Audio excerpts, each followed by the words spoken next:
Porcupines.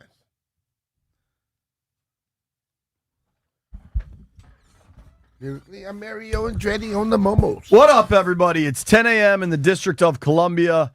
Commanders went down to Atlanta with a good opportunity to get to 3-1, kind of show they are in the real contender conversation in the NFC, and it didn't go that way. Good morning, Brian. How do you do? I'm good, brother. What's happening with you? It's funny. We were in the kitchen, and it was me, Jeff, and B, and we just immediately start talking about yesterday's game. And then a coworker of ours from another station walks up that's not a Commanders fan and was like, "Oh, the disgruntled corner." No, he's a fan. No, he's a Bucks fan. He told me every time he talked to me, he told me he was a damn Wisconsin fan. He's a Bucks fan, right? When they were winning last year, he sure wanted to talk a lot about it. Todd a Bucks fan. Yeah. Well, Todd sure was using me last year for the when they were winning. Well, they're not. They didn't yesterday. Well, hell, he should have joined us then. This is a disgruntled corner. Yeah, that's true. Bucks didn't look very good either. Yesterday's game was really disappointing because we talked about it coming off the big Raiders win. They really played complimentary football, all three phases. And that's what I think going into yesterday, I said, you got to keep the pressure on Penix.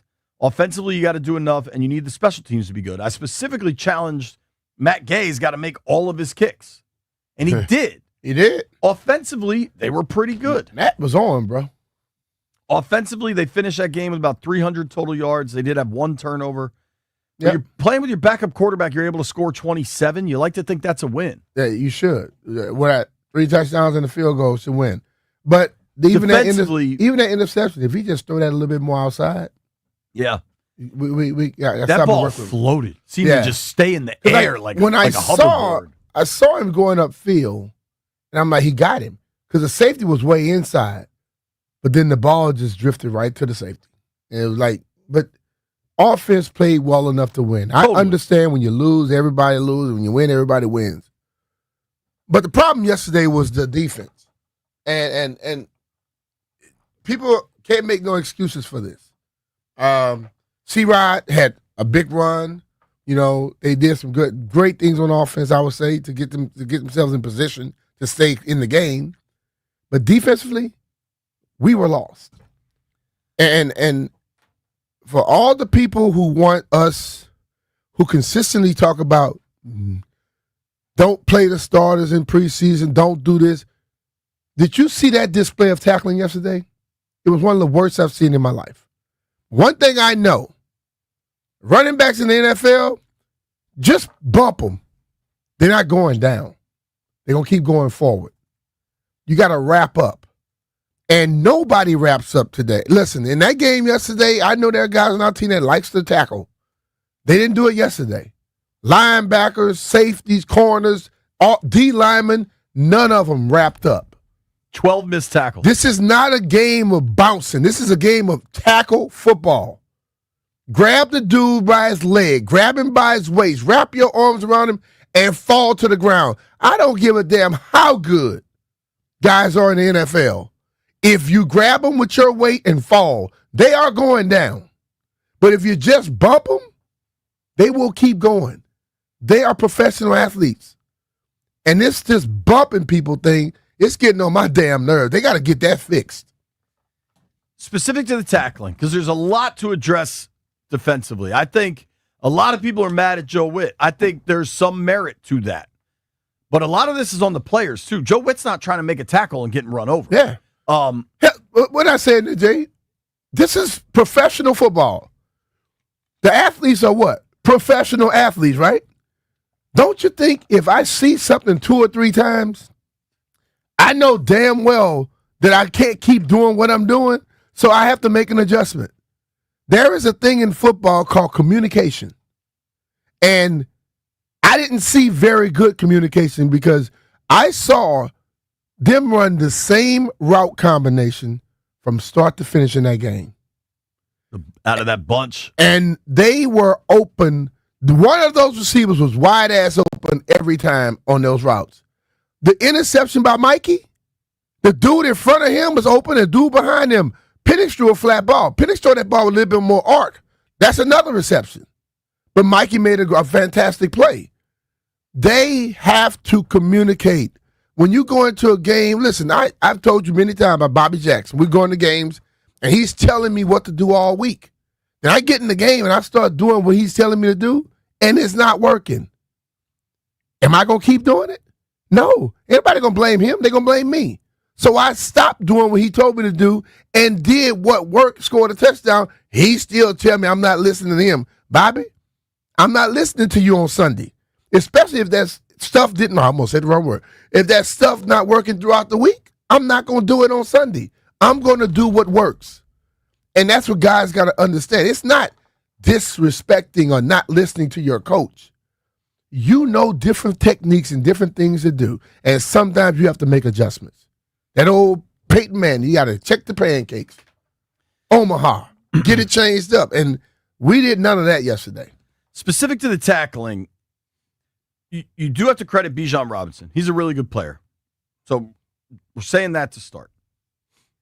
There's also, you were saying this, and I agree with you. Over the last, maybe this is like the last 15 years, you see a lot more guys fly in to make big hits, and there's less hitting and wrapping. That's across football, right? Yeah. But there's another factor, and Frankie Louvu said something last night that I thought was really interesting, and it was kind of offhand. I don't even know if he meant it how I interpreted it. But we were at training camp every day. Mm-hmm. They had the joint practice against the Patriots. They had the Brotherhood Bowl in that weird week off because of the scheduling. Uh-huh. They were supposed to have the joint against the Ravens. That got canceled. They did have like a fairly physical practice ahead of that Ravens game. I think we could count on one hand the amount of actual, real physical practices. Yeah. Maybe you get to 7, but it's not more than 7. Maybe it's 5 or 6. Mm-hmm. And that is fairly standard across the league. But Louvu said something last night. He's like, yeah, it's week 4. It's still early. We're all kind of getting in the flow of things. See, you shouldn't have to get, that's what I'm talking about. That's where the disconnect is. You win week 4. You should be in stride by then. If we really took preseason serious, they don't. All over the league, if we took it serious, you might see less injuries in the regular season. Injuries happen, but you may see less because if you have people walking around doing a little stroll, and they do a stroll for like 3 weeks, and then that 4th week I say run full speed, you're going to have those soft tissue injuries. You're going to have different injuries. If a guy hasn't been tackled for real till he gets into the real games, you know what's going to happen? He's not going to know how to take a hit. Like boxers. You ever heard boxers say when you got to know how to take a punch? You watch some guys when they get punched, they just let their face stay there to get knocked the hell out. Other guys move with the punch. You do the same thing in football when you're getting tackled. And I will still say it. I don't care. NFL, NFLPA. You learn football, you get ready for football by playing damn football. You don't go around playing flag and playing touch and then go tell people go full speed. Because if we really want to tell the fans then, the real action don't start till week 5 in the football season. Well, then you may have to charge them a price a little less than what the hell goes down. Because preseason, they shouldn't pay full price for preseason. And now, look like the first 4 weeks of the season, you shouldn't pay for that either.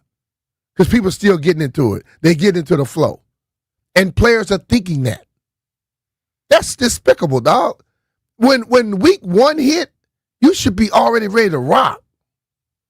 You have to wait till week 4, week 5 to start learning how to play some damn football? Why? What are you going through OTAs and mini camps and training camp for if you got to wait till week 5 to, now we're ready to go? That's crazy. There's a lot to unpack from yesterday's loss. Schematically, the coverage yesterday was a problem. The coverage has been a problem all year. Like, something as simple as crossing routes and sending guys in motion pre-snap should not undo your defense. Hmm. And right now, it seems to be undoing this defense. Yeah. And I wonder, you wonder if age is catching up to some guys. They do not seem to have the same speed in these losses. The Packers were running circles around them. The Falcons yesterday were able to get guys open so routinely that you wondered what the hell was going on. And the Falcons have some good young pieces, certainly. They've got Bijan, Pitts, and London, all on rookie deals, I believe. Maybe one of those guys is in their option year. Those are legit players, right? But like every NFL team's going to have legit players. And the only real defensive shutdown was against the Giants with Russ Wilson on the field, who has since been benched. Mm-hmm. Even against the Raiders, offensively, not exactly a juggernaut. That kid Tucker ate their lunch. He finished with like 8 for 150 and 3 touchdowns. Mm-hmm. And defensively, there's some stuff that is on the players, specifically tackling. That's up to you, right? That's a manhood thing. But shout out to Doc. But some of the coverage stuff you wonder if the players can get it done, specifically Lattimore, man. He had the deep shot to Drake London. Maybe you can argue there was like a double move in there, or he just lost outside leverage and got burnt. Lattimore has not looked good and comfortable since he arrived. Last year, you had the injury conversation. I think it was pretty clear the hammy wasn't right. This year, by all accounts, he's right. And I don't know that they trust their depth. Injuries are an issue, certainly. You lose Jonathan Jones, who's supposed to be kind of a veteran corner for you. But, like, I don't know that you need to put Mikey outside. I don't know what the fix is. But defensively, I'm trying to be balanced, right? Because it's really important not to be completely reactionary the day after a loss. Inevitably, we'll open these phone lines up. People are going to scream, fire Joe Witt, bench Lattimore, bench Bobby. There's going to be a lot of things, right? I think you got to be balanced and try to look at totality through a quarter of the season. Yeah. But at the same time, 2 weeks out of the 4 games, we saw great play. Good play. Dominant play. No, man, it was better than good play. From the defense, they were dominant. They were dominant in the defensive line situation, I'm trying to say. I agree with that. In 2 of the games. In the other 2 games, they were not. The coverage issues have happened repeatedly. The D-line has shown up and been dominant. And when the D-line shows up, the coverage is better. When the D-line don't show up, the coverage is awful. The D-line and the O-line, as much as everybody want to cheer on just the skill positions, they have to start understanding it starts there. And if those, but I don't like to see this. What I'm seeing is a roller coaster ride right now. Rolling heels. Well, and I want to see consistent play. Well, and to that point, DQ said this last night, and I was kind of blown away that he just said the quiet part out loud. He's like, yeah, we're having these slow starts on the road, and we can't have that. Mm-hmm. You play on the road in the NFL. Totally. What is the difference? I was on the field. You were on the field. I said to somebody within the organization, probably a half hour till kick. Maybe it's 45 minutes till kick. And I was like, man, it feels kind of lifeless. Like it just. Yeah, it was no. There were times you could feel the energy. It was flat. It was flat. I can tell you one thing. The fans bringing it. Yo, the fans, there were a ton of Burgundy and Gold fans in Atlanta. You could have sworn as many Atlanta fans in that stadium. When Washington did something, 50-50. Yeah, when Washington did something, they were louder than the Atlanta fans. Well, dude, if you go back, Washington scores to make it 10-7, and then Atlanta has a big third down, relatively deep in their own territory. There were loud defense chants. Mm-hmm. Like, there was pregame in that stadium. Let's say it was 50-50, because I really think it was. The vibe from Falcons fans was ready to boo their team off the field. Because they were pissed about last week. I mean, getting shellacked by the Panthers, getting shut out by the Panthers. There's turmoil in the coaching staff. Falcons fans don't seem particularly happy with Raheem Morris. And some of the clock management stuff, I can understand why. Falcons fans were dead. Burgundy and Gold fans were fired up. Yeah. There were a lot of them. There was gear everywhere. Landfill, you would have loved the amount of big hats I saw. A lot of big hat energy. Mm-hmm. And what did they do? They immediately gave Atlanta fans a reason to buy in. And then they started getting loud. Yep. And every time the Washington crowd wanted to get involved, the defense just gave up big plays. Yep. And there's so many things that I think are fixable, which is good. And then you try to zoom out and you're 2-2 through 4 games. I do think I'm going to operate under the assumption I believe Jaden Daniels will play in LA against the Chargers. So if it was the 4th of July and you and I are drinking a beer talking, and I say, B, Mariota's going to have to start 2 games this year. They go 1-1. Would you be good with that? Like your backup quarterback comes in, you want to be able to tread water. Mariota was pretty good in both. He was quite good. But the games, if I saw the games they were going in, no, I'm not good with it because I think Mariota played well enough to win that game. I wouldn't expect the defense to play as awful as they did. Agreed. I think what on earth allows this team and the coach to say it, we're starting slow on the road. I got bad news. 3 of the next 4 are on the road. Yeah. You're going to Dallas, which last night showed the hell up. You're going to Kansas Maybe that's City. him trying to send them a message where you got to go on the road and be ready to play too. Because the one thing me and Santana kept saying is they're playing flat. They seem flat. You know, listen, bro. I don't know the makeup of a lot of these guys. But one thing I knew about when I played football, on the road is when I really got crazy. Because I was the person who would watch, what's my man, Spike Lee, harassing the hell out of players Reggie in Miller. basketball. And I love Reggie Miller because he'll shut him the hell up. MJ will shut him the hell up. And going on the road, that's the one. You find somebody in the crowd, the most irritating person in the crowd, and you want to shut his ass up. Hell. That's the way I wanted to be. I thought the American crowd at the Ryder Cup in New York was completely out of control. Yeah. And you know what the Europeans did? They went right back at him. Dunked on him. You got to, listen, bro, when you're in hostile environments, you have to be able to bring the same level of energy that they have. You can't go match that being all quiet all the damn time. It's worth pointing out that Washington didn't have its best player and hasn't now for 2 games, right? Jaden Daniels makes a difference in every game he's in. Clearly that was missing. Marcus was good. He was really good against Raiders. I thought he was fine yesterday. Not having Jaden's a big deal. Like, we can't deny that. They are beat up. But this is also the roster you constructed. And if you look at, like, the IR, it is all these veteran players you brought in are the ones hurt.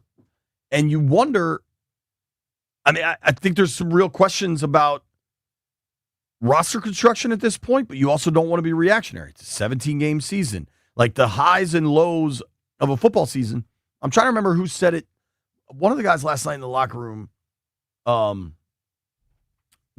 think Tom Shad was working on a story about, like, how do the players feel through 4 games of the season? Optimistic, pessimistic. And one of the players was like, man, last year we lost 3 games in a row. Like, things are going to happen over the course of a season. And you try to keep that mindset. And that's where the mindset I want the players to have. But when you have a veteran-laden team like this, how the hell can you start slow on the road? I don't get it. I just look, man, the one thing I look for is consistency. If a team brings me the same consistent approach for every game, I would automatically assume that they're going to win more games than they're going to lose. But if you bring me one week and then the next week you're down, why can't you be the same? Why can't you be up both of the weeks in a row? You know, it's troubling. You saw yesterday in games. I mean, I'm looking, what was it? The Chargers go up to New York. We both thought the New York didn't have a chance in hell. New York beat them. They had another quarterback come in. Match play. The defense has to realize Carolina beat them 30-0 last week. Okay? You should go into that game with that mindset, we're not going to let them get right on us. And then Carolina got beat by whoever yesterday by damn near 20-something, 30 points. Patriots. Yeah. So what you got to realize is, man, you got to be able to match the intensity consistently throughout a year. And guys have to be discussing that, talking that. When you're in practice, you got to go hard like that. You can't just be showing up and think it's going to just happen for you. They lost 30-0 last week, but that don't mean it's going to just happen for you if you don't come and play. What I said before the game, I said on Friday, they're all professional athletes, right? Any given day. It's the chemistry and the approach that messes up stuff. And that's what happened. We didn't have the right chemistry yesterday, defensively. We didn't have the right physical approach. Atlanta came out there pissed off with something to prove, and we allowed it to happen. Joe Theismann is going to join us at 11. We're going to open the phone lines up at 11:30. Michael Penix last week threw for 170 yards with no touchdowns and 2 interceptions, completed 50% of his passes against the Panthers. Yesterday against Washington, he completed 77% of his passes for 313 yards with 2 touchdowns against 1 pick. Just really, really troubling defensive performance in Atlanta. And frankly, if it was up to some fans, there'd be some people in Ashburn probably selling houses and looking to move. And if you're looking to move, there's only one person to call. His name is John Leahy. Yep, just like a recent seller did. The recent seller was thrilled to receive an offer, which was $20,000 over the asking price for their Silver Spring property. Everything went smoothly. There was no stress, no setbacks, and the sale closed right on time. The client had previously been told by another agent that he wouldn't be able to make any profit at all, but he ended up earning exactly what he wanted. Who says there are no guarantees in life? Check out John Leahy's guaranteed offer right here on this website, and you can get that ball rolling at johnsellsdmv.com. Talk about our good friend John Leahy and the Fine Living Group of eXp Realty. Go to johnsellsdmv.com and find out what your home's value what's your home's value in mere seconds. John offers you flexible fees customized to your needs, and he knows that life happens. So if needed, John will let you out of your contract at any time. Here's the thing about John. He's got buyers ready, over 10,000. He's ready to go. So if you're trying to sell your house, you need to talk to John because he can get that thing sold. Some of these houses are sitting, not if you go with John Leahy. Plus, think about this. Say you want to sell your house, but you know you need a fresh coat of paint on the outside and maybe you need to redo your appliances, but you just don't have the cash. Talk to John. He can front you the cash, sell your house, and then you just settle up with him on the back end. You're probably going to make 2 or 3x on that little bit of investment into your house when you take it to the market. That's why I would trust John. That's why B. Mitch would trust John. John Leahy is the MVP of DMV real estate. Call him today, 301-900-3052. Go online to johnsellsdmv.com, or it's even easier. Just Google John Leahy Group and start packing.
Commanders fought back but unable to finish the deal, losing to the Falcons 34-27. Michael Penix Jr. career high 313 yards and 2 touchdowns.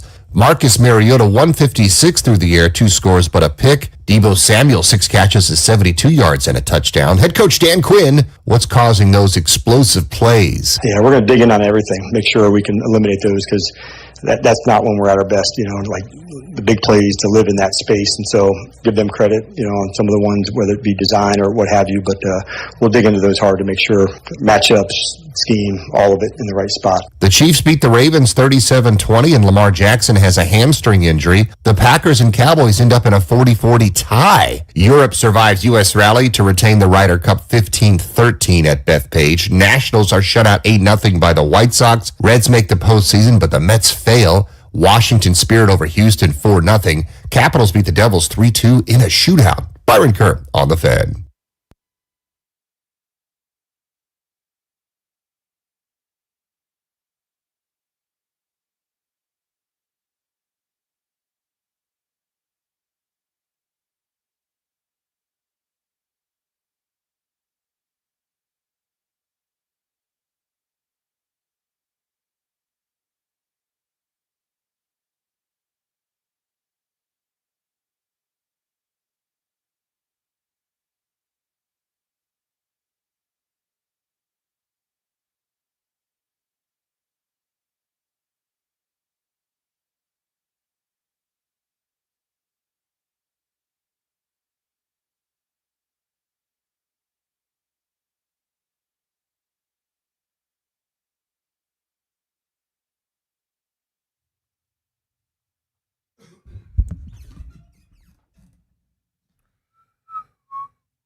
B. Mitch and Finley, 1067. It's definitely a misery Monday when your defense gives up about 450 yards and 34 points to a team that was blanked the week before. I just tweeted this out. You can follow me at JP Finley MBCS. You don't want to be reactionary in your analysis of professional football because it's largely a week-to-week league. Crazy stuff happens every week, right? That's just the nature of this game. But for me, at the same time, there are recurring issues defensively that I think they have some real talent on the D-line. Mm-hmm. When the D-line can't control a game, and they're not going to control every game. No. When the D-line can't control a game, they're getting gashed. They're giving up big plays. There seem to be coverage issues. And it seems to kind of trickle down. Yesterday was the biggest example, specifically with the missed tackles. I saw one of the stat companies had 12 missed tackles for Washington.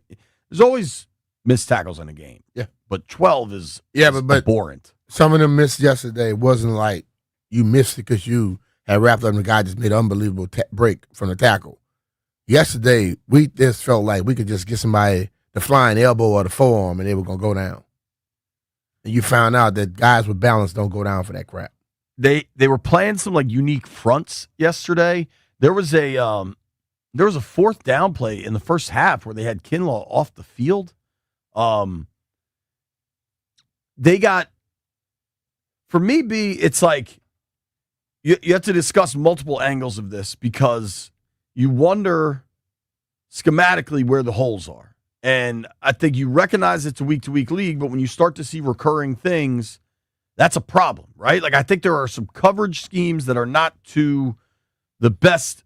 They're not best suited to the personnel you have. Mm-hmm. And I think that is among the worst thing coaches can do is no, my system can work. Build the system that works for the guys on the field. Yeah. And if the system you build is not working, make a damn adjustment. The best thing in football is you can change your mind. And I told you I played one of the best coaches ever. And what I told you, Coach Gibbs we would practice adjustments to stuff, dog. And listen, the fact that you can't be so physical today, you can be mental, though. They should be able to, if you're doing something, you should know what the team is going to try to do to circumvent what you're doing. And you should be ready for that crap. At least give your players a little bit of the work with it and then change it. Listen, it happens, man. It is not that hard. Listen, everybody has their way of doing things. But you know what's the best way of doing things? The one that works. And if the way you have put it in is not working, when you get to the point of Friday, Saturday, if you get in the game and it ain't working, you got to adjust it. You got to be able to switch course and draw something else up. Do you think the overall recurring issues are more driven by scheme or personnel? Because both of those things you could change. One of the things we got really frustrated by in the Rivera era was they put the same players out there no matter what, right? And they just identified their guys and they were going to roll with them. Yeah. Now, the injuries might be dictating some things here. It could be. It could be. There's a lot of injuries. But I'm just saying this, Jay. I don't care what your scheme is. I don't care what your personnel is. If something's not working at that moment, I have to change it. Yesterday, we didn't change scheme or personnel. No. We kept doing the same thing with the same people. So if you didn't change the scheme, then I can't say it's the people. If you had changed the scheme and it kept doing it, then I know it's the people. But if you had changed the people and it kept the same scheme and it worked, then I think it's the people. You get what I'm saying? But they didn't change anything. So I don't know what it was. But I can tell you this. You're absolutely right. I'm not blaming scheme or coaches for lack of tackling. I mean, if you want to zoom out on that and be like they don't hit enough or go hard enough in August to be ready for September, I'd argue that's a league-wide problem. But certainly Washington did not have a grueling August. No. But the thing of it is, you've heard me say this a million times. This is my profession. When I was in this was my profession. The coach can tell me all we're going to do is this today. I, as the football player, know that that's not enough for me. I have to go do a little bit more, right? You watch some guys play, and you know they're doing more than what the hell everybody else is doing. I don't care if anybody think what they want. Michael Parsons, he ain't doing just a little. Okay? Saquon Barkley, he's not doing just a little. You watch guys that play to a different speed, Max Crosby, not doing just a little.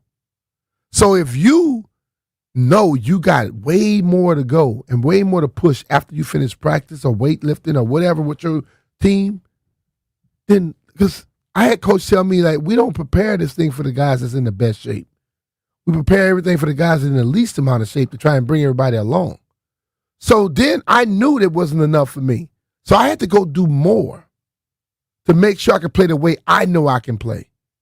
So just because the NFL and the league, the union have put up these rules, that doesn't mean that that's all you can do. You can go push yourself to the limit. And if you're not being able to reach your potential on a field, then damn it, you owe it to yourself. You are your tool. I'm right here now. I got a mic. I got a computer in front of me doing my job. But ultimately on the football field, your job is you. Your tool is you. And if you don't get that to the absolute best ability or level you can, then you got a damn problem. Not the coach. You got a problem. Specific to personnel, because I just don't know what you can do. Looking at snap counts from yesterday, Wagner played 100% of snaps. Lattimore played 100% of snaps. Luvu played 100%. Quan Martin 100%. Specific to the linebacker position, do you think Jordan McGee, Kane Medrano, younger guys maybe need to be on the field more? Jordan McGee got 0 defensive snaps. Kane Medrano, 0 defensive snaps. Cahill, 0 defensive snaps. I think Cahill left with an injury, if I'm not mistaken. He was in concussion protocol. Now, those guys are playing on specials. They're playing. Yeah. But they're not getting defensive snaps. That's the thing about it. They may not be able to perform to be able to get those defensive snaps. So I don't think just because they're on the field and they're younger that they automatically get a chance. If they don't know what the hell they're doing, then why? So listen, man. I don't think I think yesterday, if guys wrap up and make tackles, this game does not go how it went. I think yesterday was more of a problem of lack of tackling than it was anything else we could think about. Because I'm going to tell you, I know for sure, I counted like 10 of them when guys were dead to the rights. We bump them, and they kept going. It wasn't just Bijan or Algier. It was receivers and some tight ends, too. We were not wrapping up. If we wrap up and we don't, the fourth down one they went for, we hit him, boom. He still was able to run a little bit more, get some more yards. We had a few plays. We hit the guy, 2-yard gain, but no, he's down the field now, 10 more yards. Tackle. it's B. Mitchell Finley. Joe Theismann will join us at 11 a.m.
B. Mitch and Finley, 1067, The Fan.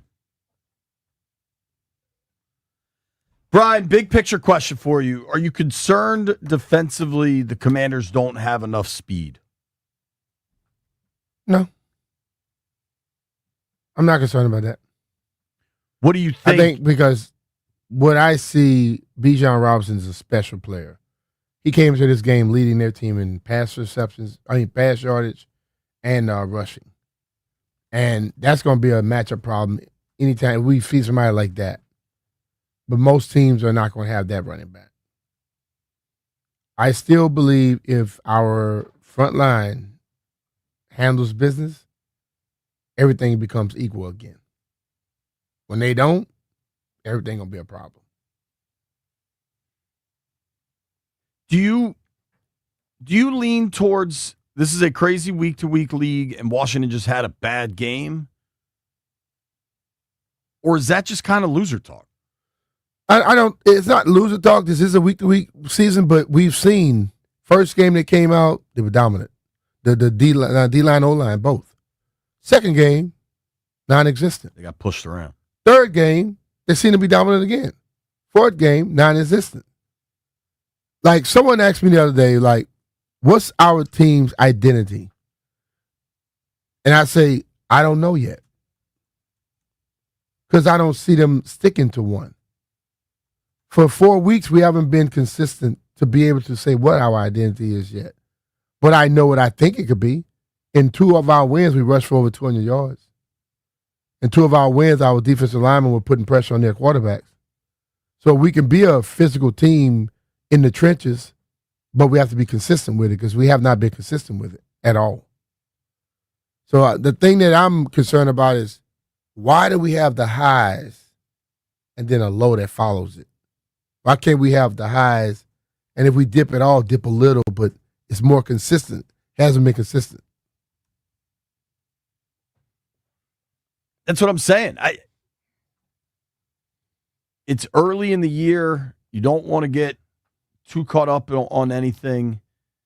But like when we get to these blame piles, I think there's a lot of blame to go around for yesterday. Yeah.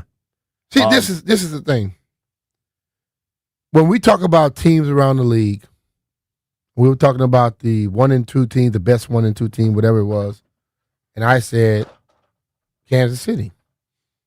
And I was questioned. A lot of people, well, Kansas City, I don't know. I'm like, don't count them out. I know Pat and Andy, if they get their little pieces back, what they're capable of. I know if we have Jaden, what can happen. I don't know what's going to happen consistently in the trenches right now. And I normally judge things more by the trenches than I do anything else. Kansas City blocks for Pat. Their D-line is damn good. You saw what they did to the Ravens yesterday? So when I looked for this team, last year I could have told you what an identity was. This year I haven't seen one develop just yet.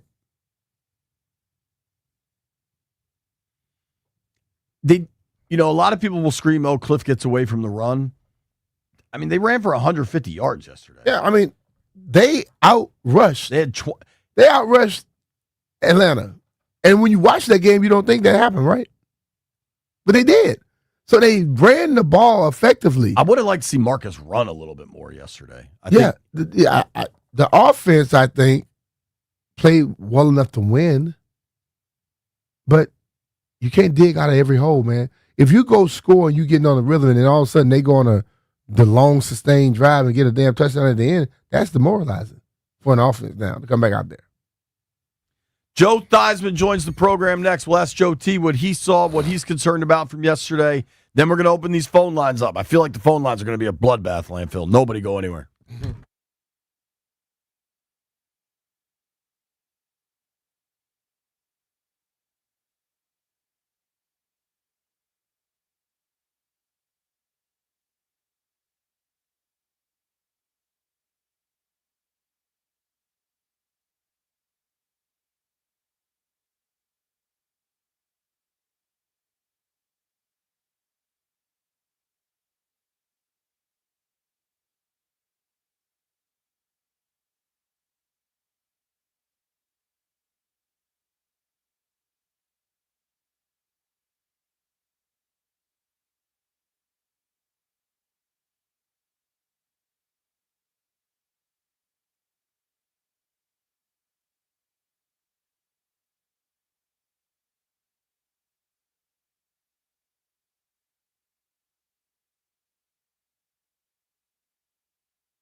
This update is brought to you by Reynolds Empower Home Team, Keller Williams Realty. Breaking news from the Washington Nationals. The team has called a news conference for Wednesday morning at 9 a.m. to introduce their new president of baseball operations, Paul Taboni. The national season came to a bitter end, 8-0 to the White Sox yesterday. Commanders fall to the Falcons 34-27. Unstoppable was Michael Penix Jr., a career-high 313 through the air, 2 touchdowns and 1 interception. Bijan Robinson, a career-high 181 from scrimmage. Head coach Dan Quinn trying to stop Bijan. Yeah, the speed and the play, all of it, it's a tough matchup on that specific play.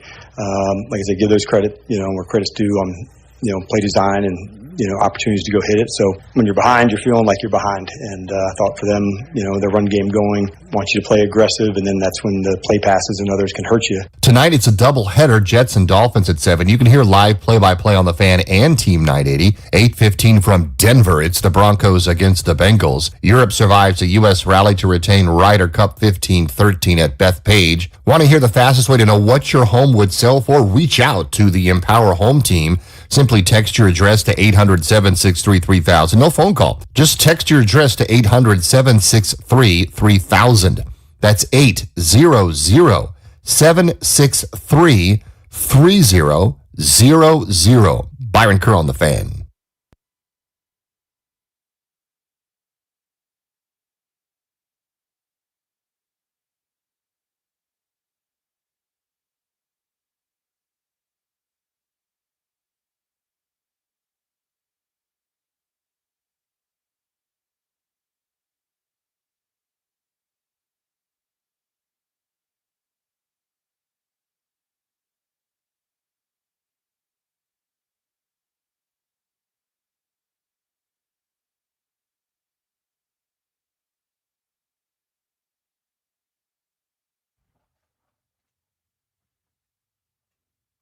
B. Mitch and Finley, 1067 The Fan.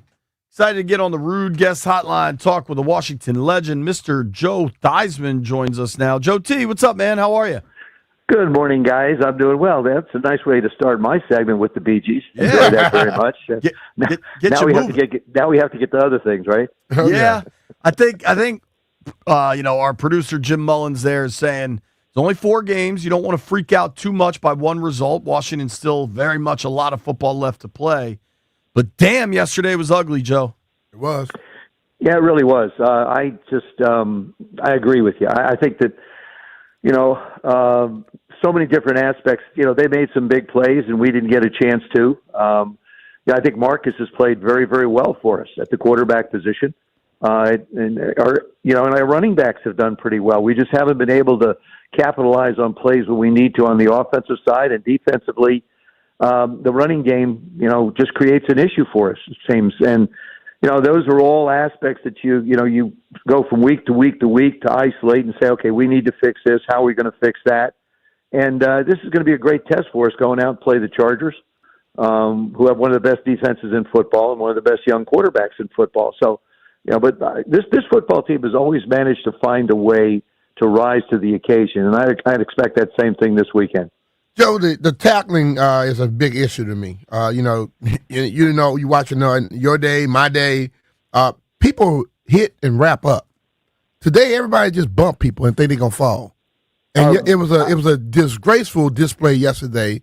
And how do you get that changed up if the NFL and the NFLPA don't want people to practice football? How the hell are they gonna play football? Mitch, you're so right. There's 2 areas. There's 2 areas where I think football has changed significantly from when you and I played. And not that we're going back in history and say in the old days, but no defensive backs wrap up anymore. You're absolutely right. Everybody wants to body block somebody. The other thing is if it's a big running back, none of the defensive backs want to take him on. Mm-hmm. They're afraid of him. That's the God's honest truth. They're absolutely afraid to hit a big running back in the hole. I watch linebackers. I watch defensive backs just completely whiff, or attempt an effort. Maybe they think that the film is not going to expose them, but I see that so much. And the other thing is wide receivers today, because they have a 5-yard rule, they can't get touched. Their route running is terrible. As a quarterback, when we played back, when I had Art and Charlie and Alvin and Virgil, I insisted on giving me hints. That way I get the ball out of my hand. I can anticipate where you're going to be. Now guys run through the holes so quickly, and I think that one position has suffered tremendously from a rule change as far as disciplines go. But you are so right about the tackling. The tackling is horrific, not just what we saw yesterday, but across the league. Yeah. Nobody's willing to step up and tackle anybody. You have some, Buda Baker, for example, is one of those safeties that can do that. Chin was that way. They're willing to stick their nose in and make plays. But now it's like, you can't get these guys on the ground throwing a body at them. You're absolutely right. Yep. I'm talking with Joe Theismann here on the Rude Guest Hotline. Rude makes the most reliable heating and air conditioning products in the DMV. Joe T, you played quarterback at a really, really high level. You know how to kind of take apart a defense. When you see some of the coverage busts that the Washington secondary is having repeatedly, what do you see when you're watching that? I not only see it with us, but I see it with a lot of different teams. I don't think it's the complexity of the defenses, because now remember, and I guess Brian pinned it out so well. Nobody practices. You don't have time to prepare for the regular season because nobody allows anybody to hit. Nobody allows really many. You don't have any games to really analyze people. Your starters never play. So when you start the season on opening day, that should be your first preseason game. So you look at 2 or 3 weeks in, now guys are starting to find themselves. They're starting to find their condition. They're starting to learn how to communicate with one another. You don't get any of that nowadays in the off season. It's a joke. Mm-hmm. It's an absolute. And I, as a fan of the game, I'm insulted to have to watch a lot of this stuff on football and know that in week 3 or 4, I'm going to start to see decent football again. I mean, as a fan of the game, I love the game so much. Mm-hmm. And, it was very, very good to a lot of us. But I'm excited about the game. But what I see guys putting the ball on the ground, guys not holding onto the ball, guys dropping the ball, guys not tackling, guys not blocking, offensive linemen jumping off sides. They can't even look at the darn ball when it's sitting there. Mm-hmm. I see so many things that are undisciplined, and that's a direct result of not being able to practice the way you're supposed to play. I was very insistent. When I ran a practice on Wednesday, Thursday, and Friday, to me, they were games. That was a game for me. Mm-hmm. There were no excuses. You had to know where you were supposed to be. I had to throw the ball correctly. It didn't matter. To me, it was all about that's another game for me, and Sunday became an extension of that. And now, unfortunately, because of the rules, the way the league has been set up, guys, you can't really approach it that way. True. You sort of have to feel your way through it, and all of a sudden you get in the game. Now you got to put your pedal to the metal and get it going. And we're not light switches. Yeah. It takes time. It takes time to get us ready to go. Joe, so I was talking earlier. Okay, like at this level, you're a professional. You're the top of your class, top of your profession. And if there's something that didn't work all week in practice and not working in the game, I think players should have the right to adjust some things. And without like going against what the coaches say. Like I did it all the time. Bobby Jackson knew I was going to do it. If it don't work in practice and it's not working in the game, I'm not going to keep doing it. I'm going to do something else. And if the thing I do works, then I'm going to try to implement that into my whole game next week. But do players do that? I know back in the day, guys would make adjustments in a heartbeat.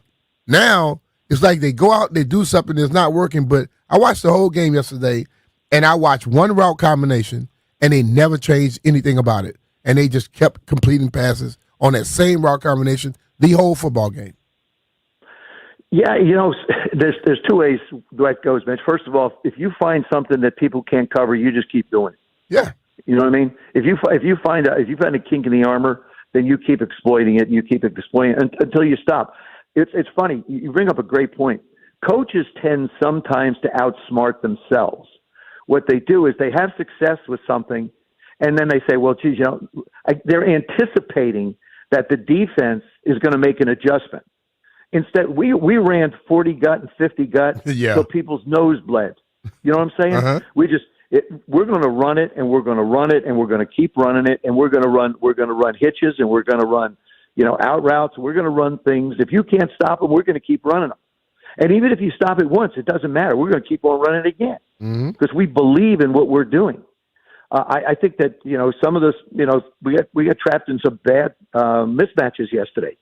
When you're trying to cover Bijan out of the backfield, he's a load. I'm telling you, he's one of the best running backs in football with speed, power, and everything else, and the ability to catch the ball. I mean, he's a rare combination we see in today's game. We just ran into a terrific performance by a terrific young running back yesterday. But like I said, I think that, and to me, it was funny with Coach Gibbs. It wasn't a democracy. Joe drew up plays. It was my job to read the defense and get the ball, as he used to put it, to the open receiver. Today, what I see so much in football is guys are willing to throw the ball up in the air, hoping that the receiver makes a play, or hoping that you get an interference call. And it's like, whatever happened to throw to the open receiver is what I'm talking about. But guys now also have input into the game. The quarterbacks will get the game plans usually on Tuesday, have an idea. They'll sit down, they'll talk with the coach and say, I like this route, I don't like that route. Then they'll practice it. And if it doesn't look good, they'll say, I just don't feel comfortable with this route, and they'll take it out. So there is more communication between the player and the coaches. But again, sometimes you try and outsmart yourself. Sometimes, you can disguise the routes with a lot of different formation combinations. You run the same thing over and over and over again. It won't look the same when it starts, which causes a problem for the defense, but the end result's going to wind up the same. The end result yesterday certainly winded up the same. It did. You're right. You're right, JP. It seemed like Atlanta just had something figured out, and Washington couldn't stop it. You mentioned earlier that you've been pretty impressed by Mariota. I think in his 2 starts, he's performed certainly admirably for a backup, given his team. I mean, in the Raiders game, he was fantastic against Atlanta. I thought he did more than enough. The offense gave this team a chance to win. Yeah, they did. I mean, we had trouble stopping their offense. It's funny how our league is and how games are. The week before, the Atlanta Falcons put a goose egg up. Yeah. Didn't score. Then all of a sudden they come out and put 34 up against us. And they made it boils down to when I watch a football game, and I usually sometimes have a little piece of paper next to me, and I'll sit there, and there'll be 4 or 5 plays in a game that determine the outcome of a football game. 4 or 5 key plays make a difference, and they made 4 really key plays in that game, and we didn't get a chance to make as many. And the score was close enough to say it was 1 or 2 plays here and there, but it just didn't go our way. And I think we have to sort of take a step back and look at our football team and say we're young in some places and we're old in others. And the year we had last year was fantastic, but that year is gone. There were a lot of late wins in that game. There were miracle finishes in that season last year. This is a new football team with a new year to establish its own new identity. And this run that we've got coming up here, Chargers away, Bears at home, Cowboys away, Chiefs away, Seattle at home, Lions home. Then we go to Madrid with the Dolphins, and then you finish the season with 4 straight division games. I mean, the schedule's not getting any easier. But you earn the right to be able to play a tough schedule because of your record the year before. And I think that this is going to be a game for us to get a real fix. The preseason's over in my mind. Now let's say, okay, the Chargers, they got beat by the Giants in New York with Jackson Dart, which was, thank goodness, the kid got a chance to play. I hope he doesn't want to play against us down the road, though, to be honest with you. He looked all right. He did, yeah. He did a lot of things well. He used his legs well and threw the ball well. But this is a chance for us to be able to go out and make it happen. Everybody's beatable in this league.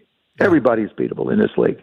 And certainly going out to play the Chargers is going to be a challenge for us, but I believe this team's going to be up for it. Joe, I keep getting asked, what's the identity of this football team? I haven't been able to figure it out just yet, but I would I would guess that they wanted to be running the football because they had 2 games where they rushed for over 100. They rushed for 150 yesterday. That's a very good output. Against Green Bay, they couldn't do anything. What would you say the identity of this football team is, or what should it be? I still think Mitch. I still think it's trying to find exactly what it is. I think Cliff looks for a balance. I don't think you could overstate the fact that Terry wasn't there. Without Terry with Jaden, you get 2 key individuals on the offensive side of the ball that make plays, that create those 1 or 2 plays that I talk about in a game that you have to try and find. Them not playing makes a difference to this football team. I think they want to run the football enough to be able to keep defenses honest. But I would say that we're probably a team that would want to, maybe 60-40 throw the ball, maybe even 65-35 throw the football a little bit, because you can get the ball out of Jaden's hands quick, and all those short passes become just like extended runs. Yeah. So it's sort of a complementary aspect to the running game. The 2 young running backs are, they're playing their hearts out. They're running hard. They're making plays. They're doing everything they can. But I just don't see this football team as lining up and running the ball 35 times a game and expecting us to be able to control the flow of the game. Talking with Joe Theismann here on the Rude Guest Hotline. Rude makes the most reliable heating and air conditioning products in the DMV. Joe, one thing that I keep going back to is, listen, man, they've played 4 games. They're 2-2. There's a lot of football left. But Dan Quinn said it yesterday. We start slow on the road. You just mentioned 3 of the next 4 are on the road. Yeah. At what point is that on the players, on the coaches to turn that around? You just have to ignore it. When the football team that I was honored to be a part of, we didn't care if we played somebody on an aircraft carrier in the middle of the ocean. It wouldn't matter to us and Mitch, I know you feel the same way. Yep. Wouldn't matter. And that's part of establishing the identity. Of course, back then, you had guys that played a lot of football together. This team is still trying to. This is not the 2024 Commanders. This is not. This is an entirely different group, a different group of players, a different chemistry that has to be created. And now is the time they have. This isn't time for one of those player meetings. This is time where the guys have to come together. And Mitch, you brought up, you're going to have to tackle better. Mm-hmm. I've always asked, when I've had a chance to talk to different teams, my question to them is, which one of you is going to make the play that makes the difference in the game? Which one of these guys in this locker room is decided that they're going to make the play that makes the difference in the football game, to allow us the opportunity to win? And like I said, you knew one another when we played together. This football team is still learning about one another. Debo is new. Larry's new. You've got, Terry was out. So, you've got guys, you have to make plays. You have to catch the football. You have to be able to block well up front. You can't make stupid mistakes. You can't make mistakes. You can't wind up with 1st and 30. Okay. Yeah. It's tough to overcome 1st and 10, but when you got 1st and 30, it's like, okay, we're gonna pick up 20 yards and then we're gonna punt. What bothers me sometimes is the mental mistakes you make before the ball's ever snapped that creates issues and problems for play calling, and it makes it harder to be able to do what you want to do. Joe, last one for me. Based on my own knowledge, I feel like it's going to be Jaden when we get to L.A. on Sunday. How much of a difference, how much of a boost is it to get Jaden Daniels back on the field for this team? I think Marcus, like I said, Marcus has been a great steward of the position. Yeah, I think he's really stepped in. I would put him up there and say, as far as backup guys that have to go in and play, I put him in, near the top in the league as far as being able to adjust, not get a lot of practice time, be able to efficiently run the offense. He can do it all. Agree. Jaden brings a different element to it. There's a degree of athleticism that he has. There's the deep ball accuracy that he has. There's so many things that he brings to the table that are unique to the position that not many guys possess. So to have him back, I think, would be a confidence factor to know that they can do certain things in this offense they want. And, the question with Terry, is Terry going to be healthy enough to be able to play the game and have the impacts that he has? Wide receivers, it's funny. if you get 9 targets a game, that's a lot. Yeah. You make 7 catches, that's a big number. But it's not a lot of plays in the scope of the amount of plays that are being run on the offensive side of the ball. And so, if he can make 1 or 2 plays at a key moment, which he has time and time again, it makes a difference. So to answer your question, JP, yeah, I think if Jaden is able to come back and play, I think it's a plus. Yeah. Joe, we appreciate you making time for us on a Monday morning. Seriously, thanks, man. Love to visit with you guys. Take care. Hi, man. Take care, brother. It's our friend Joe Theismann, true legend of the Burgundy and Gold organization. Appreciate his time and honestly the perspective, because you got to zoom in on yesterday, but you also got to zoom out on the totality of the season. Yeah. Here's what we're going to do. 800-636-1067. 800-636-1067. Yesterday was ugly. Offense was pretty good. Matt Gay made all of his kicks, but damn, the defense did not get it done. Phone lines are open. Give us your blame pies. Phones will be open the rest of the show. We're all gonna talk. We're gonna talk our way through this. The boys talking ball. Maybe the girls too. Everybody's welcome. Yeah. You know what else is starting to happen around here? Warm days and chilly nights and mornings. It's that time of year. It's almost October. Time to schedule a $99 heating and cooling check with my guys, the 5-star heating experts over at Crop Metcalf. My wife and I love them. We have trouble. We call them up, and they're at the house usually within an hour or two. Now, for just $99, a Crop Metcalf certified 5-star tech will inspect both your heating and cooling systems in one visit, making sure everything's running smoothly, efficiently, and ready for whatever Mother Nature throws at you. That means it'll boost your system's performance, that'll lower your energy bills, and if you have any small issues, we're going to catch them before they turn into serious repairs or replacements. That could cost a ton of money. A quick call to Crop Metcalf now is a small move that could really save you big when temperatures flip. Well, the last thing you want is to get to January and then your system just goes out and your house is freezing and you're moving your kids into a hotel. That's the kind of headache nobody needs. Do yourself a favor. Do what I always do. Call 1-800-GO-CROP or visit cropmetcalf.com. Schedule your appointment today. Crop Metcalf is the home of the 5-star technician.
The Washington Nationals have called a news conference for Wednesday morning to announce the hiring of Paul Taboni as the new president of baseball operations.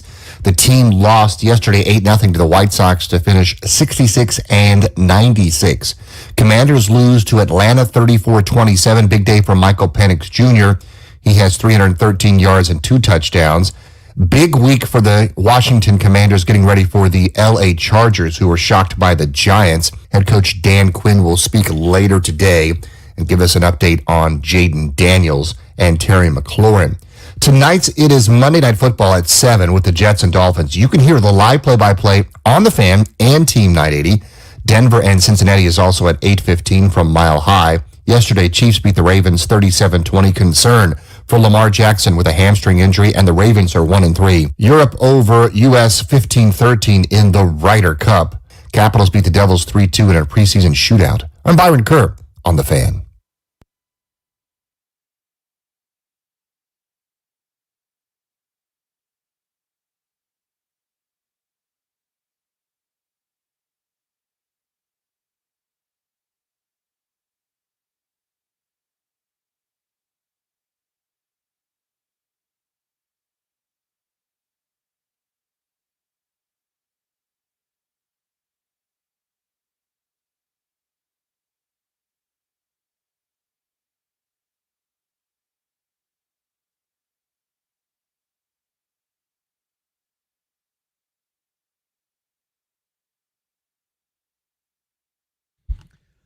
Woo! Feel like Bleep You Thursday is going to come early.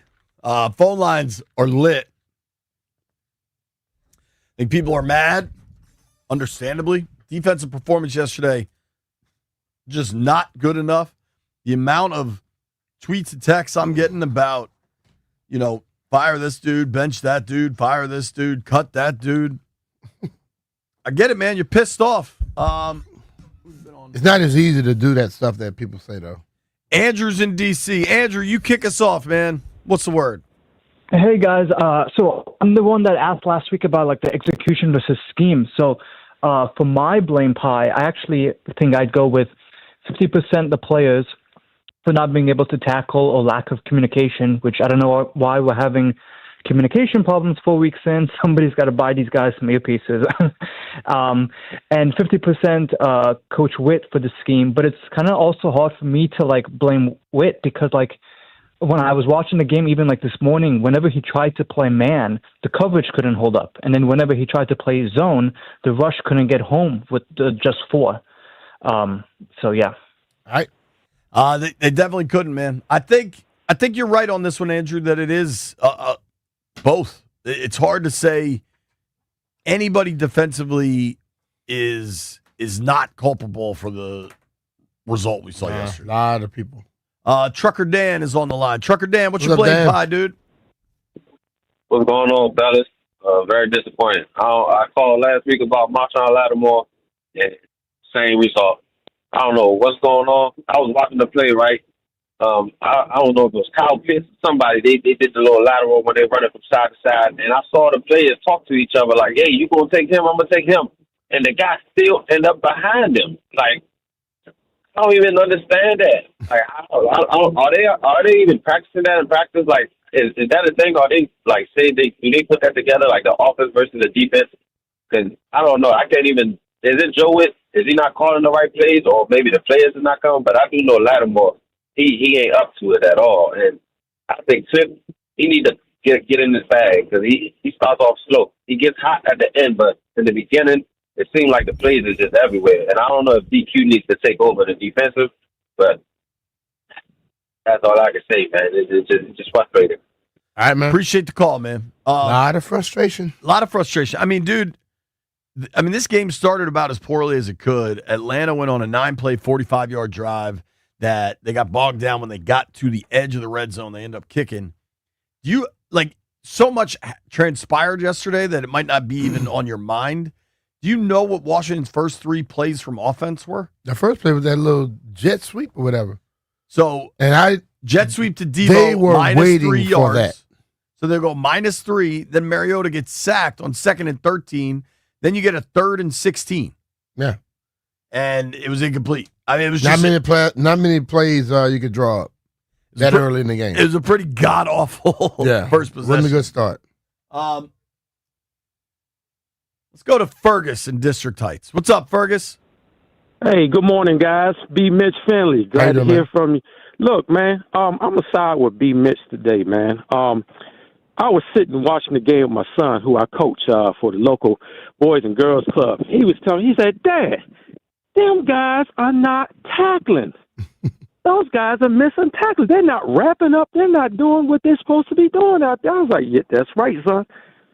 That's right. And so I'll bring it down to, piss poor tackling. Piss poor tackling, body blocking, pushing, and so forth. So, yeah, I'm going to have to side with you today, B. Mitch, on that piss poor tackling, man. Appreciate you, bro. Thanks, buddy. Appreciate the call. All right. Folks. PPT. PPT is bad.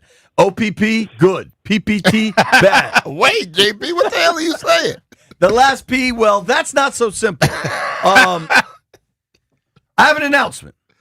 I've gotten a bunch of texts, tweets. My mom texted me. What's up, baby? The Odyssey app isn't working, but you can listen to us on the iHeart and the TuneIn apps. So switch over right now. iHeart and TuneIn app. My concern is if somebody's trying to listen to us on the Odyssey app and it's not working, they're probably not going to hear my announcement that they can listen to us on the iHeart or the TuneIn app. Somebody's going to tweet it. It'll get to them. Yeah, have the station tweet it. I'll retweet that joint, Landfill. Have B. Mitch and Finley tweet it. I'm going to hit the retweet button. Yeah. All right. You know my favorite thing to do. Vic is in Akakeek. What's up, Vic? What'd you think of yesterday, dude? What's up, fellas? What's up, man? So I'm gonna get right to it. This is a triangular deficit from all three phases of the game. All three coaches, being Dan Quinn, Cliff Kingsbury, and Joe Witt. And this is an organic thing. Now, you said, JP, let's not be reactionary, but it's things we got to consider. First thing we got to consider is, like you said earlier, why were we so flat? And why were we not prepared to play? And the sub-products of that, we're still having a lot of penalties, still having a lot of drop balls, still having a lot of drive killers. Why are we still doing those things and coming out flat on the road? Second thing, yes, the caller was right. When we were running man, and sometimes we put ourselves in bad man situations, particularly when they run those double slants, and then Bijan comes out the backfield and he's wide open. It took B-Wag's eyes across his face, and he should have had his own coverage when he just got to the flat. When we're running man, we're not able to keep people in front of us. But when we're running zone, we're just covering grass. And the people are wide open with nobody around them for 5 to 7 yards on the left and the right side. And then why are we not tackling and finishing plays the way we were at least the first 3 weeks? Even when we lost to the Packers, we were still hitting and finishing plays. We got beat on some deep passes behind the defense. My blame pie is, Dan, you cannot get comfortable after we have a big winning season and we start relying on people to do their jobs without the accountability that you talked about all last year. That has to continue. Now, my optimism is we're still 2-2. There are a lot of good football teams that are 2-2. It's not the end of the world. The Chargers lost to the Giants last week, and the Giants were 0-3. So there's things that we can fix, and they're correctable, but we got to fix them, or people are really going to start to say this feels like the old Washington regime, not the new one. All right, bro. It's a good call, man. I think, Vic, for what it's worth, that's what I try to strike a balance of, dude, what the hell's going on? These are real problems with. Big picture, you're floating along okay here. And I think you did a good job of doing that as well. Thanks for the call. Let's try my man Dickie is in Arlington. Dickie, what's up, dude? What's going on, boys? What's going on? We're alive. It seems that the team last year was an undersized, underrated, hungry group. It seems like the team this year is just ring chasing, thinking that they're just going to waltz back into the playoffs. No, man. What I watched yesterday, they taught me in Maplewood football when I was 6 years old. I'll never forget it. You wrap up and you put the guy on his ass. They didn't do that once yesterday.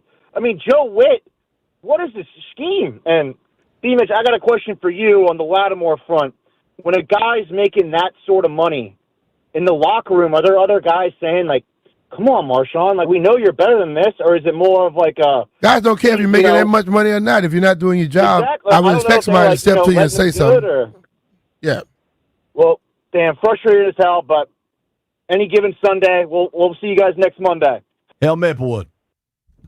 A lot of good calls. We're keeping these phone lines up. If you're on hold, just chill. We're taking all the calls all damn day. A lot of frustrations over yesterday's performance.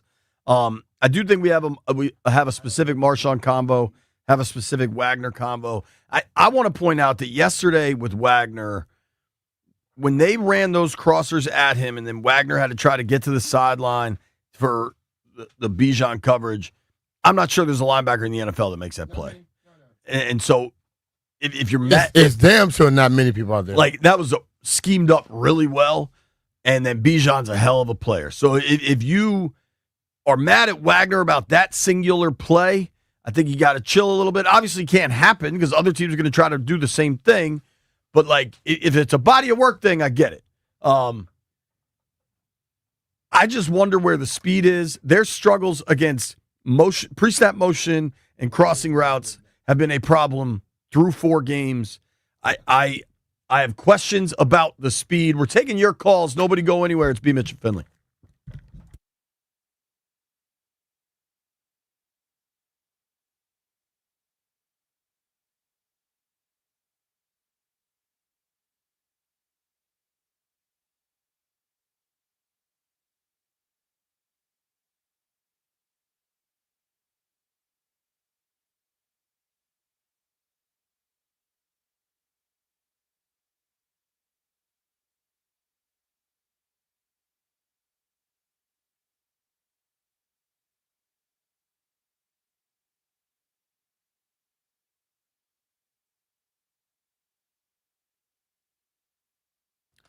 Hey, it's Brian Mitchell here. The FanDuel Sportsbook app is your home for all your favorite NFL bets, from yards to touchdowns to who will win. With FanDuel, any play can be the play of the game. And when the Jets and Dolphins go together and the Bengals take on the Broncos tonight, FanDuel is giving all customers a 50% profit boost token or 2 30% profit boost tokens. That's right. You can get in on the action with a 50% profit boost token or 2 30% profit boost tokens this Monday night. So make FanDuel your go-to app for any snap. Just visit FanDuel.com/Brian to bet the Jets versus the Dolphins and the Bengals versus the Broncos with a 50% profit boost token or 2 30% profit boost tokens. Play your game with FanDuel, an official sports betting partner of the NFL. FanDuel, official sports book of 106.7 The Fan. You have to be 21 years old and present in Virginia. Opt-in required. Bonus issued as a non-withdrawable profit boost tokens. Restrictions apply, including any token expiration and max wager amount. See terms at sportsbook.fanduel.com. Gambling problem? Call 1-800-GAMBLER.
Commanders have a problem coming out flat in road games. Newsflash, 3 of the next 4 are on the road. Our guy Shane is on the line. Shane, what's your blame pie look like, dude?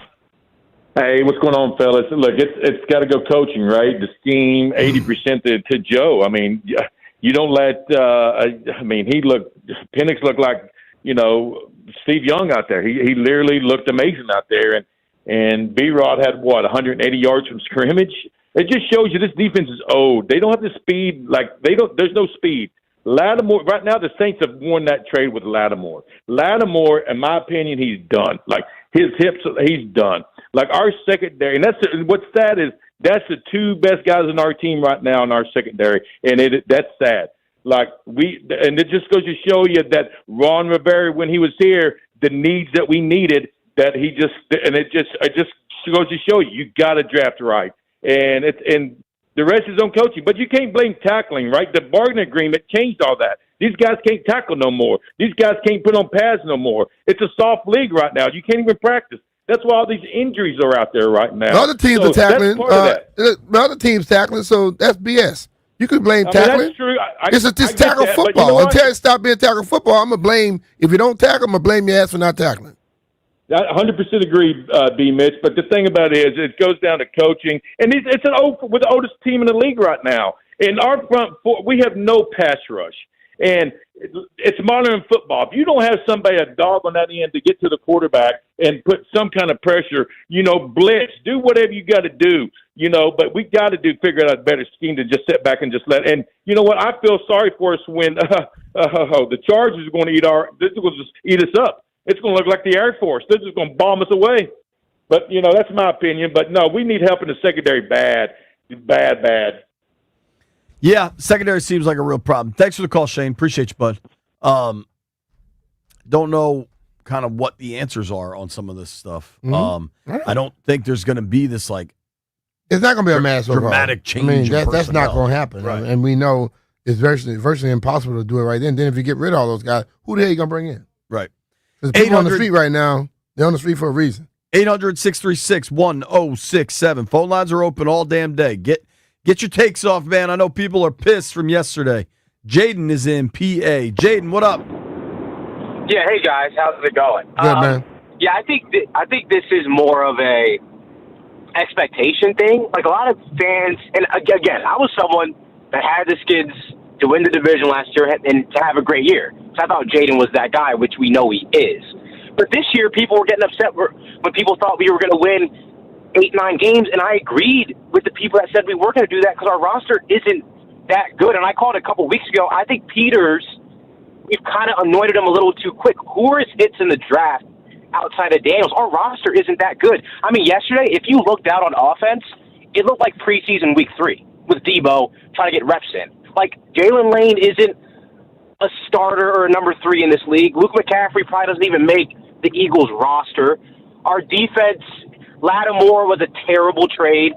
I mean, Newton's okay. Sanford still is graded as one of the worst DBs this year in the league. So I think last year was a perfect storm.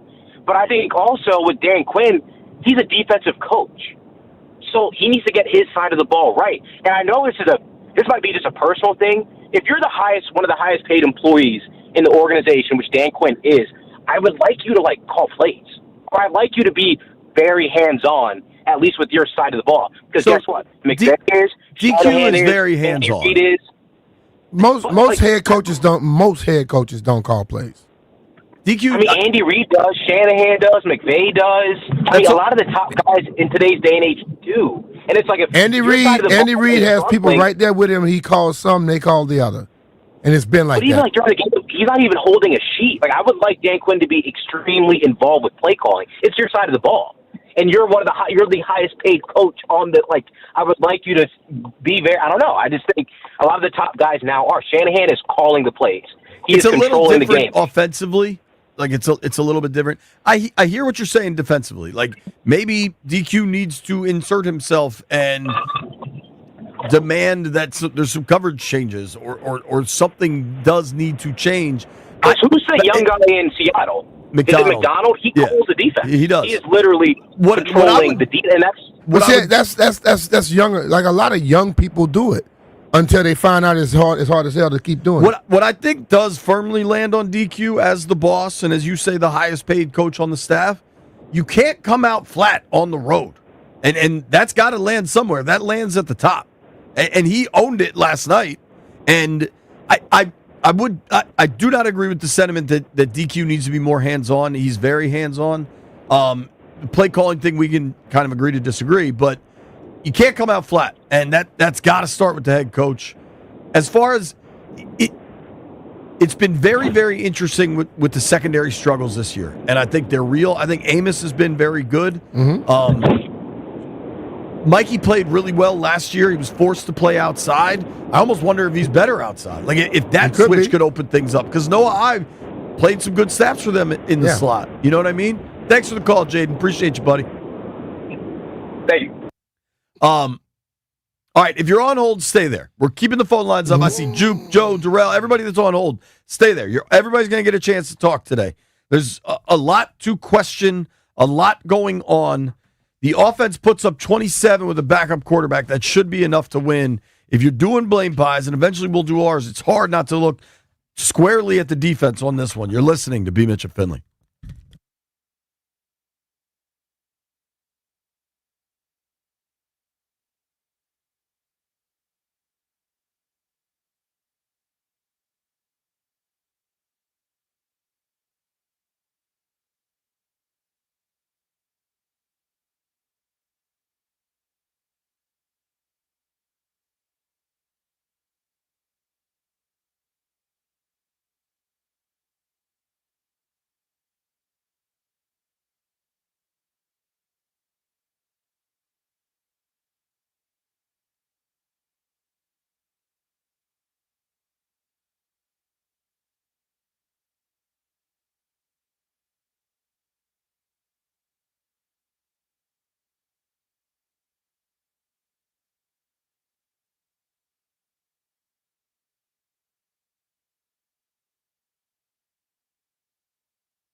This update brought to you by the Reynolds and Power Home Team, Keller Williams Realty. Breaking news from the NFL, where New York Giants' Malik Neighbors is out for the season with a torn ACL following the Giants' win over the Chargers. Commanders lost to the Atlanta Falcons 34-27. Slow starts on the road hurting the team, says Dan Quinn. Yeah, I don't know yet, but we're going to dig in for sure. And the reason being, I don't have it yet. Obviously, I'd already hit it. We just have to make sure, man, we can hit the gas early. Didn't feel that going into preparation or any of that, but the results are what they are, so we got to make sure, man, we can find our edge. Tonight, 2 Monday night games, Jets and Dolphins at 7. You can hear the live play-by-play on the Fan and Team 980. 8:15 from Denver Bengals against the Broncos. The Nationals have called a news conference for Wednesday morning at 9 a.m. to introduce Paul Taboni, their new president of baseball operations, coming over from the Boston Red Sox. Yesterday, the Nationals ended their season with an 8-0 loss to the White Sox, finishing 66-96. They've lost over 270 games in the last 3 seasons combined. The Reds make the postseason, the Mets fail. Guardians clinch the AL Central, and the Blue Jays take the AL East. Shohei Ohtani hit home run number 55. Washington Spirit over Houston dash 4-0 to earn a postseason berth. Capitals beat the Devils 3-2 in a shootout. Want to hear the fastest way to know what your home would sell for? Reach out to Empower Home Team. Simply text your address to 800-763-3000. No phone call. Just text your address to 800-763-3000. That's 800-763-3000. Byron Kerr on the Fan.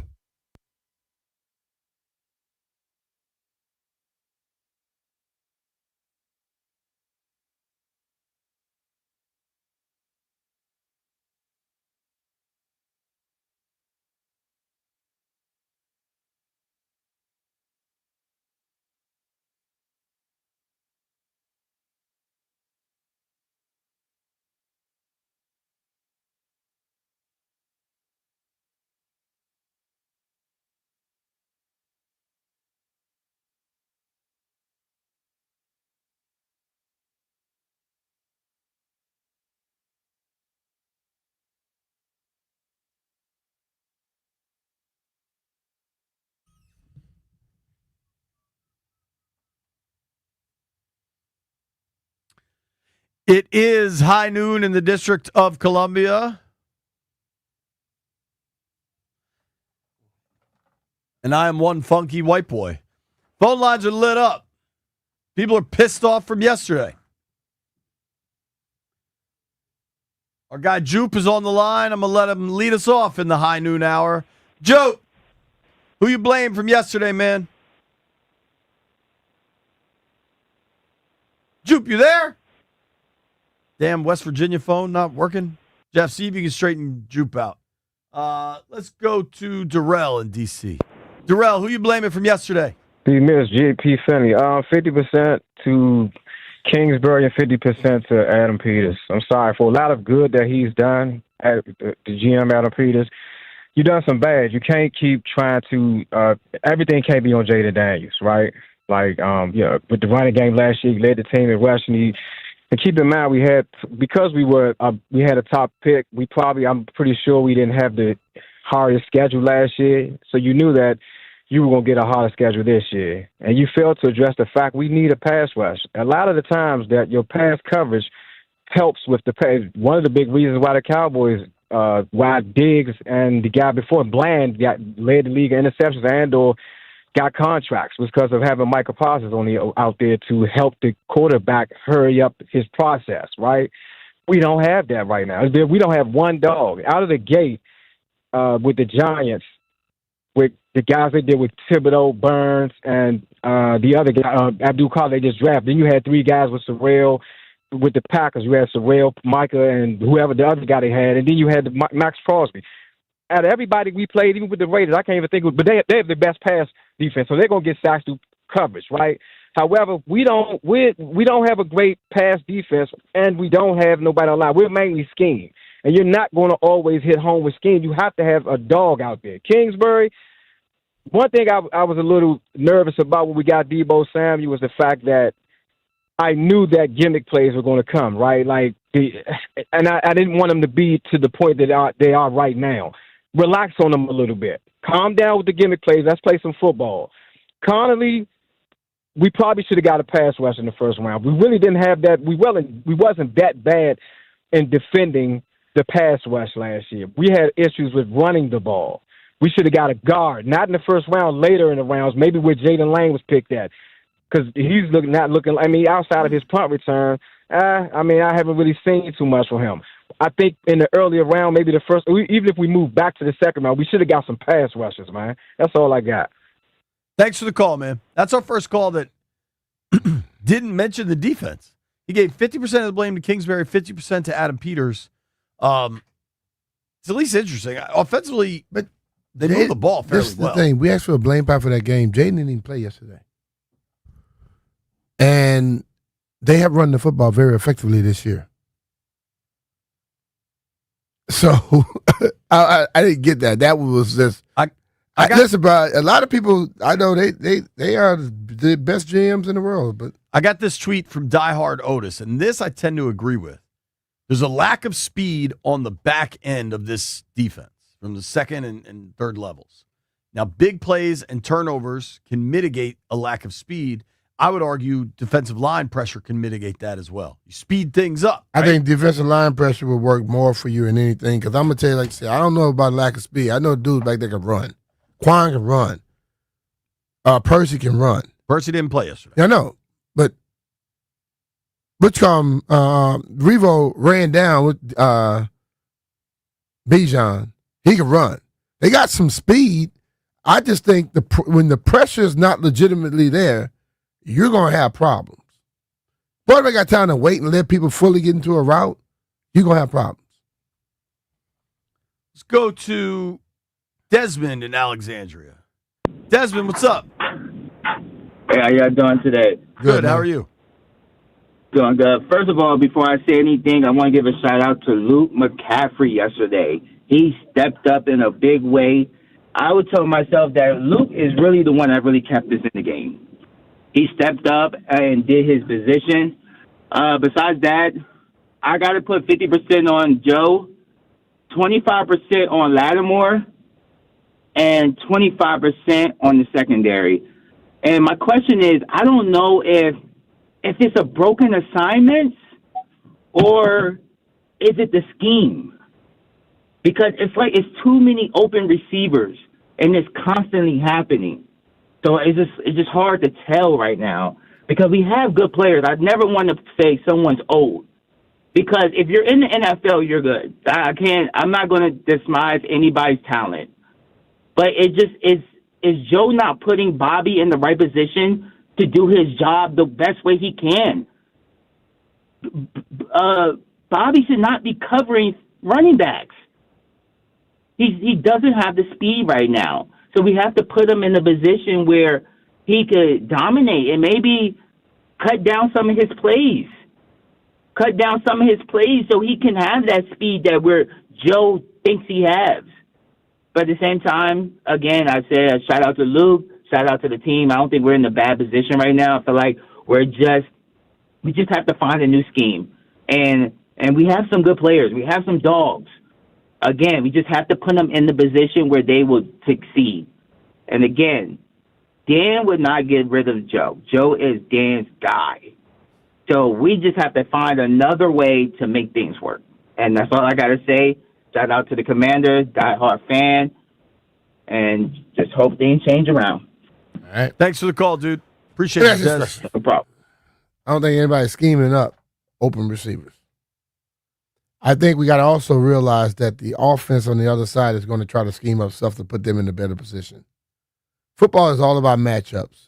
And Bobby being on the field with his experience helps you out in more situations than it harm you because I don't think they're going to run that route every play against somebody.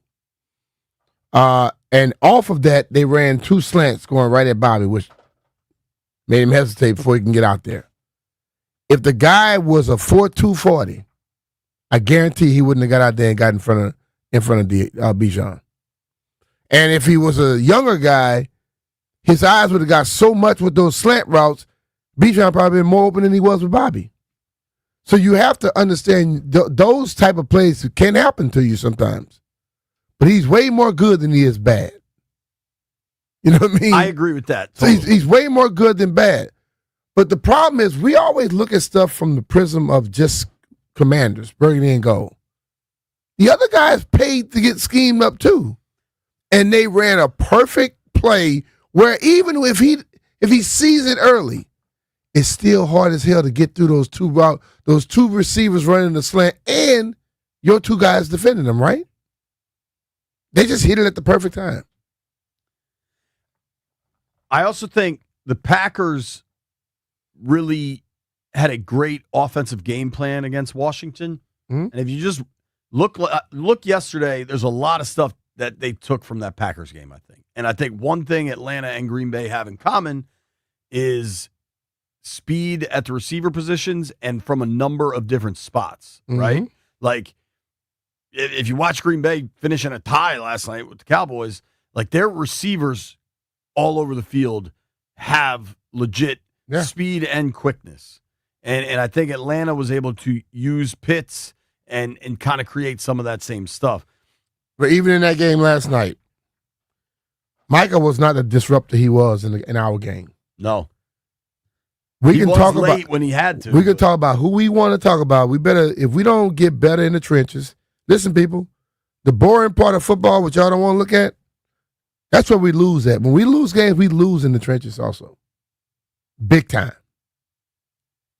I mean, in both losses, they've gotten shoved around. Yeah. Our guy Jupe, apparently his phone is working now. Jupe, you there? Yes, I am here. My bad, fellas. All good, buddy. Hey, here's my blame pie. I'm going 20% to the defense. That'd be players, coaches, 80% to Ron Rivera. You set my team up for future failure for all those horrible draft picks. Now on to the game. Listen, I'm not going to go, and I'm sorry, I can't tolerate these fan base saying we're not that good. We ain't got good players. Some of these players, everybody's going to have their ups and downs. But what I see, remember B-Mitz, he was talking about Sam Howell, how he kept saying you want to see him stack upon good games upon good games. Mm-hmm. I felt that way with the defense yesterday. Like, they would get a play, and then they would give a play. I feel with the defense, they need to stack upon good series. Because you can't tell me that our defense is that trashy that we're getting stops, but we're giving up plays. Because then we would just be getting run all up and down the field. The current routes, that is nothing new to me. Like that was driving me crazy last year. Those current routes, those hook routes, I don't know what it is, what they need to do, but they got to figure it out. Again, it's only week 4. They got time to change it around. I refuse to believe we ain't got talent on this field. They just got to figure it out. We're hitting a rut. We can change it up. We did it last year. We're going to do it again this year. That's a lot. Also, my last point, fellas, that energy that I'm still looking for from last year. Do you think that Terry McLaurin contract situation has messed with the morale of the team? That's all I got for you. No. Nah, I don't think so. Well, thank you for the call, Jupe. B, Terry and Jaden didn't travel yesterday. Now, a lot of times injured guys don't travel. That's not unusual. Do you think that was weird or mattered at all yesterday? No. I think it was smart because it turns into too much of a story. You know, if they're there, they get asked more questions about other stuff than you get asked about the game. So I would have left them home too. Let's go to Joe in Manassas. What's up, Joe? Hey, what's up, guys? Love the show as always. Appreciate you. And my blame pie, I'm going to start out with 25% to Joe Witt, 50% to the defense in general, and 25% to Peters. And this reason why, man. Like, he thought we were good, and the secondary was, Lattimore. He signed him. That's a swing and a miss. I don't care. You can tell how good he is, and all the things he touches is gold. This isn't gold. He made a swing and a miss on that one. But my whole thing is, like, this offseason, remember when this training camp and stuff? Man, the secondary looks good. You heard all that. Secondary looks good. They're locking down the receivers. How about this, man? The receivers on our team are terrible. Let's get real. McLaurin wasn't out there. What do you got? Noah Brown? You got Luke McCaffrey you got to cover? Lattimore and them, you know what I mean? The veteran presence locked them down and gave them false hope for the regular season. Guys run around all crazy on them all day long. Got to do something with the defense. Secondary is trash. Thank you for the call, Joe. When you look at yesterday and you don't have Terry and you don't have Noah, the receiving core, it does drop. But you don't have Terry. You don't have Noah. You scored 27 points. You still did enough to win the game. So I don't think they're trash. I hate when people call and say people are trash, and they know we're close to them. But the whole thing about it is the offense played well enough to win. Defensively, they got to get that fixed. Score 27 points every game, you're going to win a lot of damn games. Our boy Lap is in D.C. What's up, Lap? Who you blaming? Hey, what's up? What's up, B-Miss? What's up, JP? I haven't talked to you guys in a while. I hope your families and everybody good, bro. You too, bro. I'm blaming Joe Witt. I'm blaming the defense. I don't think we looked as bad as the Packers game because I never want to see. I mean, you could look at Dan Quinn's eyes in the Packers game. Like, we just looked bad overall. So I don't think we were that bad. And like B-Miss said, we still scored 27 points. We still running the football. I think we should have ran it a little bit more, especially when you got a good defense. I mean, Falcons is a top 3 defense, bro, and they got 4 rookies on their starting defensive side of the ball, man. So we got veterans, man. That's bad that we're not playing disciplined, sound football, and that's what it's going to take, man. I don't know if it's the scheme. I don't know if it's, coverages, but they got to play disciplined football, and we're an old team, so I think they need to rotate some of those older guys more. Hey, JP, did Von Miller get any snaps? Because I didn't see him out there, or he didn't make any noise. And he got snaps. I want to say he played. And what about Preston Smith? Did Preston didn't even dress out. He was inactive. Oh, man. See, they need to put my boy out there, man. They need to put my boy out there. And Von Miller had 21 defensive snaps, about 30% of the snaps. Oh, wow. Wow. Yeah, so we got to, like the other caller, we got to get some pressure, man, on the defense for sure. And the secondary is really a disappointment, man. I mean, I'm not going to say they trash. I think it's some talent there. Lattimore looks worse than Josh Storman, good God. But I think he needs to be maybe in nickel packages or maybe safety or something. I don't know, but I would put Sanders Steele and Trey Amos out there and rock with that. But they got to tighten up on the defense. And our defense seems like they're not a 4-quarter defense. It seems like they're going to give you 1 or 2 quarters, and you'll take advantage of that. I mean, that's it, bro. And they might be a better suited postseason team, but it's tough in the NFC. So we got to get it together because all these games count, and our division going to be tough too. So we'll see what happens, man. I guess I can evaluate them more when Jaden comes back. But good show, bro. Love y'all, man. I ain't talked to y'all in a while. I got to call you guys more, man. But hope you and your family and everybody doing well, man. Love y'all, man. All right, bro. Good work. Thanks, man. Appreciate the call. Yep. I think what he said there is fair about the secondary. He's like, man, I'm not going to call him trash, but there's definitely some concerns. But I think that's realistic. That's the way of the world today. We call in and say people are trash as soon as they have one bad game. Then next week we call it some bad great they are. That's what we do. I agree with you. But specific to the secondary, I think there's been concerns even in the wins. Maybe not against the Giants because Russ really struggled. But, I mean, against the Raiders, you saw it. Offensively, so I got this tweet from our guy Tay, which I tend to agree with. He said, blame pie 100% goes to the defense. JD and Terry were out, and Washington put up 27. Yeah. You got to play complimentary football. They did it really well against the Raiders. They did not do it well against Atlanta. Let's go to the commander, Commandante Tequila. What say you, buddy? Whoa. What the hell is he doing? What's he driving? A 18-wheeler? Sounds like he's on a With motorcycle. his windows down? Talk to him, Jeff. Tell him he gotta do something. Or we can't have him on. Lord knows what Commandante's up to. Let's go to Melvin and Bowie. Melvin, who you blaming from yesterday? Hey, man, where do we start? How y'all gentlemen doing today? What's up, brother? Good, buddy. All right, let's go here. I'm going 10% with Peters, and then I'm going 90% with this defense. Now, I agree with B. Mitch that it's do start in the trenches. You got to get that fixed. We thought we had it. We lost Wise. We thought we was going to get that corner fixed. None of that is working. But these corners, I'm never going to call any of these guys trash, man. These guys doing something I could never do. Great guys. But Lattimore is done. We need to recognize that. Put Sanders Steele out there. Take Lattimore, bring him in, relief, whatever. We got to get rid of him. He's not good. He's holding. He's grabbing.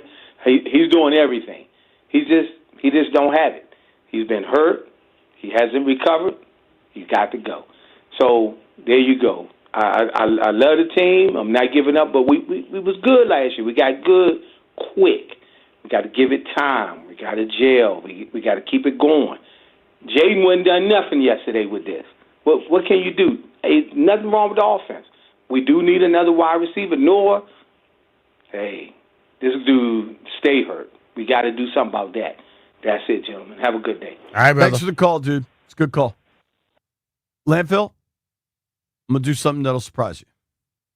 I'm going to go to break on time.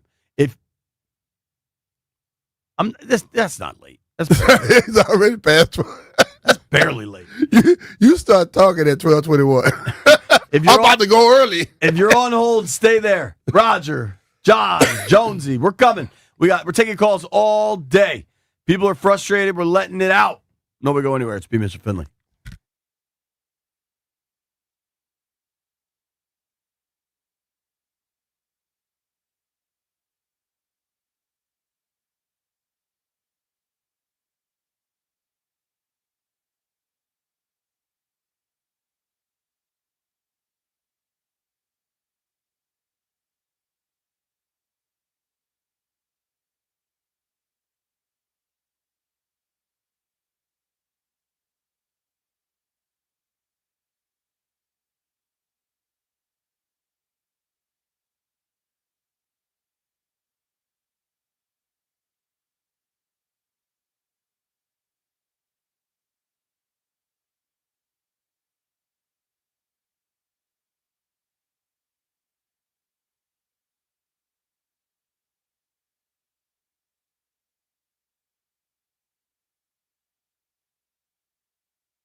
Rough news for the New York Giants after their huge win over the Chargers yesterday. Wide receiver Malik Nabers is out for the season because of a torn ACL.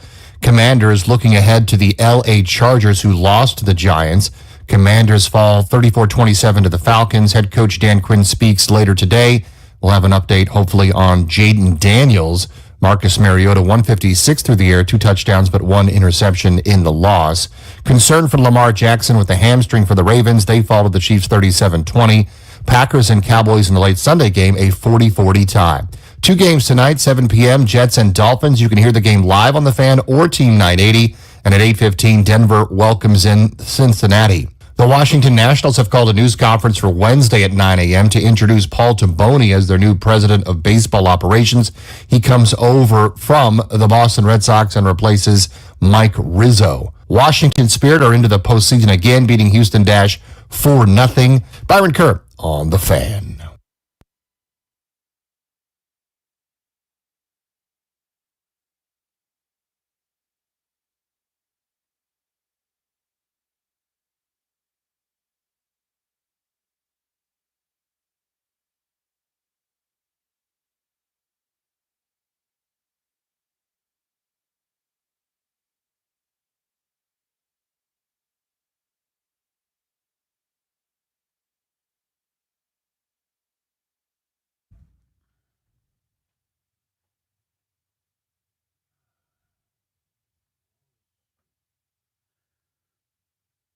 B. Mitch and Finley, 106.7 The Fan. Fans are pissed. Washington got drilled in Atlanta. Defense couldn't stop a toddler. Give up 34 points to a team that got blanked the previous week. Not great. Lanville, what's your blame pie? Haven't checked in with you yet. Sure, it's positive. No, it's not. It is not positive. It is 100% on the defense. The coaches deserve blame. The players deserve blame. They couldn't cover. They couldn't tackle. I think Lattimore individually, that's not working out. It's just not working out at all. I'm going to give Lattimore a third of the blame. I think you give Joe Witt a third of the blame, and I think you give the rest of the defense 1/3. They got to learn to tackle. They got to learn to cover. If you can't do those things, you're going to give up 34 points to a team that scored 0 last week. And the offense didn't play poorly. They scored 27 points. That's not bad at all. The defense just couldn't stop anybody. They couldn't tackle, and they have 1 takeaway on the year. Not great. Cam Curl had 2 picks yesterday for the Rams. I'm going to tell you, Jay, I haven't given you mine. Give him 50%. No. 33 1/3% to the defense, 33 1/3% to Landfill, and 33 1/3% to Greg. When Greg and Landfill watch the game together, we're 0-3. It's their damn fault. I was going to point it out. Yeah, that's what I'm blaming. Landfill, They want to blame the alumni. The alumni. No, it's Greg and what's up? They're not watching the game. They're doing other stuff than paying attention. That's why we lose. Is it possible you were too stoned to properly watch the game, and that's why it went sideways? I was, I was very high, but even I could see they couldn't tackle. So it's your fault. You and damn Greg. That's what I'm blaming. I think it's the alumni's fault. They should teach them how to tackle. No. What was the food? Have you had the same food all 3 of these losses? No. Whatever they eat, they got the munchies. They don't know what they eating half the time. You got to take some ownership here. This is an accountability program. I blame Jeff. He was supposed to show up. He didn't. Jeff blames his car. I gotta blame JP because every time JP say good song, and I mention the food in the song, and JP be like, "Yeah, we're gonna have mozzarella sticks on Monday," or he was like, "Yeah, we're gonna have chicken wings on Monday." We take an L. You wrote the song, dog. Hey, but I didn't make the bet. I blame White Brian. The Giants winning was a miracle, and it took up all the luck White Brian, for the entire show. The Mets have a $300 million payroll and didn't even get a wild card, and Malik Nabers is hurt. And yet, you're the most smiling and animated I've seen you in whatever the amount of time is you've worked with us. Yeah, the Mets have ruined my sports life the last 4 months by just being the 4th worst team in baseball. It's over. So are you smiling today because it's over? Yeah, and the Giants won. It sucks Neighbors got hurt, but they won a game. It's a rare occurrence. You shouldn't be happy if Neighbors is hurt. All in you know on what I mean? Dart A lot are more you? L's are coming. Where the train has already left the station for Giants fans on Dart. How all in are you? I like Dart a lot. He looked like what He's the Josh guy. Allen looked like. Oh, okay, cool. Like what? Yeah, you heard that. That was a Josh Allen cop. Before Josh Allen learned how to throw, and he had to rely on his legs. It looked a lot like that. Oh, please. Don't even try that. All right, White Brian. White Brian's got Jackson Dart as the next Josh Allen. Let's get back to these phones. People have been on hold a while. Steve is in Upper Marlboro. Steve, who you blaming for yesterday? Yep, Can you hear me? Yeah, we got you, man. Hello. All right, yeah, so I'm going to take a little bit of a different approach. I'm going to blame it on, even though I agree with everybody else for the most part, unrealistic fan expectations. So, for example, I would say it's not reversion to the mean. It's more of like a reversion to the truth. So like last year, AP was great, brought in, had a great draft, brought in a lot of vets, some of whom really nobody, wanted. Bobby, Louvu, Chin, Ertz, Noah, Diami, even Cliff. The bug was kind of been out on Cliff, which I've talked about before. And even DQ. DQ has been around a little bit, and he's, he's good with those. He's got mantras and little catchy mantras and stuff. And that worked last year. Excitement, vibes, that means something, right? It's a game of inches. New coach, new owner, new star quarterback, vets with something to prove. And I don't necessarily think we were like that much better than everyone last year. I think that we wanted it more. We were grittier, and we did the little things, went the extra mile. And 4 games in, and it's kind of like the new car smell has worn off a little bit. So, like, let's take Terry. Last year, Terry had, 80-some catches. I think he almost had a 20% touchdown catch rate. So that's kind of unheard of. That's tough to duplicate. And some of those catches literally won us probably 2 or 3 games, if not more. That's just super tough to duplicate. So not saying it can't be done again, because they did it last year, but they need to find a new why. Last year it was like to prove they belonged. Everybody was hungry to prove that, we're here, we're back, we're something to be reckoned with. This year it's got to be a different purpose, kind of like a different meaning. It just seems stale, including the play calling. Everything, like the current approach is not working. But to go to like a little bit of a player side, let's talk about Lattimore. All right, we're not cutting Lattimore. I mean, we just don't have the bodies to cut Lattimore. But why not put these guys in a better position? It's obvious at this stage in his career, he's definitely a liability one-on-one. But I think he's got some good qualities. He's aggressive. He hits hard. I mean, he's got tenacity. Why not put him more? And again, I've never coached football or anything, so I don't know. But I've always viewed him as like transition into like a safety role. Put him back there, let him lay some folks out. Play tough, help. He's even Mikey. I'm not gonna lie, Mikey seems to be better, kind of playing quarters or something like that. One-on-one, Mikey just that interception. He was playing a little zone, a little section right there that he jumped up and got. Stop trying to fit a square peg into a round hole just because that's what teams do. I feel like Witt needs to evolve a little bit. And the last thing, I felt complacency from the team this camp. It's this quiet, it's kind of like, damn, I just don't see it as last year. Even from Jaden. I love Jaden. I've got a daughter Jaden's age. I would, I wish that, but I love Jaden, but it definitely seems, I don't know, I think we got a little complacent, we got a little arrogant, and I think we started thinking our shit don't stink, and we need to get back down to the nut. Good call. Got a little hot. I don't know if they're complacent. Crap. That's a good word. Crap. Yesterday's a bad game, though, and I'm not going to tell fans they're wrong today. Roger's in Gainesville. Roger, who you blaming for yesterday? All right, I got a good one. 25% for Adam or Cliff, 25% for defensive coordinator, 25% on Dan Quinn, 20% on Adam Peters, and 5% on Marcus Mariota. And I'll explain why. First, I don't understand what Cliff was doing with that first series. If you want to establish what you want to do through the game, playing trick plays and everything else. I've been an OC.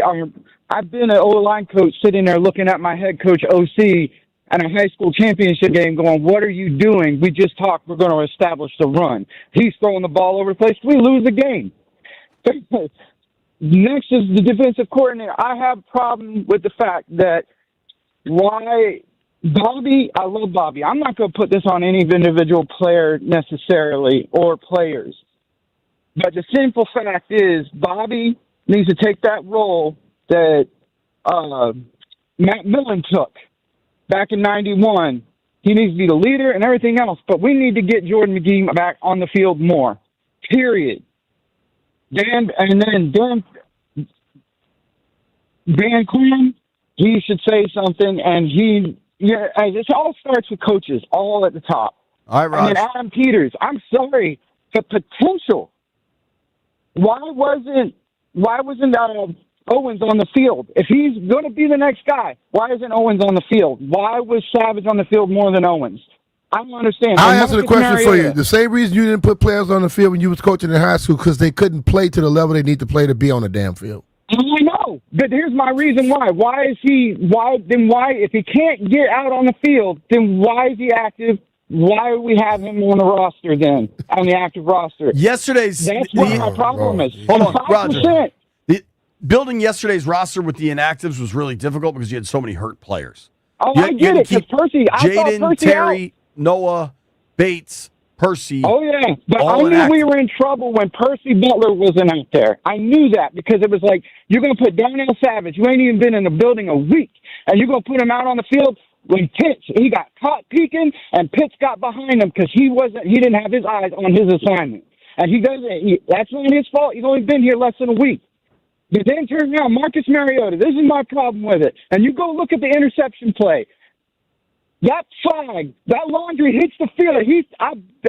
Nobody asked him. I bet you if you asked Marcus, when that flag went out, immediately he's thinking, all right, offsides, free play. He chucked it up in the end zone on double coverage.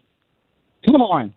I mean, he has to have a little bit of culpability there. You don't just assume the flag is on your side, and you don't throw it in double coverage. I appreciate the call, Raj. That's all I got, JP. All right, I appreciate your passion, dog. In an effort to stay on time, I'm going to break. Listen, man, the phone lines are lit up. We're taking your calls. We're just going to, you guys get to vent. It's a Misery Monday. Let it out. It's B. Mitch and Finley.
Sing it, Jeff.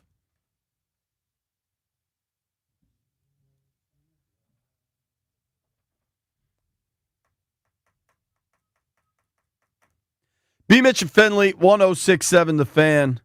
Our friend Neil Greenberg from the Washington Post is listening to the program, and he just tweeted out, fans are fired up this morning on 1067 The Fan. I think fans are angry. I think it's reasonable to be mad after yesterday. The defense was subpar, to say the least. Folks been on hold a long time. Our guy Jonesy's on the line. Jonesy, who do you blame for that Falcons game? All is dirty 30. How y'all feeling today? I am pissed off. Good, man. 15. Hey, look, 15 on the players. No, I'm sorry. 85 on the players, 15 on the coaches. Okay, partial scheme versus fundamentals. Tackling, wrapping up, and breaking down.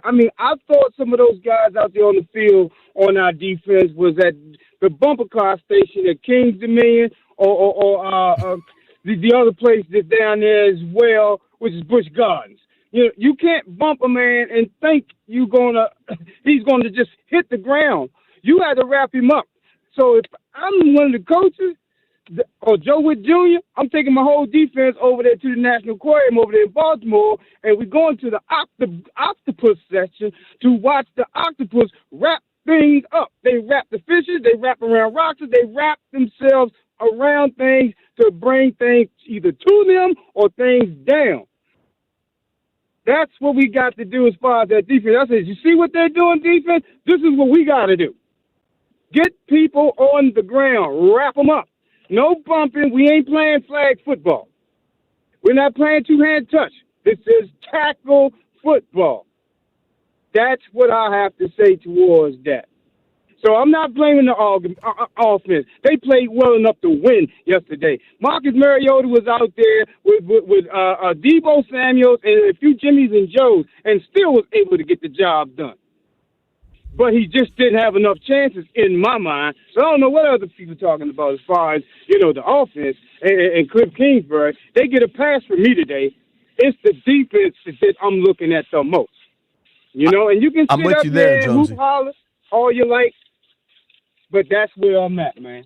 I'm out, fella. Thanks for the call, dude. All right, Jonesy.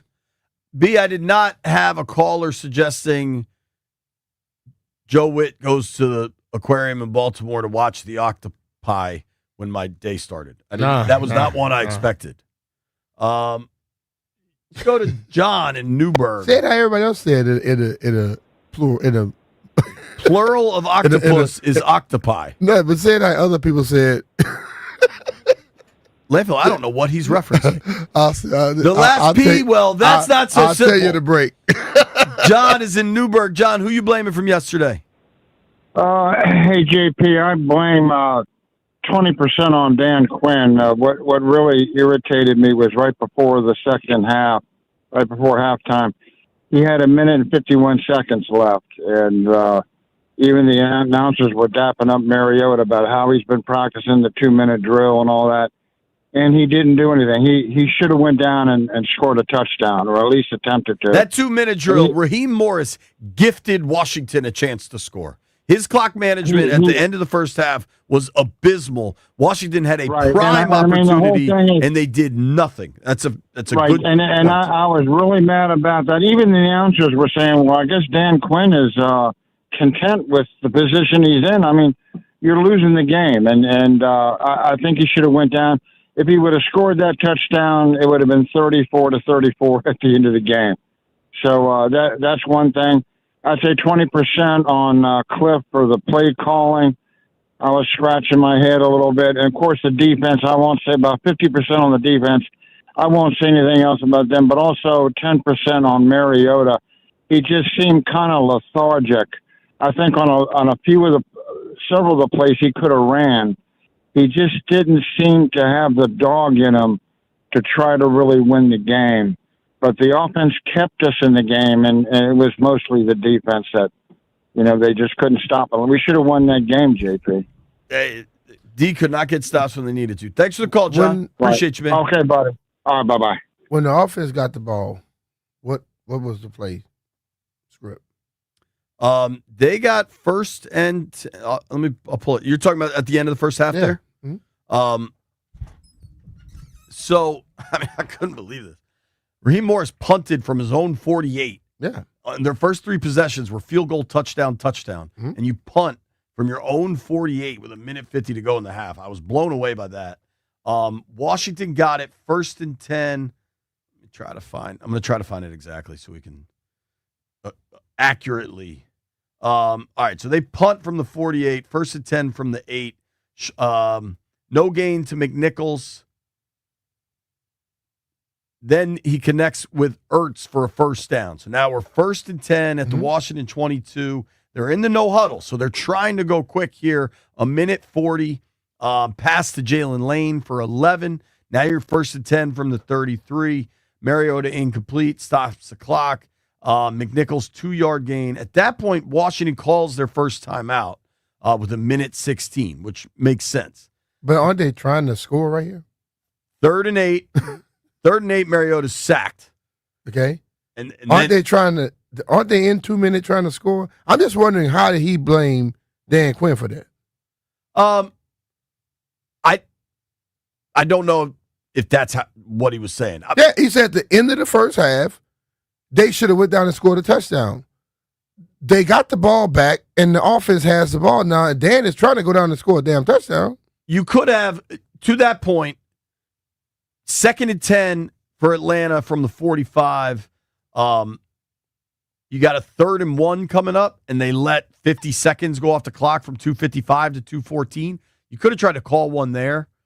That'd probably be a little 2:55, 2:40. No. This is when they got the ball with the 1 minute and something left in the game. Yeah, I don't know that they did anything wrong. Once he took the sack, that's and you've got 4th and 14 That's from why inside I your own don't 30. understand. Listen, bro, we everybody got a right to be disappointed, this, that, and the other, but when you don't make sense, you don't make sense. I don't understand how he say he give you 10% of Dan Quinn for not trying to go and score. They got the ball and they was going down to score. And they faulted on offense. I don't think the coach can make that happen. It was a bad sack to take. Yeah. Yeah. So I don't get that one. I never lie. I said it's phone lines all day. We're keeping them going. Nobody go anywhere. It's B. Mitchell Finley.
This update brought to you by Foley Mechanical. Postseason baseball begins tomorrow. Tigers and Guardians at 1 p.m., Padres and Cubs at 3, Red Sox versus Yankees at 6, and the Reds and Dodgers at 9 p.m. The Nationals will introduce Paul Taboni as their new president of baseball operations at a 9 a.m. news conference on Wednesday morning. Nationals lost to the White Sox 8-0 to finish their season 66-96. To the NFL, where New York Giants have lost Malik Neighbors for the year. He has a torn ACL. Giants beat the Chargers yesterday. Chargers take on the Commanders next Sunday at SoFi. Commanders, after the loss to the Falcons 34-27, looking to get healthy. Marcus Mariota 156 through the air, 2 touchdowns and an interception. Chiefs beat the Ravens 37-20. Lamar Jackson has a hamstring injury that's of big concern.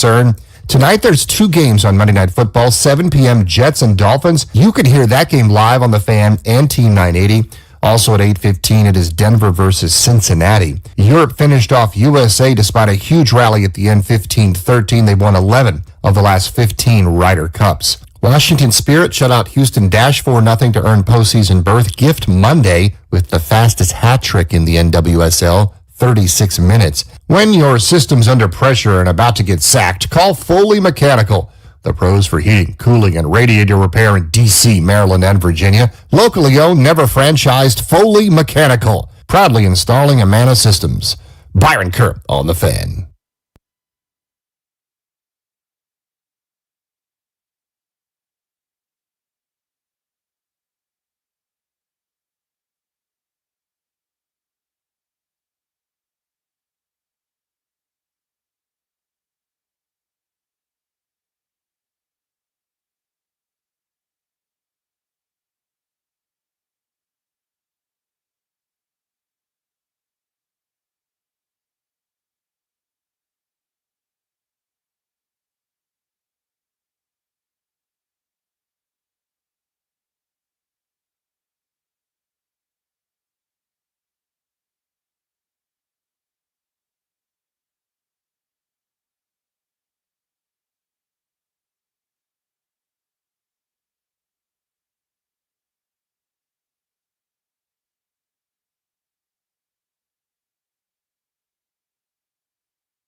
B. Mitch Finley, 106.7 The Fan. Listen, I promise we'd take calls all damn day, and we're going to do it. People are mad. Jeff, I almost choked on a snow pea. Scott is in College Park. Scott, who do you blame for yesterday? JP, B. Mitch. What up, man? So, B. Mitch, as much as you're not going to want me to do this, the last guy kind of took my way I was going to go there with this blame here. 40-40-20, 20% to Mariota, 40% to the defense. And as much as I love Dan Quinn, man, that time management yesterday was horrible, and I'll give you 2 occasions where it just triggered me a little bit. The first one, like the guy said before the end of the half, after they got that 15-yard pass to get the second first down with like a minute and 40 left, you got 3 timeouts left. Obviously, we know you can't take them into the second half. Why not use them starting then?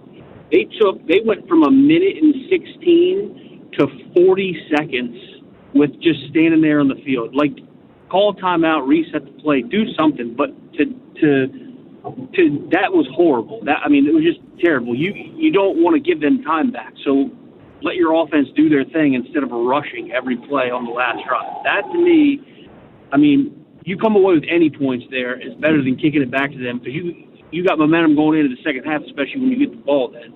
So that went from a minute 16 to they called a timeout at 40. So correct. They run the play. They're just standing there. They were in the no huddle. Just let me play devil's advocate, all right? Sure. They run the play. McNichols gets a 2-yard gain. Just running the play roughly takes about, call it 10 seconds, right? Maybe it's 8, maybe it's 11. Let's just call it 10 for round numbers. So that gets you to a minute 6. Then, where I will agree with you is some level of indecision from, say, a minute to 40. But the other side of this is they were still pretty deep in their own territory. It was 3rd and 8 from their own 35 against an opposing offense that was moving the ball really well. So maybe that wasn't them just standing around. Maybe they wanted to let a little time burn before a big third down. So I get that, but at the Like same if they time, were at the 45, I think I'd be screaming with you. I noticed it. It's in my notes. It was third down, right? It was going to be 3rd and 8 from the 35. It was 3rd and 8 though. They called the timeout. So after the incompletion to Ertz, they went quick. You're talking about after the Jalen Lane gain is what you're talking about, right? Yeah, I'm talking about from when they took 40 seconds off the clock. And I get they want to run it down because they don't want to give the ball back, which you ended up doing anyway. But you can't go into the half with timeouts, which is, it's like flashbacks of Ron. But in addition to that part, I think the thing that got me even worse was the very beginning of the second half when we go down the field, do nothing in the first drive, and then Bijan gets that 60-yard whatever. We get down there. Then Dan wants to call a timeout. I'm sorry, but if you're going to give them a timeout, don't do it after a huge run. Let them call the timeout. That, to me, blew my mind, why he's starting to take timeouts with 10 minutes left in the third quarter, but he doesn't want to take them at the end of the first half when we can score points. I was having some – Ryder Cup was already bad enough. I didn't want to see that. So I just, it was just piling on at that point. All right. I mean, you have specific examples. That's a good call, man. Like, I think the end of the first half, I don't know. Do you want them to, take the timeouts when Atlanta's just running the clock out? You want just use the timeouts because you have them there? No, I want you to use them when you have the ball. Maybe give your offense a little bit of rest. That way you can clear minds, get some plays in, do whatever, instead of Mariota sitting out there. Look, if JD was in there, I probably wouldn't have had a problem with it just because he's a little bit more familiar with the offense. But, I mean, not to give Mariota I just think they were deep in their own territory, which is why it's they've not. been in the offense the same amount of time, right? Yeah. I just think they started that drive 1st and 10 from their own 8. If that was 1st and 10 from their own 28, it's full press the gas, go for this thing. But I think they were a little conservative. At that point, it was 17-7, right? Yep. I don't think one thing I've noticed, and I'm going to let you go. Thank you for the call, Scott. I'm curious if you agree with this, B. Mm-hmm. The aggressiveness on 4th downs, the aggressiveness end of half, end of game scenarios. And honestly, end of game is dictated by the score. End of half, you can kind of decide how you want to run it because it's just the first half. They are not running things as aggressively. And I don't mean specific run play calls. I'm just saying the aggression with which they manage the clock to try to steal points at the end of halves through 4 games this year as they did last year. Or on 4th downs this year as they did last year. I agree. That I think you can point to enough anecdotal eye test examples, and there's math to back you up on it. And I don't know what the reason for it. Jaden has been in 2 of those games. He wasn't in 2 of those games. Right. I don't know. Because they were doing some of it while Jaden was out there. Yeah. All right, let's keep the phone lines going. People are lit up today. Lewis is in Upper Marlboro. What's up, Lou? Hey guys. I'm going to keep it real simple. You guys saw Color Purple, right? Yep. God knows I loves me some Bobby Wagner. But I'm telling you, this dude is not, the game has passed him from when he came in the game. He can't check these tight ends. These tight ends are now running 4s. They are running faster than some of the running backs, faster than some of the wide receivers. He cannot check these wide receivers. To put him out there is to just expose our weakness. He can't check them, and the D-backs can't tackle him. So we can just do that game plan all day long. They should have addressed this linebacker issue last year. I can't believe they didn't do it in the off season. And so right now we're stuck because he can't run sideline to sideline like he used to. And until we address that linebacker issue, we're going to get picked off all day because he can't run a 4 no more. He should, and that's a fact that the game has passed him by. Those tight ends are running. They're quick. They're fast, faster than some of the running backs. That's my thing. That's all I got. Lou, when Bobby had 2 sacks against the Raiders 2 weeks ago, were you calling him? Yeah, he's good against the run. Well, that's but he cannot. pass. He cannot check. He cannot check these tight ends. I'm sorry, he can't. He's not fast enough. He's getting burnt every game. If you go back and look at the film, he's getting burnt every game. He can't check these tight ends. I know everybody loves Bobby. God knows I love him too. But it's not. It's time. It's time to address the issue. The elephant in the room is the elephant in the room. They looked slow yesterday. I agree with you there. I think some of it is the players on the other side. But I hear what you're saying. As for they haven't addressed linebacker, I mean, they've drafted a linebacker in each of the last 2 drafts. Hey, I tell you this though, if you want to know what a linebacker looks like, look at Green Bay's linebackers last night. That's what linebackers today look like. They don't look like Bobby. They gave up 40. They don't look like They Bobby. gave up 40 points, though, dog. Huh? They gave up 40 points. Did you see that? Yeah. So It's okay, though. It's it okay, ain't okay but- to give up 40 points. No, never. No, I'm just saying, if Bobby can't check the tight ends or the wide receivers, and the D-backs can't tackle, then what's your defense? So I think somewhere in there you have a real point, right? Like I pointed out, you drafted Kane Medrano. He was the fastest linebacker in this combine. He's supposed to be a cover guy. Is he just showing them? Think about it. Medrano was inactive 2 weeks ago for an undrafted dude who's 25. Yeah. So maybe they're just not seeing anything from the other guys either. Like it's I just want everybody to understand one thing. Your team right now is who it is. It ain't about to change overnight. So they got to figure out a way to do it with what they have. But we can't go get a brand new team right now. Brian, I agree with you, but I just said, we gotta adjust the elephant in the room. We're slow. Thanks for the call. The game is passed our linebackers by.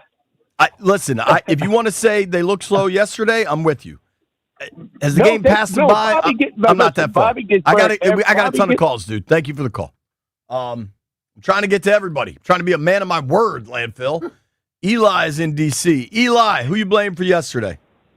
What's going on, fellas? Thanks for taking my call. I got 30 for the defense, 30 for the coaches, 20 for Peters, and 20 for maybe unexpected name, but I'll explain even from the last call, he's trying to figure some things out. Rivera, man. We have to really look at this team and what we have, and I didn't really want to bring him up because he's gone, but when you have just years of certain situations, as time goes by, you get an opportunity to really see certain things. And this year is just a little bit different. Everybody got to look through the right lens. This is a super week-to-week league, as we can see this year. And if Debo would have took that first play, 40 yards, maybe this is different. We asked a backup quarterback to play from behind, which is never a good idea. You never want, you want to keep him in a position where he's kind of controlling the game. And I thought that first series was very important, and I'm waiting for them to be aggressive in running, up off the guards and pushing, early. We kind of trying to get to the sidelines and to settle guys down. You're making guys have to kind of run and block and just kind of simplify things. Let's be strong. Let's fire off the ball. And let's run forward. Let's run straight. The fastest way, you say this, B, is a straight line. There you go. We've seen guys take a straight line and go to the house.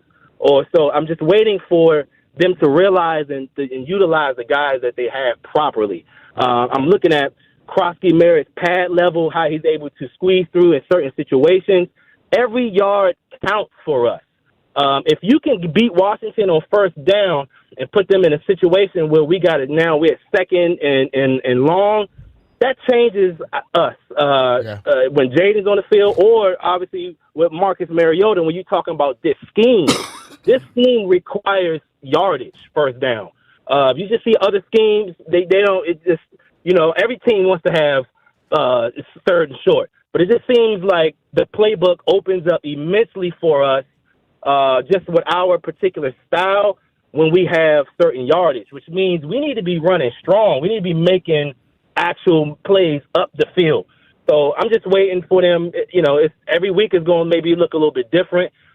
We say we're having to dip into the pot. You know, we got some injuries. So make sure you're just looking at it the right way. You know what I mean? We 2-2 with an opportunity to still win some games. We're going to get 5 back. They have more energy as a squad, obviously, when he's back there. They just look different.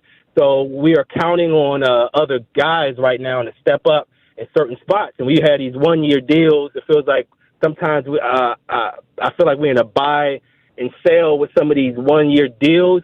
And I think they can be really advantageous for you as you build your foundation and bring on some talented guys to fill the room. But we're still trying to build our foundation. So just hearing some of the callers, it's almost like we still entry level rich in an example. And I think we still trying to we're expecting as a fan base rich things. I don't know. I think if you can get that, you just get it.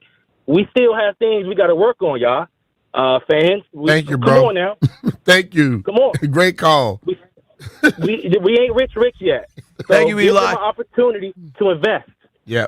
Good call, man. Thank you. That made sense. That call made a lot of sense. Aaron is in Suitland. Aaron, what's up? Who you mad at? Man, I ain't mad at nobody, man. Here, listen to this. Listen, I'm mad at the fans right now.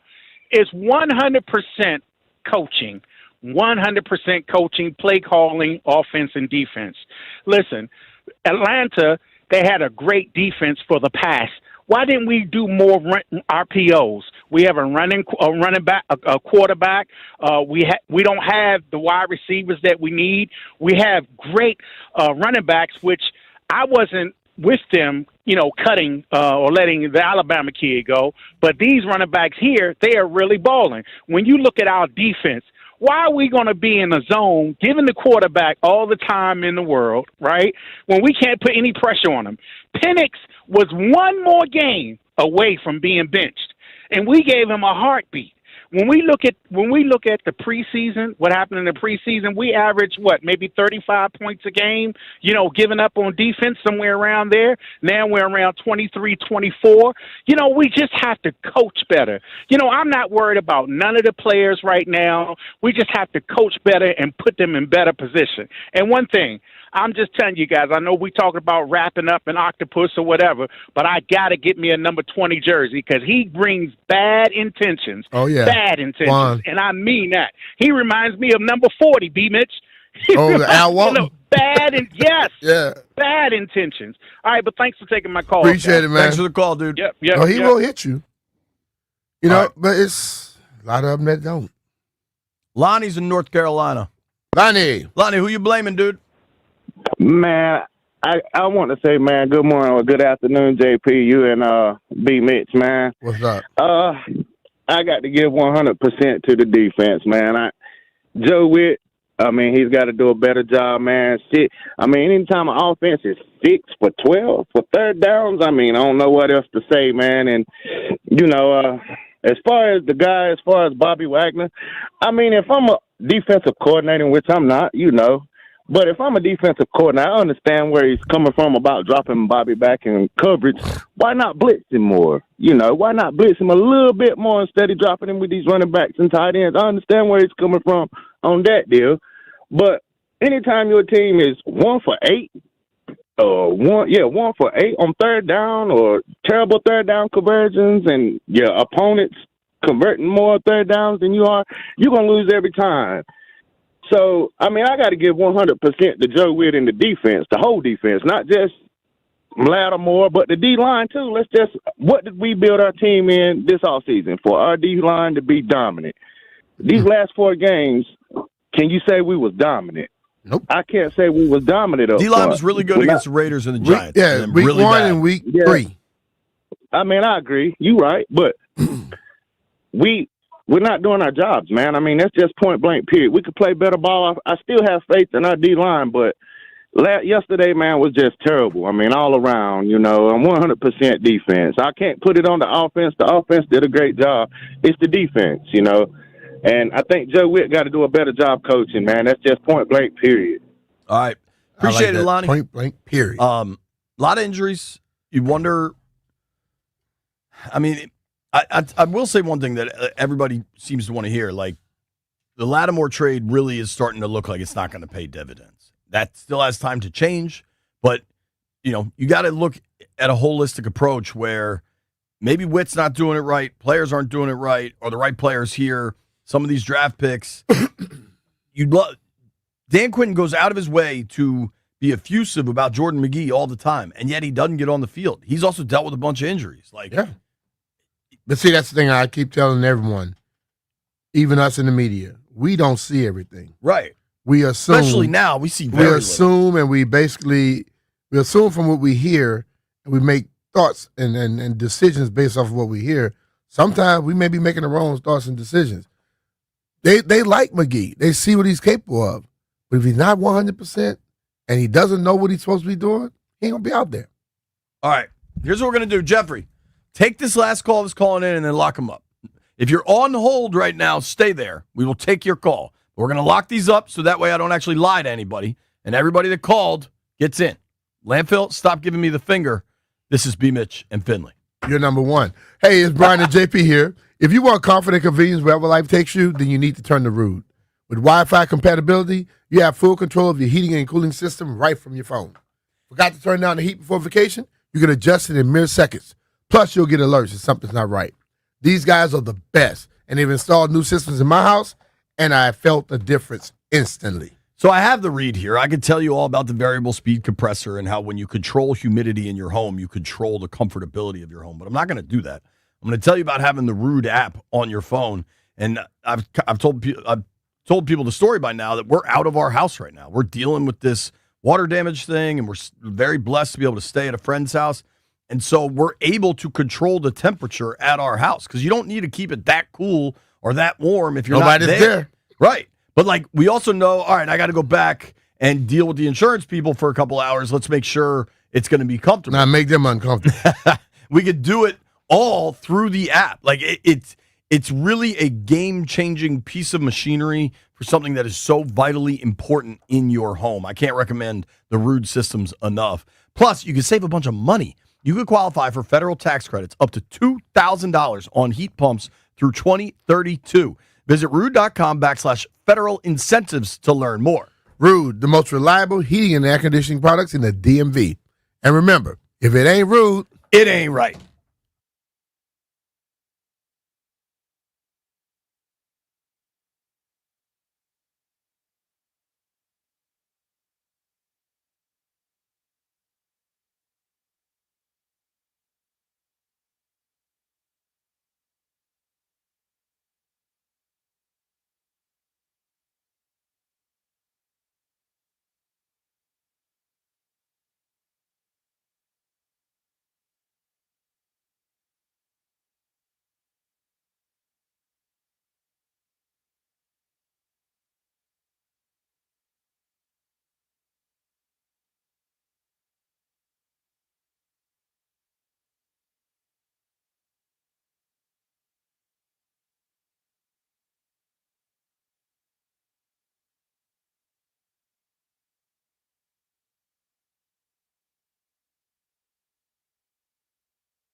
NFL news to begin. The Giants' Malik Neighbors is out for the year because of a torn ACL. Texans running back Joe Mixon with the foot injury not ready to return despite being eligible to be activated. Quarterback Deshaun Watson still going through rehab, according to Browns coach Kevin Stefanski. Commanders hoping that Jaden Daniels and Terry McLaurin will be able to be back for the Chargers game Sunday. Head coach Dan Quinn will speak later today after the loss to the Falcons 34-27. Chiefs beat the Ravens 37-20. Lamar Jackson went down with hamstring injury. Packers and Cowboys played to a 40-40 tie. Jets and Dolphins tonight at 7. You can hear the game on The Fan and Team 980. Broncos and Bengals at 8:15 from Denver. Nationals will introduce their president of baseball operations Wednesday morning. It'll be Paul Taboni. He's currently the assistant GM for the Boston Red Sox. They are in the postseason. They'll take on the Yankees tomorrow night at 6 p.m. Reds and Dodgers at 9. I'm Byron Kerr on The Fan.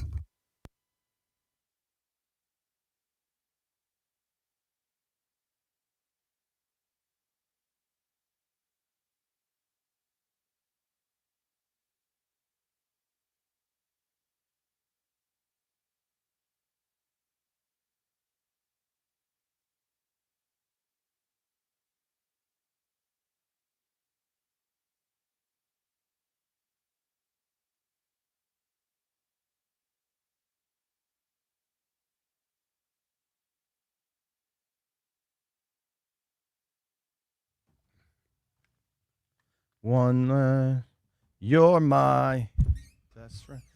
I went to the Blink-182 concert. I think it was this summer. It might have been last summer.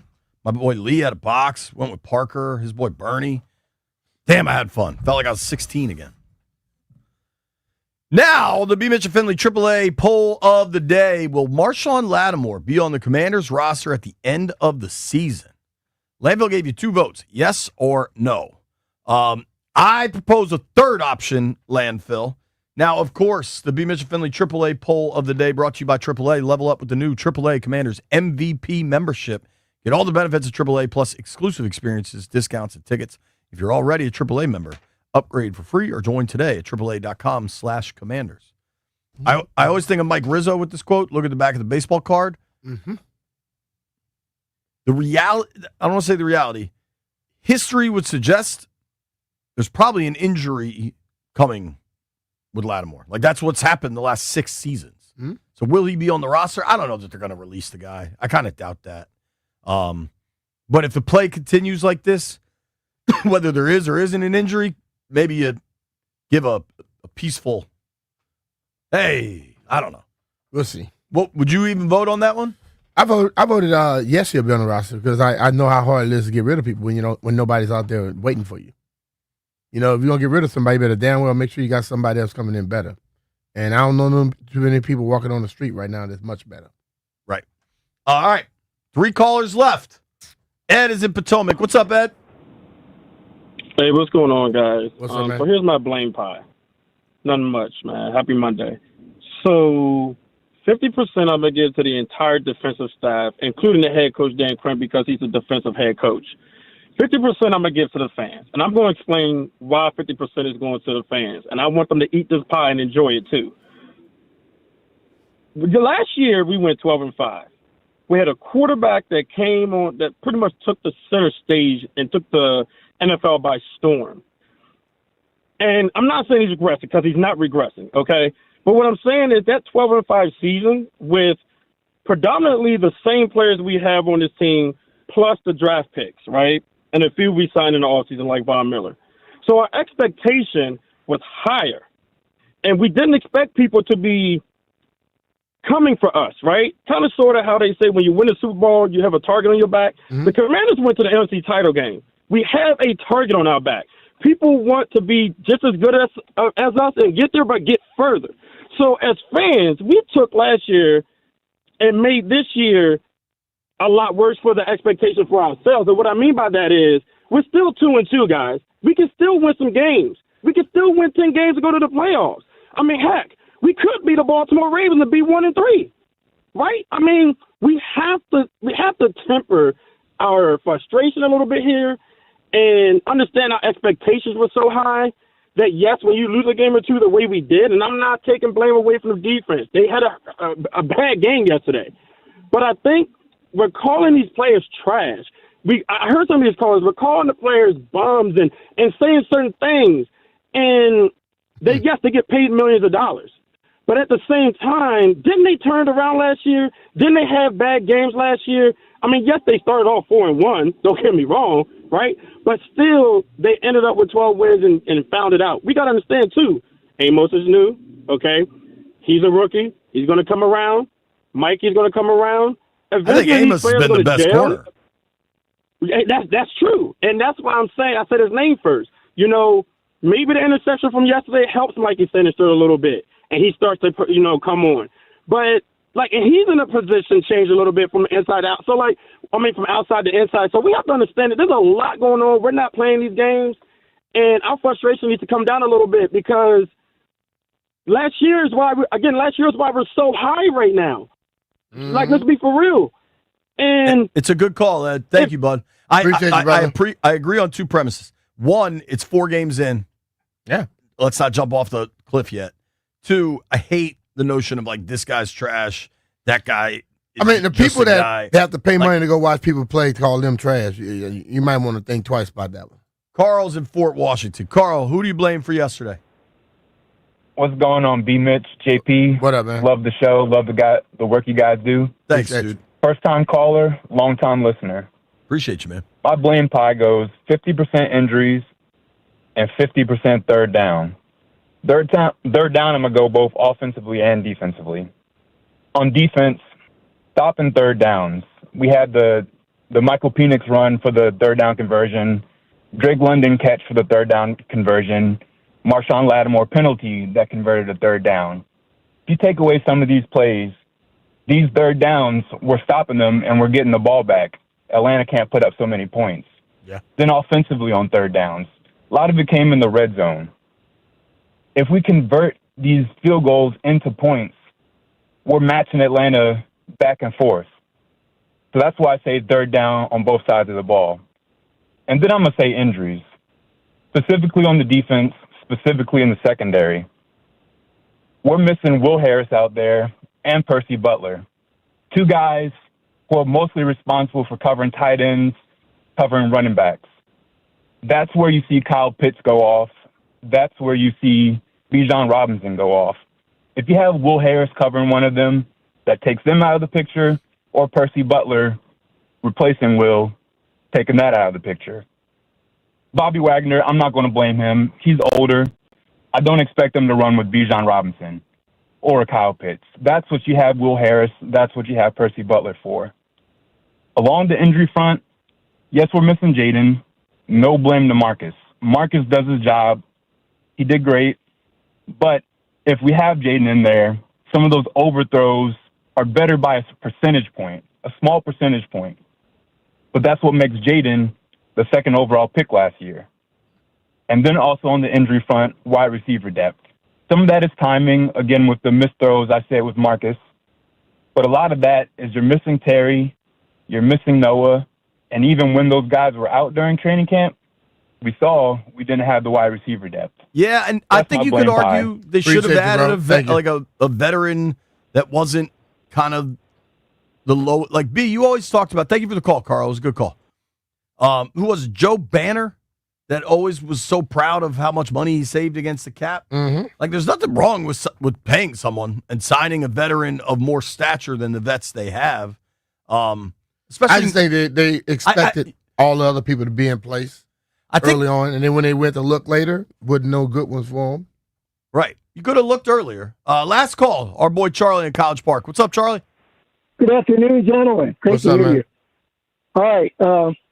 And I want you guys to correct me if I'm wrong because I want to learn more football. I'm ashamed I don't know up-to-date football.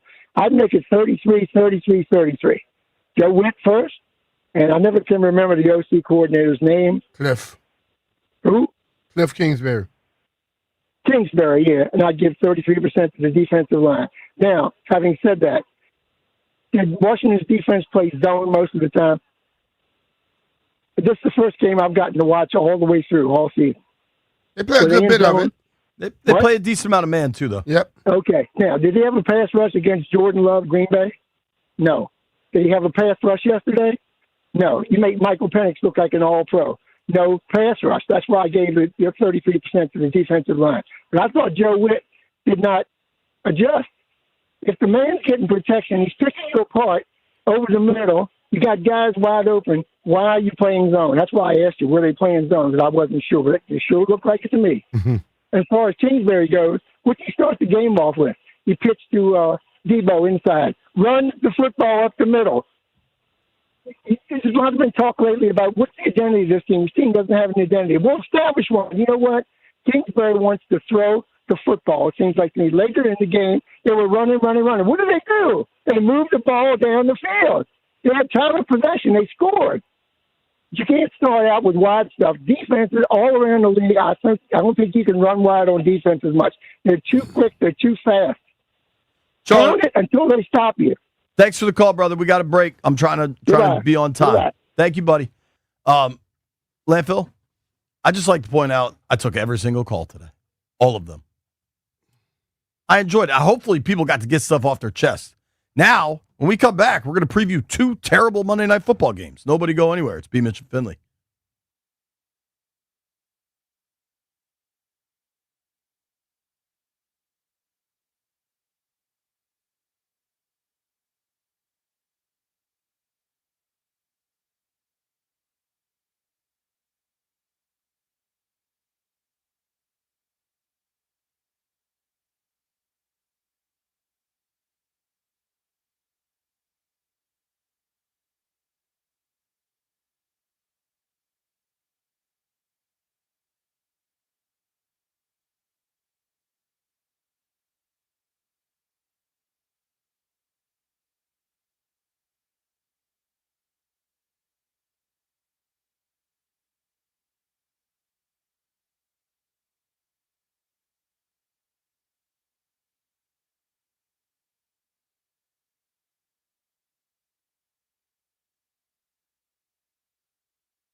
Football Talk on 106.7 The Fan is presented by Paramount Plus. You can't count on much these days, but you can always count on Sundays with the NFL on CBS and Paramount Plus.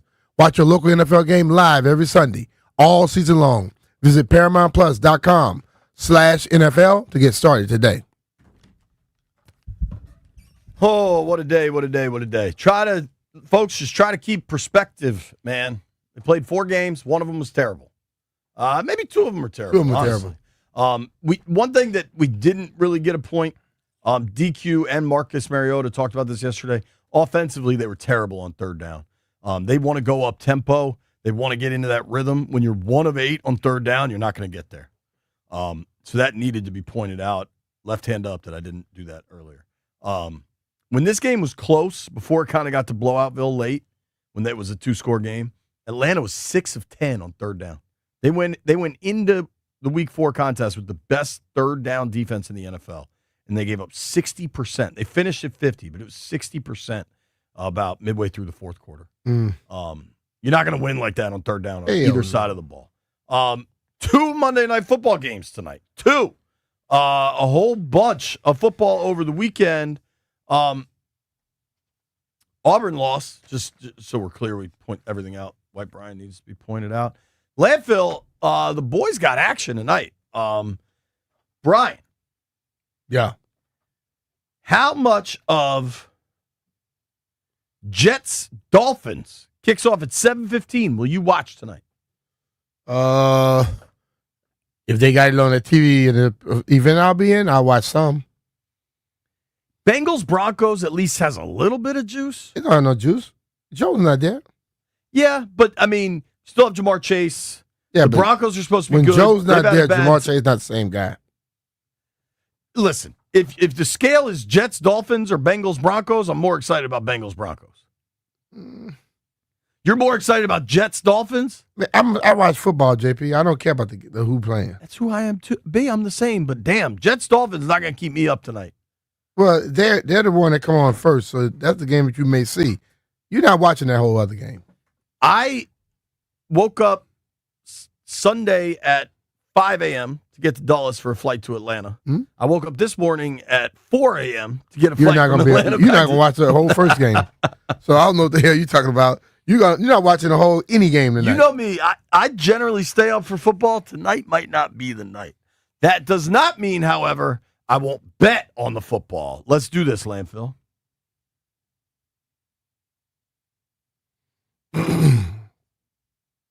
All right. Gather around. I believe baseball playoffs start tomorrow. Landfill, let's try to get a baseball guest tomorrow. A little postseason preview. No baseball tonight. No college football. Is there? I think if you want to bet tonight, all you got is the NFL. Or I'm sure Landville can find some soccer, or darts, or Lord knows. Bet on darts. Curling. Jets, Dolphins. Dolphins are in a 2.5-point favorite at home. Kind of like the Jets. Bengals are getting 7.5 in Denver. Give me Denver. You're going to lay at 7.5? It's a big number. Okay. He doesn't care, Landfill. What do you like, Jeffrey? They're playing in Denver. They are. They don't have Joe Burrow. Correct. Both those things are facts. Give me that 7.5. Anybody? Since y'all waiting, how about you just give me the Dolphins as well? Parlay. Be going with the favorites. Monday Night Football parlay. Yeah. Give me the under in both games. Also a parlay, Jeff? That's what two best, RJ. Okay. White Brian. Justin Fields touchdown. Is he starting? He's cleared? Yep, he's ready to go. Good for him. I like Justin Fields as a human. Seems like a very good dude. What has happened to Miami, dude? 2 years ago, they were the talk of the league. Remember Tyreek Hill had like 180 yards on 3 catches? Yeah. But, I mean, when you just go out and get a lot of me guys, you end up with that real quick. Landini, what do you like tonight? I'm taking the Dolphins. You guys are putting me in some real bad positions. God, these games suck.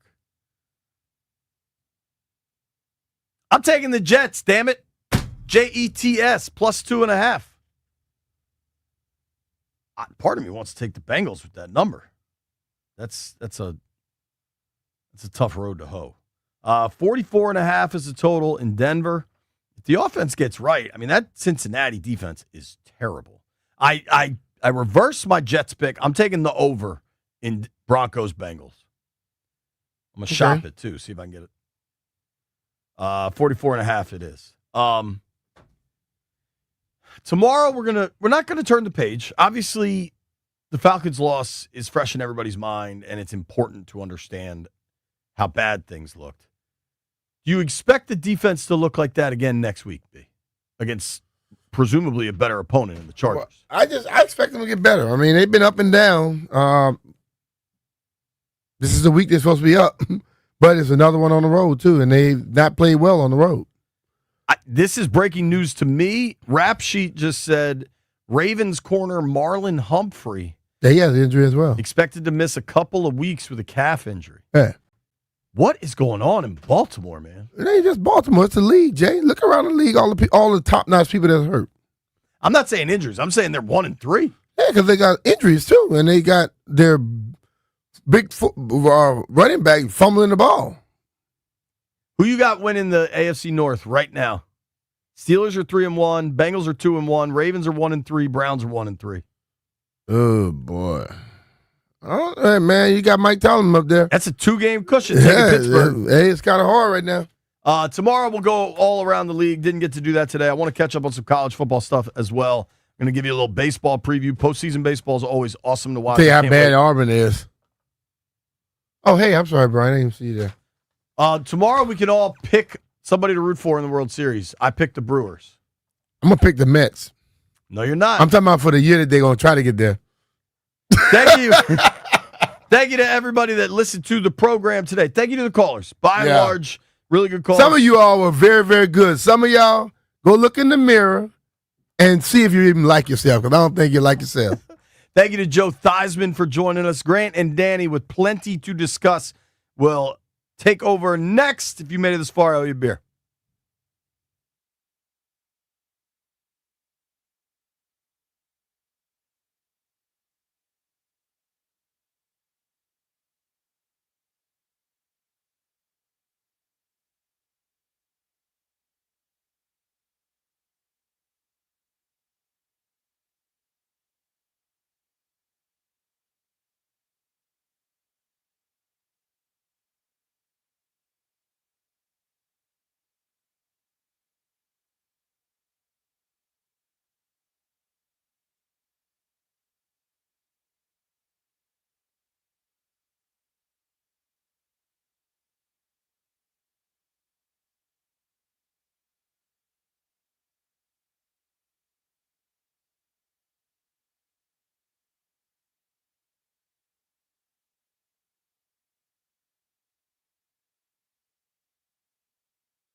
This update is brought to you by Surfside Iced Teas and Lemonades with vodka.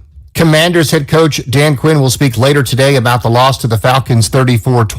Update with Jaden Daniels and Terry McLaurin status for Sunday when they go to SoFi Stadium to take on the LA Chargers. Giants wide receiver Malik Neighbors is out with a torn ACL. He's done for the season. Baseball playoffs begin tomorrow at 1 p.m. with the Tigers at the Guardians. On Wednesday, the Nationals have called a news conference at 9 a.m. to introduce their new president of baseball operations, Paul Taboni.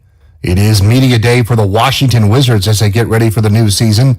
The Chiefs beat the Ravens 37-20 yesterday. Lamar Jackson's out with a hamstring. Packers and Cowboys end in a 40-40 tie. There are two games tonight, one at 7, Jets and the Dolphins on Team 980 and the Fan, and the Broncos against the Bengals at 8:15.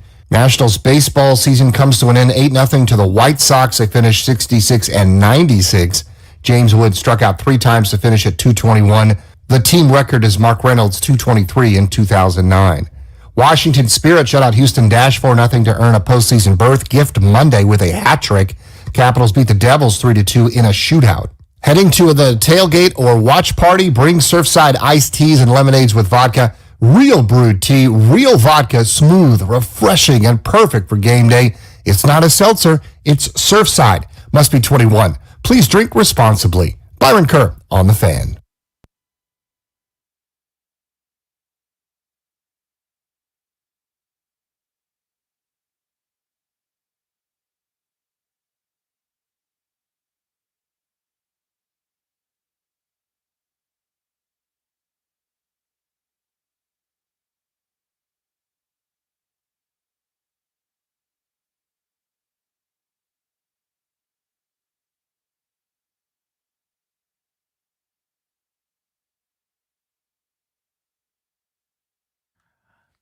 A Misery Monday kicks off on Grant and Danny. September 29th, 2025. You are listening live to The Fan. We are in D.C. in the Navy Yard in our Half Street studios, and we will take you all the way up to 6:30 tonight. Jay Gruden is on the show at 5 o'clock. The Commanders went to Atlanta to take on the Falcons. Defensively, it was an immense struggle. They give up 34 to a team that didn't score 1 week earlier, and they lose by 7. Danny, they are 2-2. They have beaten 2 teams they should beat at home decidedly by 15 or more points. Yep. And they have lost 2 road games now, and in both of those games, especially on defense, they have looked bad. They've been within a score, but you watch the game, it's not that close. I think you already said it. An offense that has stunk this year. A quarterback that has never done this. Everyone's doing what the hell's the matter with Drake London? What the hell's the matter with Zach Robinson, their OC? What the hell's the matter with Kyle Pitts? What's going on with Michael Penix? I got the cure for what ails you. They're wearing burgundy and a little bit of white, and they're coming to town, and you can do whatever the hell you want. Enjoy it. It's a carnival ride. You get one ticket, you get to go over and over and over and over again, like off-season at King's Dominion, and you get in line for the Anaconda. Enjoy it. This defense sucks. Marshawn Lattimore sucks. Anybody else want a piece? They had an out this offseason. They didn't take it. Plenty of cornerbacks that are making a lot less than that guy are playing a lot better. They can't cover. That's the story. That's your A headline and all the way through the newspaper, the old school newspaper. You go through the B section, B1, B7, like you're playing Battleship. Every story should be about they can't cover, and then tell me about the rest of it. We'll get to timeout management and how the offense played that was undermanned. There's plenty to talk about. They can't cover. Back to you. Yeah, I thought there was a chance you go to Atlanta because of all the injuries and you lose, and you kind of feel like it was still a progressive step forward. A tight game, and there's just not enough plays being made with a bunch of guys not participating, backup quarterback under center. That's not what happened here. The healthier side of the ball gave you no chance. Yeah, they've got some injuries right now on defense. Dietrich Wise, their defensive end, is a guy they're going to miss on edge runs, and that's where they got chewed up by Bijan Robinson. If you remember, Will Harris, for the first time at safety, wasn't playing, nor was Percy Butler, who's one of his understudies. So you're down 2 safeties on the back end. And Jonathan Jones, one of their veteran backup corners, was also not playing. So they were without, theoretically, like 4 guys that are a part of the rotation, almost all of them in the back end. Javonte Jean-Baptiste, who had a really good start to the game, tears his pec, it sounds like. he leaves the locker room in a sling. He's not going to be back in the foreseeable future, reportedly. But that's not the side of the ball where you had the out. That's not the side of the ball where you had the excuses. Because the big defensive front was still there to stop the run. You were going to be able to get pressure because all hands were on deck there. And it didn't happen. They were okay, I thought, for the most part against the run. Robinson and Algier combined for 126 yards on 33 attempts, right around 4 a pop. There were some violent physical runs where you didn't tackle well that led to touchdowns. And they ripped off a 14 to 19-yard touchdown run running through tackles. I think there were 12 to 15 somewhere in there, depending on the site you're looking at. Missed tackles in the game. Major, major, major problem. But as you said, Danny, the issue here was 0 pass rush and 0 coverage on the back end. Michael Penix, who this week Falcons reporters were asking Raheem Morris about as a starting quarterback, about being benched possibly, was just throwing against air. It looked like a practice 7-on-7 where he's just throwing to wide open Drake London, 8 catches, 10 targets, 110 yards. Bijan Robinson in space. If only someone had said, please never defend him with a linebacker. Everyone knows this. Joe Witt knows this. And there it was. Bobby Wagner trying to run with Bijan Robinson. The result, 70 yards, and he sets up a score. They had 0 answers on defense. And their offensive coordinator in Atlanta, Zach Robinson, who had to come down from the booth to the sideline, who had to fire a coach this week, who people were calling for the head of, who looks like he is kind of ill-prepared and just unqualified most of the time.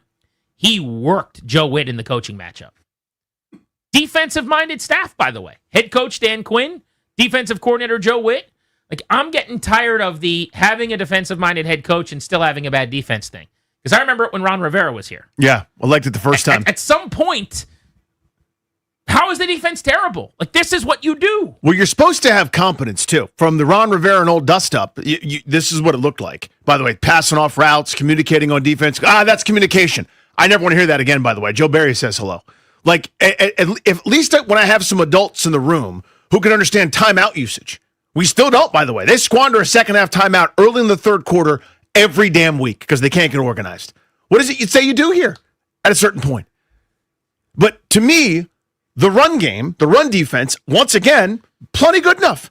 Algier just over 3 a carry. Bijan Robinson under his season average. He's going to do that to a lot of people. He's always going to get his bursts of 6 and 7, double-digit yard gains because he's excellent. Right? You do the best you can. You corral him, you gang tackle. But for the most part, they held him in check on the ground.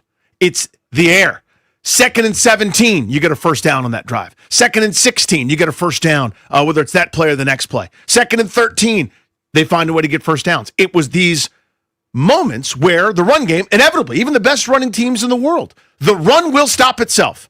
Holding penalties, someone doesn't execute, maybe one of your guys knifes through, tackle for a loss. You get the whole point of this defense this year, this whole offseason, was about setting up those kinds of downs, the obvious passing downs. That'll improve the defense. That'll improve the pass coverage. You'll see. We'll get home on some precious. We'll have some guys running wild and free. It'll be run stuffers on first down, but second down, the opponents will run free. Watch this. We'll hit the quarterback. 0 pressure. 0, 0, 0. 0 ability to cover. In obvious passing situations, 3rd and 7 on the final drive where they go run, pass, run, pass.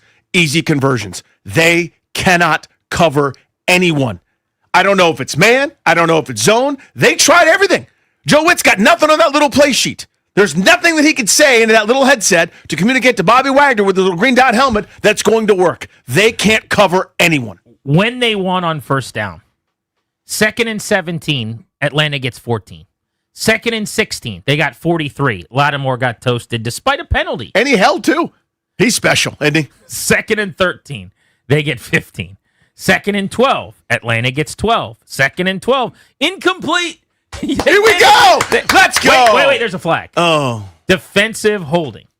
Automatic first down. Those are the down and distances you wake up in the middle of the night licking your lips about. Just thinking about how good that donut's going to be in the morning. 2nd and 17, 2nd and 16, 2nd and 13, 2nd and 12, 2nd and 12. That's the dream. And in almost all of those downs and distances, it didn't work. So overall, defensively, they give up 435 yards and 6.8 per play, which over the course of the season would be far and away number 1 in the NFL. I know they came in really good statistically on third down. I think that was mostly that Giants game Regardless, small sample size, they were number 1 in the NFL. They gave up a 50% conversion rate, 6 of 12, which was a little bit better than that earlier in the game. And then the only fourth down attempt, 1 for 1 for Atlanta, was not even close. They needed a couple of yards. They got a wide open guy and moved the chain. How many do you want? You can get more than 2. We'll get you whatever you want. First takeaway of the season. They had not taken the ball away from an opponent. And while Mikey Sanders still made a nice catch, I'll give him credit, he went up the ladder. It was just a terrible decision and a terrible throw by Penix when he actually had Drake London wide open behind Sanders still, who was kind of trying to get depth, and he made the leaping interception on an underthrown ball by Penix. But that is the only takeaway this defense has in 16 quarters. So what you have right now, Danny, is a collection of guys where they're not making enough plays. There's not like playmakers that are generating takeaways. They only had 2 quarterback hits on Michael Penix in the entire game. They had 0 pass rush. And that has not been a problem for the most part this year. They were top 10 in sacks. They were number 1, at least according to one of the sites, in pass rush pressure percentage, basically. Mm-hmm. They'd been really, really good. Not in this game. The missed tackles, double digits, way too many. And then the coverage problems. So the result was Michael Penix, career day, free and easy. Atlanta's running backs out of the backfield with Robinson going for over 100. Drake London, 100-yard game to get right in his own way. I don't know what you hang your hat on. Like defensively, the identity right now is size, physicality, winning the line of scrimmage on early downs up front, and like stopping the run. In that regard, going up against the best back in the league, maybe you held your own. You didn't win like you have in your 2 victories, but you were okay. Mm-hmm. But otherwise, like, what do they do? They're slow because they can't run with people at the second and third level. They're faster, but in the linebacking core, like Luvu or Wagner coming downhill, sign me the heck up right here and right now. But when you start getting them to run toward the sideline, this does not work. Even the final drive that sealed the game, that little field goal, right? You forced multiple third downs on that drive. 3rd and 4, you tip your cap. Penix actually made a really good play, scrambles for 5 yards for a first down. 3rd and 6, easy completion of Kyle Pitts, who stinks, by the way, who is a disappointment, who everybody hates down there, but not yesterday. He was wonderful. He didn't on the 22 and 26-yard catches that he made. Yeah. Or on his touchdown. He looked great on those, as you and I were worried he would. 3rd and 6, easy conversion with a penalty on Quan Martin there, by the way. 3rd and 7, couple downs later. I know this went around yesterday. I thought it was a tough day at the office for number 20. Yeah. And more in store, probably. Michael Penix complete to Drake London on 3rd and 7, which sets up what ended up, again, being the game-winning field goal. That's the microcosm. We didn't even get to the egregious ones. We talked about them some. 2nd and 16, 2nd and 17, the pin your ears back, let's go feast, nothing happens there. When everyone knows you're passing, that's what this league is. It's always going to be 3rd and 7. Who does it best on either side of the ball is who wins. That's the best way to me to break it down. 3rd and 7, when the whole world knows you're passing, can you pass? 3rd and 7, when you know they're passing, can you stop it? The answer is no right now for Washington on defense. That's the story of the game to me. They're 2 road games. They have been torched through the air. Gino got him too. The only times he didn't get him was when they're pressuring him, they hit him, they sacked him a couple different times. When that happens, the pass defense is fine. My contention is when the ball is actually thrown, when the ball is in the air, it's them, it's Dallas, it's Miami for who's the worst. Shuffle up and deal. You could pick one out of a hat and you're probably not wrong. They are a disaster in that regard. I don't know what the fix is. I'm not smart enough to know. Because, again, they tried everything yesterday. They tried they man more than most people. People were going, you can't play zone. What can they play? What is it that you can do? When you rush with 4 and you have 7 guys covering, those guys can't do it. When you double somebody, when you man somebody, everybody but the Giants. And thank God they played a couple of teams that were so hell-bent on headbutting you and running the dang ball between the tackles in Green Bay and then previous week using their new toy, Ashton Genty. If they just dropped back and threw, who knows how many points they would score. Atlanta torched them through the air with a guy that has been awful. I'm a Mike Penix fan. I think he's going to be really good. He hasn't been good at all in any of his games until yesterday. He set career highs against them. Well, I think the most frustrating thing for me about this defense was in game 1 against the Giants, who had flaws clearly. You saw a lot of the things they preached all offseason and felt like they were going to get better at, and it kind of came to fruition. But on a sliding scale here, like a staircase level regression, every week it has gotten worse and worse and worse. And the 2 road games, it's like you didn't get off the bus. There was just almost like a lack of preparation or juice or energy. it's been a tale of two clubs. The home games, both scheduled wins, mind you. The Raiders cross country Monday night into a Sunday, and the Giants, before the Jackson Dart quarterback change, they actually won with their rookie quarterback going, invigorating them and injecting some youth and exuberance yesterday. But you get those two wins at home. And by the way, they played well enough and won by enough that they got style points in those. Those were good outings. But at Green Bay, and then yesterday in Atlanta, this has been ugly. This has been Del Rio defense level of gross.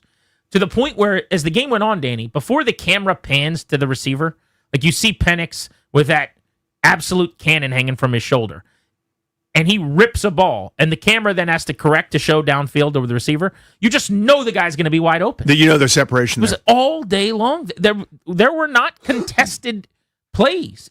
It was as if the Falcons were a couple steps ahead of Washington from a coaching standpoint when their offense was on the field throughout the game. By the way, right now, 30th against the pass, giving up over 8 yards per play. 249 per game through the air, and that's with a really good week one, kind of as a quarter of the season, so that helps you, but still they're on pace that if you played them 17 times, you'd throw for 4,300 yards. Yeah, if you only got to play them, you'd be the MVP of the league as the quarterback. I wish I was smart enough to tell you, here's how I would fix it.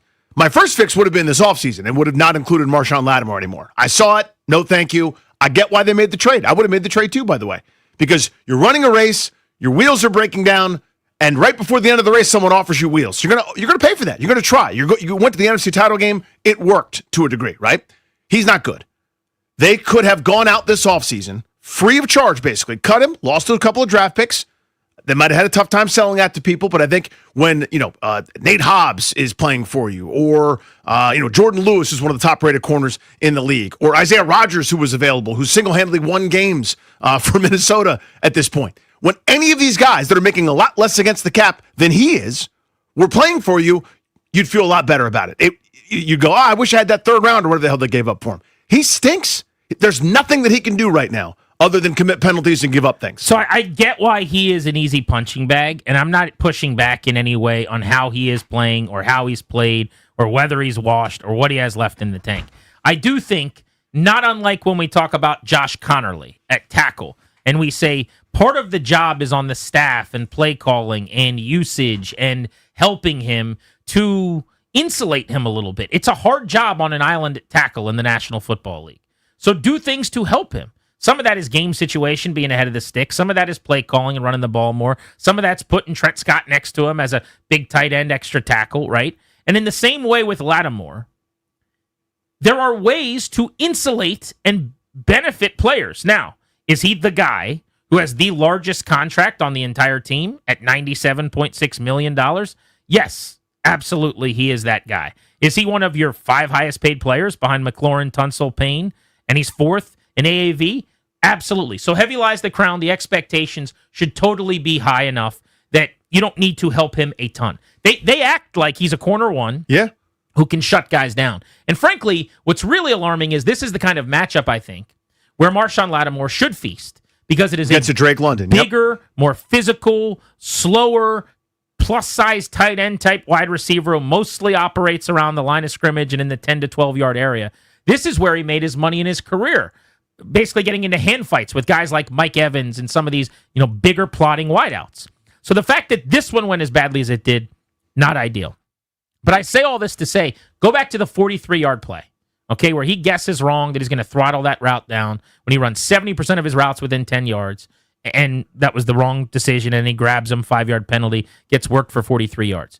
On that play, it's a good design by Atlanta to kind of motion him, changes the assignment right before the snap for Lattimore. So he's kind of now shifting and figuring out, okay, I've got this guy. And then on top of that, there's zero pressure. It's like a deep drop.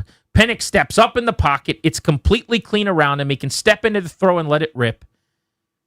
That's a bad ask of a cornerback in general on a double move when it's just an unimpeded throw. Now, if the point is Lifetime Achievement Award since he's been here, you're just done with Lattimore, I totally understand that. I'm not here to defend the guy.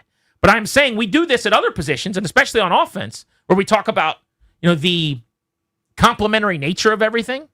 And yeah, if you want to just put him out on an island to deal with double moves and get no pass rush, he's going to get beat a lot. But I promise you the really good corners in the league are too. It's a really, really hard thing to do. Now, different conversation. How's he playing? Not very well. Does he make too much money? And have they bet on him twice and it's been wrong twice so far? Yeah, I'd agree with that. But I just think some of the disdain, like he is becoming the guy that all the venom goes to, which is fine if that's where people want to sink it. I think they got much larger issues. Not to say he's not individually as a player, one of them, but this is a systematic failure right now. This is like Joe Witt has no answers right now. And Lattimore is a piece of that puzzle, but it is a puzzle.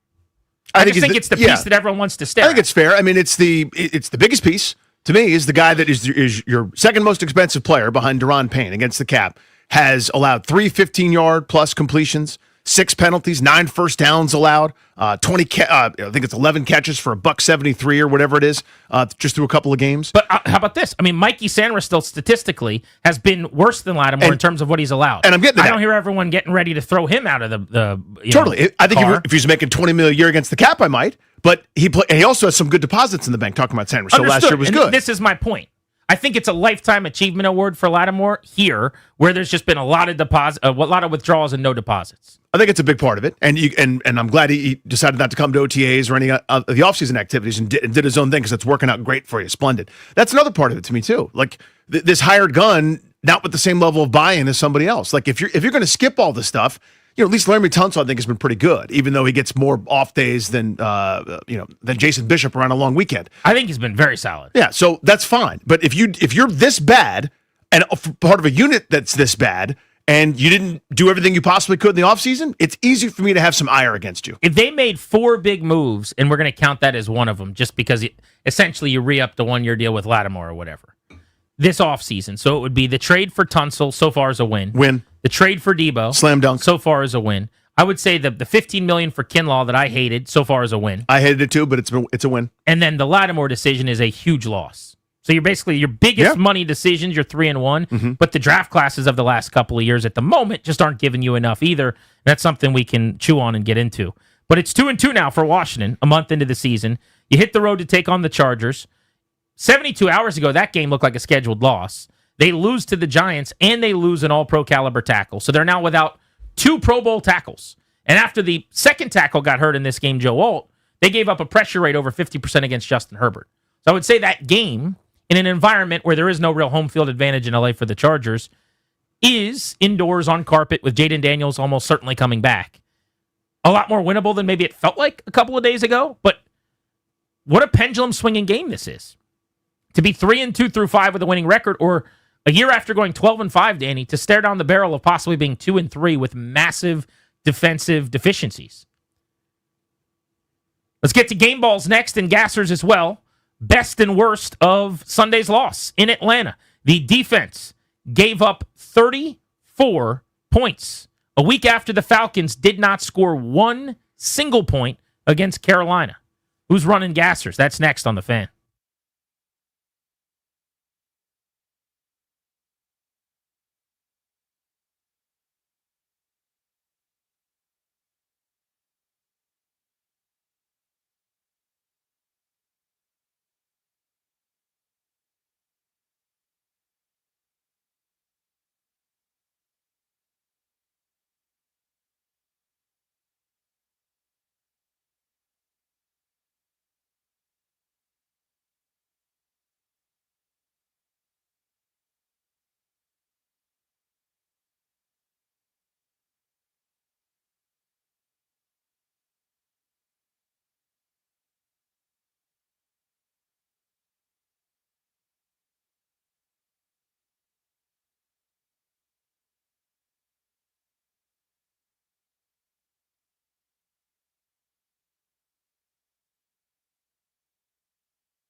I'm Toby Altizer with your sports update on The Fan, and this update is driven by the Ted Britt Automotive Group, home of Ted Britt for life. In the NFL, the Commanders fell to the Falcons yesterday 34-27 to fall to 2-2 coming out of the game. An injury, Commanders defensive end Javonte Jean-Baptiste suffered a pec injury, potentially a torn pec, which could potentially end his season. Left the game yesterday in a sling, according to Nikki Jamvala. Update on Jaden Daniels. Ian Rappaport said yesterday that Jaden's expected to be back next week. John Keim had a similar report this morning with the Junkies saying that there's real optimism that Jaden Daniels could be back on the field next week for the Commanders. Injuries around the league. Giants wide receiver Malik Neighbors is going to be out for the season with a torn ACL. Chargers left tackle Joe Alt could be out multiple weeks with a high ankle sprain.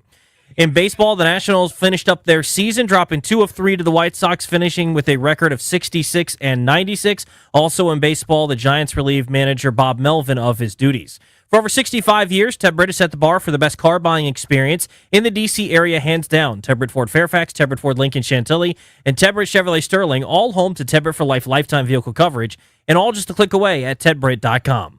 From the Crop Metcalf 5-Star Sports Desk, I'm Toby Altizer on The Fan.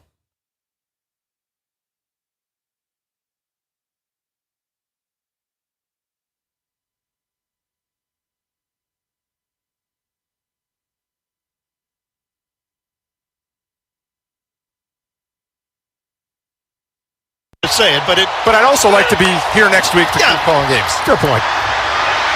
Mariota, end zone, touchdown, McCaffrey. Luke McCaffrey has a touchdown in consecutive games. Also ripped off a 50-plus yard kick return yesterday. Was not enough for the Commanders as they fell 34-27, losing a shootout in Atlanta. What a weird league.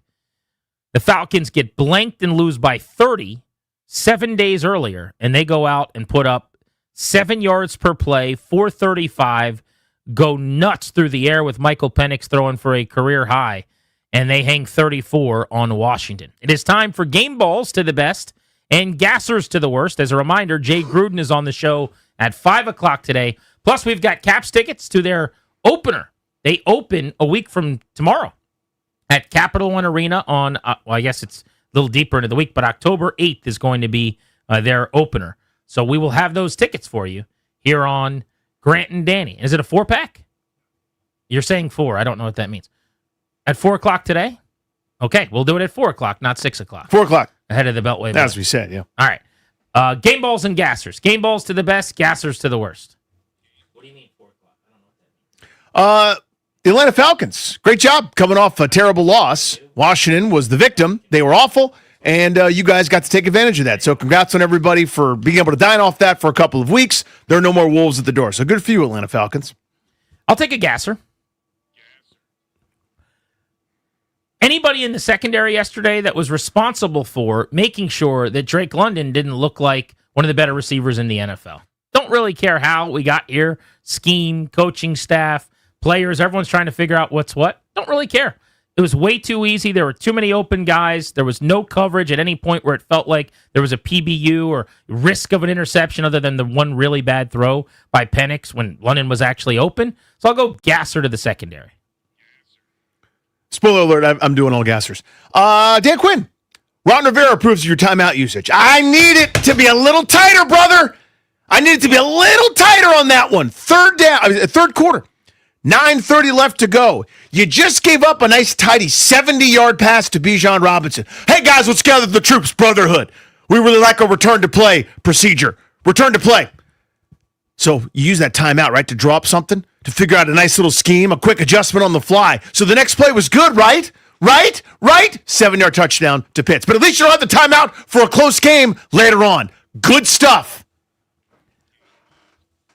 Young receivers, I thought, stepped up without McLaurin and Noah Brown. They didn't get a lot of opportunities, but Luke McCaffrey, you heard the touchdown on the way in, 2 for 21 in the score on 3 targets. The other throw wasn't catchable. It was just kind of actually the first third down of the game, the deep corner that they threw way over the top because he was well covered. Jalen Lane got 3 chances and caught 2 balls for 18 yards. In fact, he is also wide open on the interception.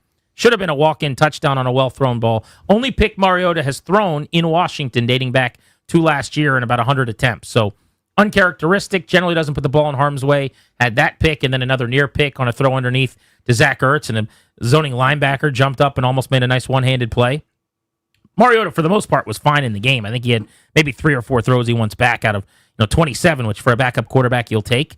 But between McCaffrey, Lane, who also caught a long pass that was negated, remember, by Ben Sinnott, and a hold would have been another 30 yards there. So if you have that, and then he just gets a decent thrown ball, that's a 4-catch game for 80-some yards and a touchdown, based on what the routes he was running and how open he was.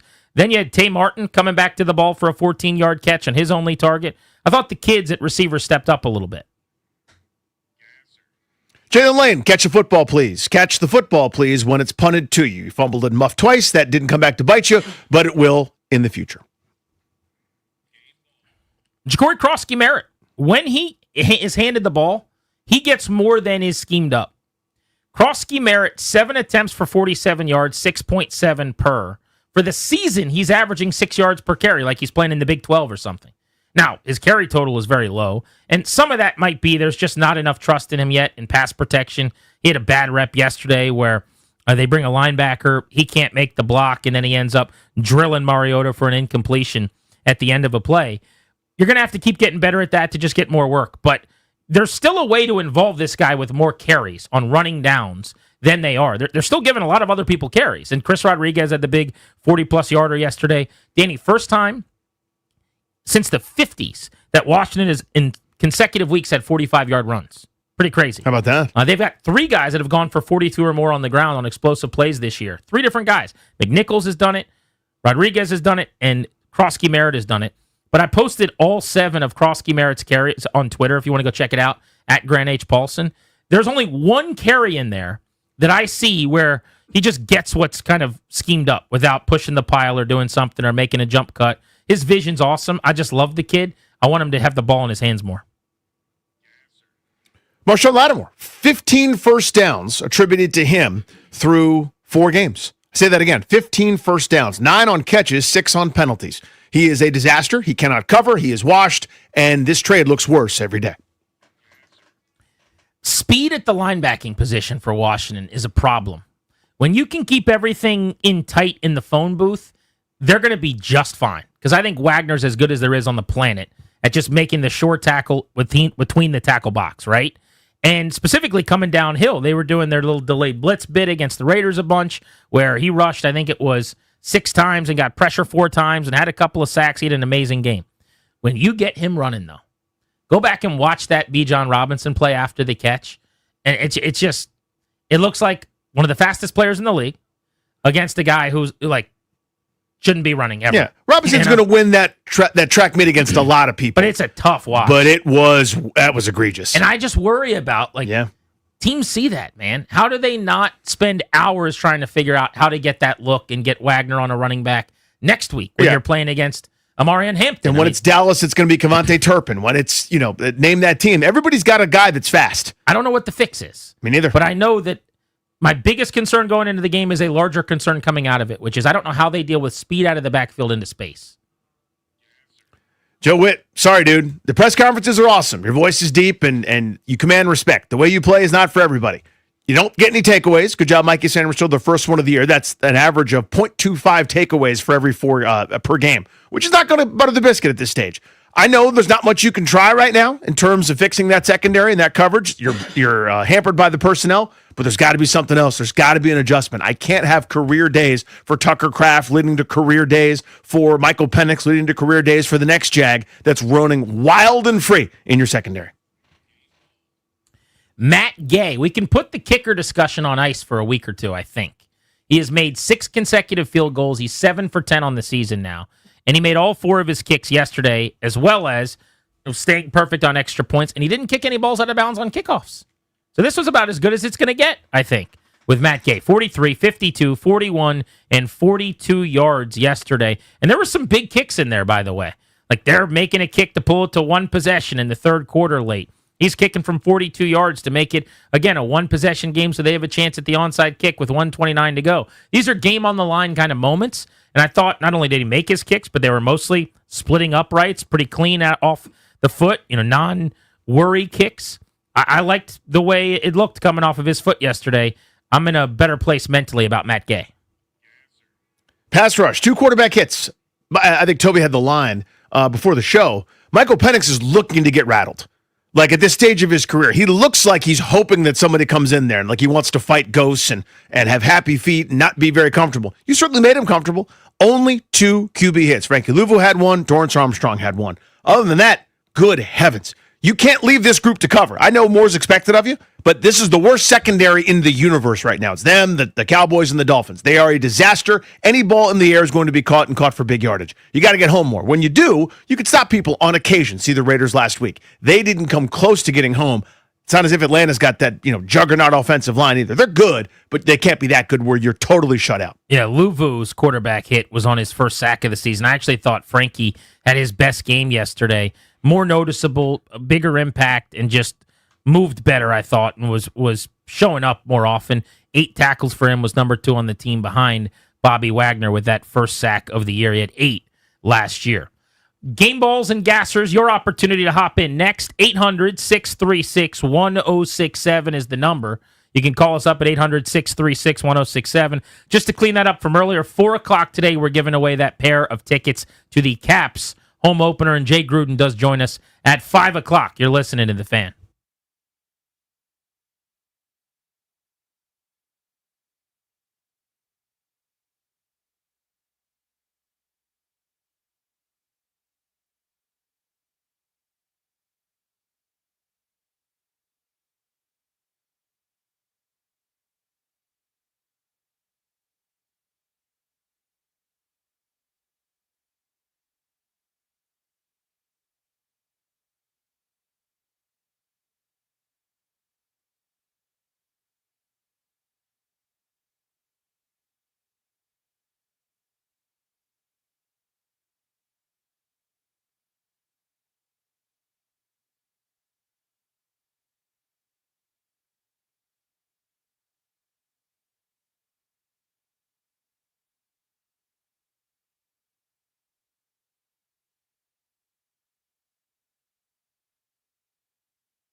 We'll get back into game balls and gassers in just a second. Grant and Danny with you on the Fan.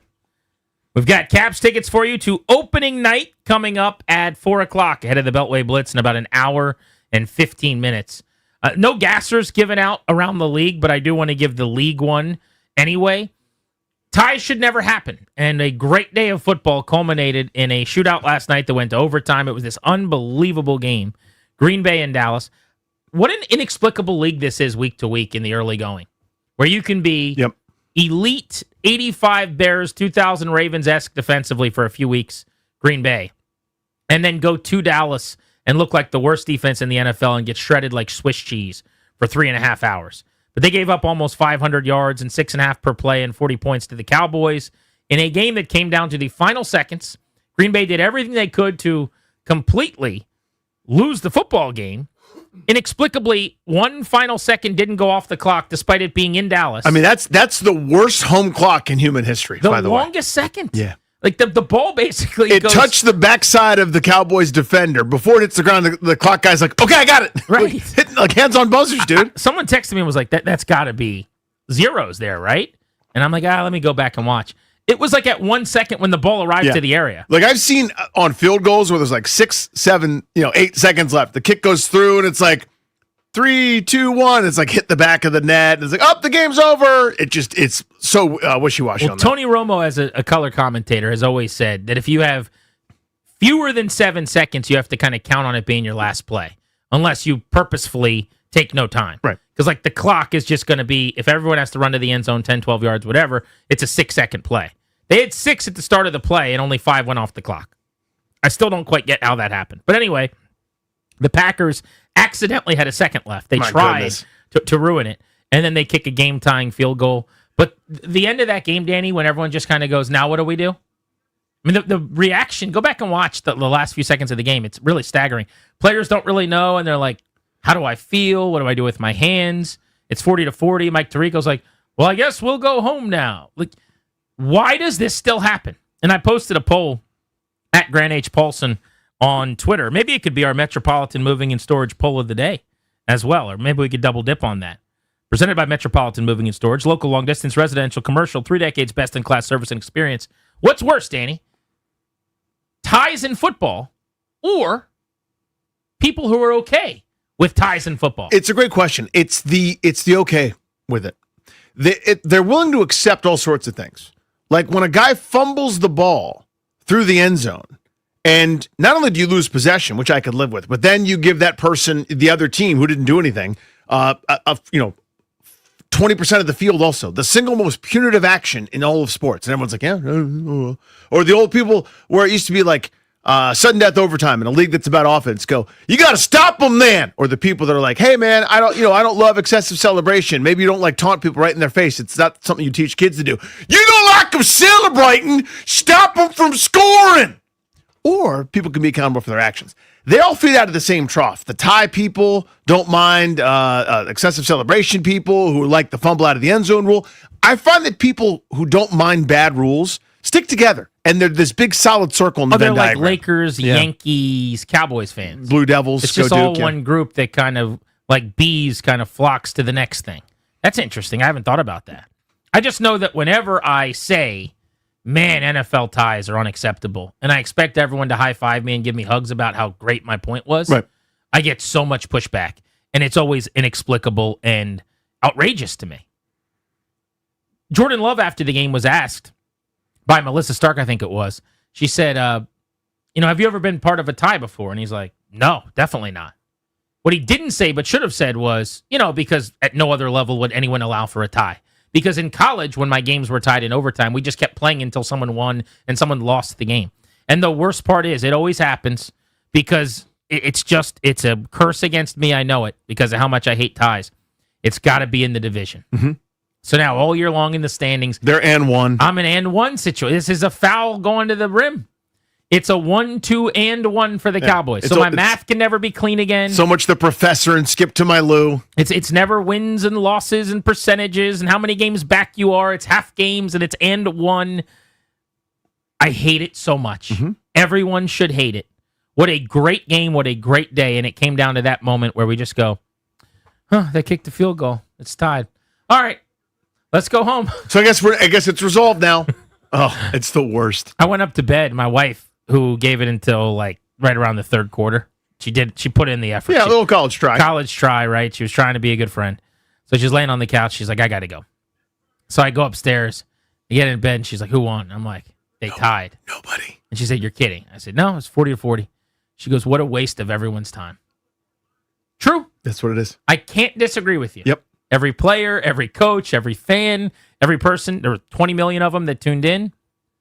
None of us got resolution. There is no resolution. It's a waste of everyone's time. And soccer does this every Tuesday, Thursday, and Saturday. Yeah. Imagine that being a thing.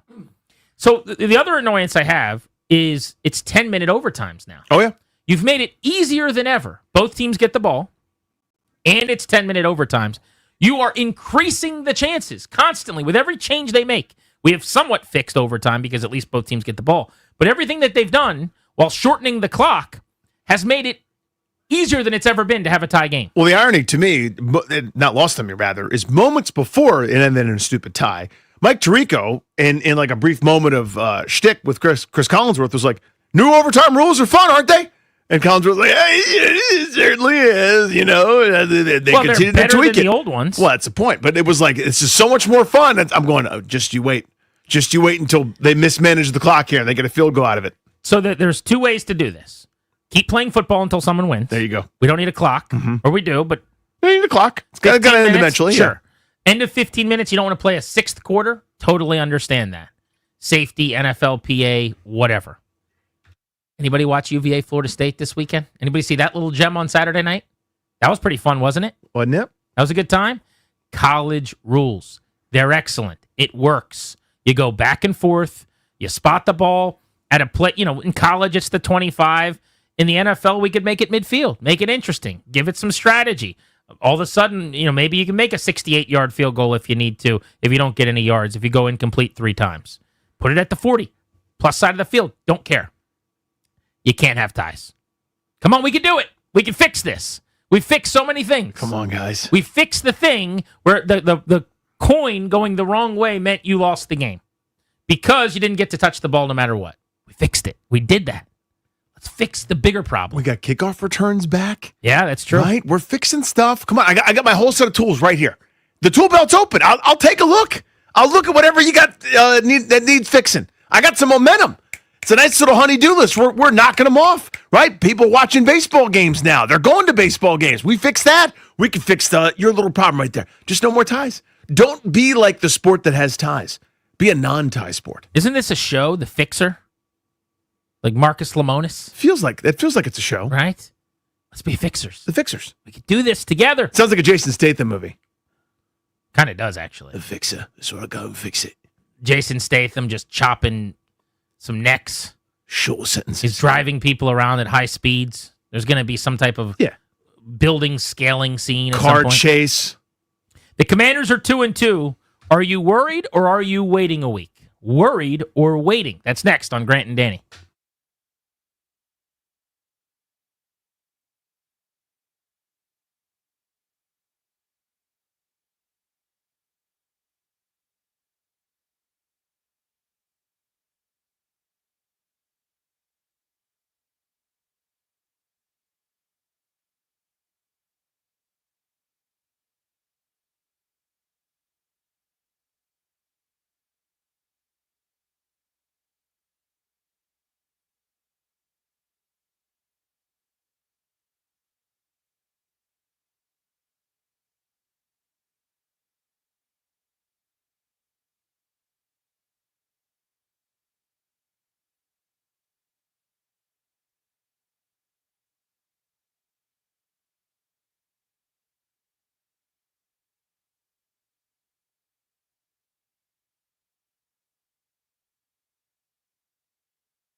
I'm Toby Altizer with your sports update on the Fan. This update is brought to you by Paul Henry's Window Installation, your clear home improvement choice.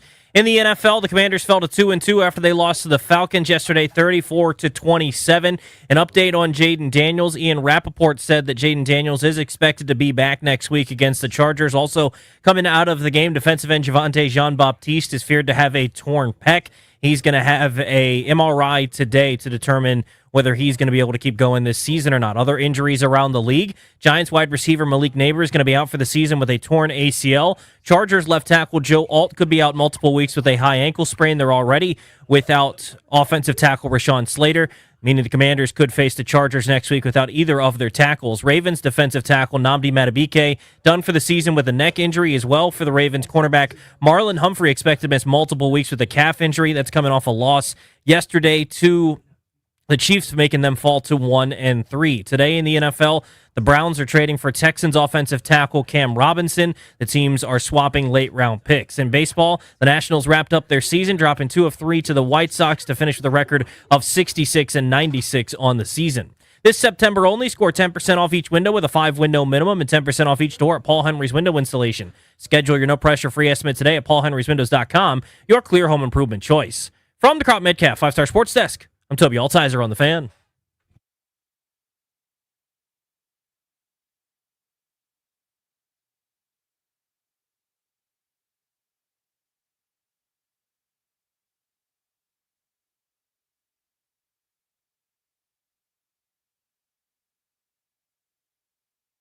Oh, man. Second and goal. Penix, end zone, touchdown! Drake London! And Penix with a bullet! Ian Eagle on the call of the Falcons beating the Commanders yesterday. Washington falls to 2-2. They're 2-0 at home at Northwest Stadium where they won 9 of 11, but on the road at Lambeau Field and in Mercedes-Benz yesterday in Atlanta, it's been ugly, and they have fallen to 0-2 to even their record. Welcome back to G&D. The show's brought to you exclusively by our friends, the law firm Condorian Murad. Estate planning, elder law, real estate transactions, probate administration. Their attorneys are always there to protect you and your family's assets. Schedule a free consultation with their team today by visiting kmlawyers.com and be sure to let them know that we sent you. That's kmlawyers.com. So, Danny, it sounded to me in our opening salvo in hour one like you are really upset and angry. Week 4 at 2-2, having played half of these games without your MVP and your starting quarterback. They split these 2 games 1-1. I don't want to put words in your mouth, so I'll just ask the question. We're going to talk, are you worried or are you waiting a week? Like, are you starting to feel like, this team's not as good as maybe I had anticipated? Or are you kind of going to wait and see in a week-to-week league what it looks like against the Chargers? Maybe you get to 3-2 and you're in a good spot to go on a little run. But like your animus or venom toward the performance, was that just based on how ugly it was yesterday, how bad these few weeks have been defensively? Because it feels to me like you are like more at Salty Danny than I would have thought by the end of September this year for a 500 team. Yeah, it's because it's not the offense. Even though the offense hasn't been what we are used to, they're still 8th in the league in points. You know what I mean? Even without Jaden Daniels playing great, even with Marcus Mariota in the lineup for a couple of games, we're not going to be as good. They're not 2-2 because of their offense. So I've been screaming for a year and 4 games now. This is the issue. They don't defend the pass very well, and everybody wanted to focus on the run defense. What happened last year to me was they realized they were a disaster trying to cover people with Forbes and St. Juice and everybody else, so they backed off as much as they could. They were willing to give up 7-8 yards a carry at times because they knew the alternative was way worse. A.J. Brown could torch them whenever they felt like it. Zay Flowers in the first half against Baltimore torched them. They can't cover, and they knew it last year. And for whatever reason, they decided the best, cheapest way for us to go do this, to fix it, is to get into good down and distances by being better on first down. It was an idea, certainly, but the flaw is still there, and it's probably worse now that they've doubled down on Benjamin St. Lattimore. He's washed. So to me, what was going to happen this year, the reason I didn't predict them to have anywhere near as good a season was they're playing better quarterbacks, playing better offenses. And you don't get to live the charm life where Devontae Smith drops a pass in a game that Kenny Pickett is playing it, or Jalen Hurts doesn't always get hurt. You don't get a Hail Mary every time. You don't get the benefit of every lucky break that they got last year on the magical carpet ride, which was awesome. But I'm telling you, everybody's expectations were out of whack, and this is all happening, and I'm watching the mudslide happen. I'm going, hey, there's danger at the bottom of the hill, and everyone's going, it's still up there. It's not a big deal.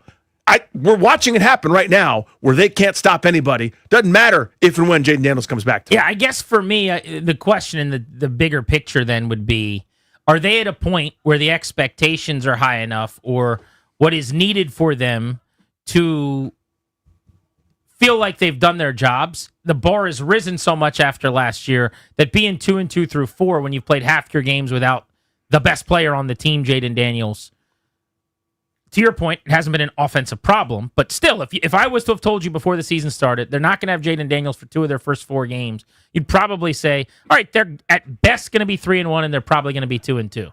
Now, that's easier before you watch it than seeing how it's happened defensively, but it seems like maybe the bar is high enough for you now where the expectation is risen that, like, in the past, when you're 2-2 through 4, you got a chance to get to 3-2 on the road this weekend. It's not a screaming, ranting time just yet. But I feel that in the fan base a little bit. There is an urgency. And I think it is because of a dozen wins last year, or the NFC Championship game last year, which was fluky. Was not authentic. They had a couple of big playoff wins in Detroit, in Tampa Bay. But that's kind of what I'm trying to drill down on, if that makes sense. It makes perfect sense. Are we at a point now as a program where people should be losing their minds? Like yesterday, people are calling for Joe Witt to be fired. And I'm not talking about 1 or 2 people on Twitter. I'm talking about, like, the pulse of the fan base was heads need to roll. This defense is a joke. This coordinator, yada, yada, yada. And it's like, all right, so people really got comfortable as a 12-win NFC Championship game team, I guess. Whereas my point was, that's not authentic to what this team is. They're a long ways from that. The quarterback had to play like an MVP, and you needed, as you said, to be one of the most lucky teams in the NFL, as we documented all offseason, to kind of get there at the end of the year without a single real signature quality win against a winning team before the playoffs started. And then you went out on the road and you won 2 games at the right time. So to me, last year was wonderful and awesome. I was there too. I had fun, right? I know you did. I know the whole fan base did. What's different though about it is the standard isn't necessarily, I now expect 12 wins and NFC Championship game. That's unrealistic, right? You hope for those sorts of things. You hope you're building something. This was they inherited leftover Ron Rivera and the Marty refuse. They drafted a couple of people. Mostly it was Jaden Daniels and a few veterans that came over because Dan Quinn's popular and everyone likes Adam Peters. And, you got your Bobby Wagners, your Zach Ertz's for one more ride. Last year was charmed. My point was this offseason, this was the time where you go, let's correct the flukes. Let's not count on fluky crap to happen again, and let's get a lot better. And the areas where they addressed, or the areas where they focused or could have focused, they didn't get better. And they're worse in the secondary. They're worse at receiver than they were probably than last year. I don't think their personnel is worse. I do. Well, their corner room's not worse. I mean, it just isn't. Based on what? Based on Trey Amos being better than any corner they had at any point last year. Based on the fact that Benjamin St-Juste is no longer on the roster, nor is Emmanuel Forbes, who was starting at the beginning of last season. Both of those guys can't play in the league. Sanders still has regressed mightily. I'll take either of those other guys over Lattimore at this point, making a fraction of the money. You wouldn't. 100% would. At their money. At a fraction of the money, okay. I would. But I thought you were just talking about the overall talent. No, I mean, none of them are any good, but they're not better. Jonathan Jones is a better veteran bench player than they had last year. They still have Noah who has the same role as depth, who doesn't play and started last year, as indicative of kind of how much better they've gotten at the position that he's been pushed down the depth chart. Where they bet wrong so far is on Lattimore, for who they paid, but having Amos, who is playing at a really, really high level, as kind of last year's Mikey Sanders still, you now kick him into the nickel, and he's had a bad September for sure, reacclimating at that position. But you would not look at last year's depth chart right now with Emmanuel Forbes and Benjamin St-Juste compared to this year's depth chart and say they aren't better at corner, where they invested. Now, again, you don't have to like that the Lattimore decision was wrong, but they paid a free agent corner, essentially $19 million, and they drafted a guy in the second round and pushed everybody else down the depth chart. In terms of on paper, what you're saying makes sense. But that's what I'm talking about. The plan in the offseason, like they look at this and they go, okay, we paid Lattimore. They like him. So far, they've been wrong. They draft Amos, who probably should have gone around earlier. He's been awesome. And Sanders still is a more natural nickel than a boundary corner. So it shouldn't be expected that you kick him inside and he struggles as much as he has. Which I understand. I guess the point I'm trying to make is, and I need a number to quantify this. I don't have one. Guys are more open now than they've ever been. You see what I'm saying? So I understand. I think they were pretty open last year. They're giving up the same number of yards per game. Yards per attempt is worse this year. But if you look at like a lot of the metrics from last season to this year, I mean, as bad as it seems right now through 4 games, and maybe the Giants are saving their bacon in week 1. That's what it is to me. The numbers were worse last year at this point. Which I understand. I guess again, it's just the eye test. No one's ever been more open than Trey Tucker. No one's ever been more open than Tucker Kraft. A lot of Tuckers involved, rather, by the way. Like, no matter how bad it was last year, where they gave up everything and were terrible, when they were dedicating everything to covering the pass, nobody's been that clearly open in this season and change now with Joe Witt and Dan Quinn and company. So to me, like, I understand on paper, yeah, I like Trey Amos, by the way. I think he's good. My point is, it's not better. In fact, I think it's worse right now than it was at any point last year when it was their biggest weakness on defense. So I understand the point about the design. I need them to see it before I do. And this has always been my complaint with people that are professionally compensated to make these decisions beforehand. You need to know the most, you need to be really good at it. This is wrong. Like, what's happening now is evidence of incorrect thinking, incorrect scheme. I don't know what it is exactly. Right. I watched the game like everyone else. I watched a guy that can't do it at this level do it at this level in Michael Penix. He has never done this before. He torched them. Guys are so open. And that's my angst, where I don't see how that gets corrected. So I guess if we're just talking about the Atlanta game, which obviously we're not, but in this world where we are, I think everything is perfectly reasonably said, which is like that was such an egregiously bad performance with 0 answers in coverage. That's not how I felt in the Giants game at all. The Raiders game, Geno ended up putting up numbers, mostly in the second half, some of them in garbage time, and it was when they'd lost, I think it was 5 defensive backs in that game to injury, if you remember. I do. Like Tyler Owens was on the field with Jeremy Reeves and Antonio Hamilton, who was fresh off the practice squad. I'm literally looking at my flip card in the press box going, who in the hell is that? Oh, that's the guy they signed this week. Like, that was the end of that game. So I give them a little bit of an out on the Trey Tucker, going nuts against their practice squad. But sure, the numbers are the numbers. This particular performance, there's 0 excuses. Amos practiced all week. Lattimore's been healthy the entire time. Like, he's getting worked.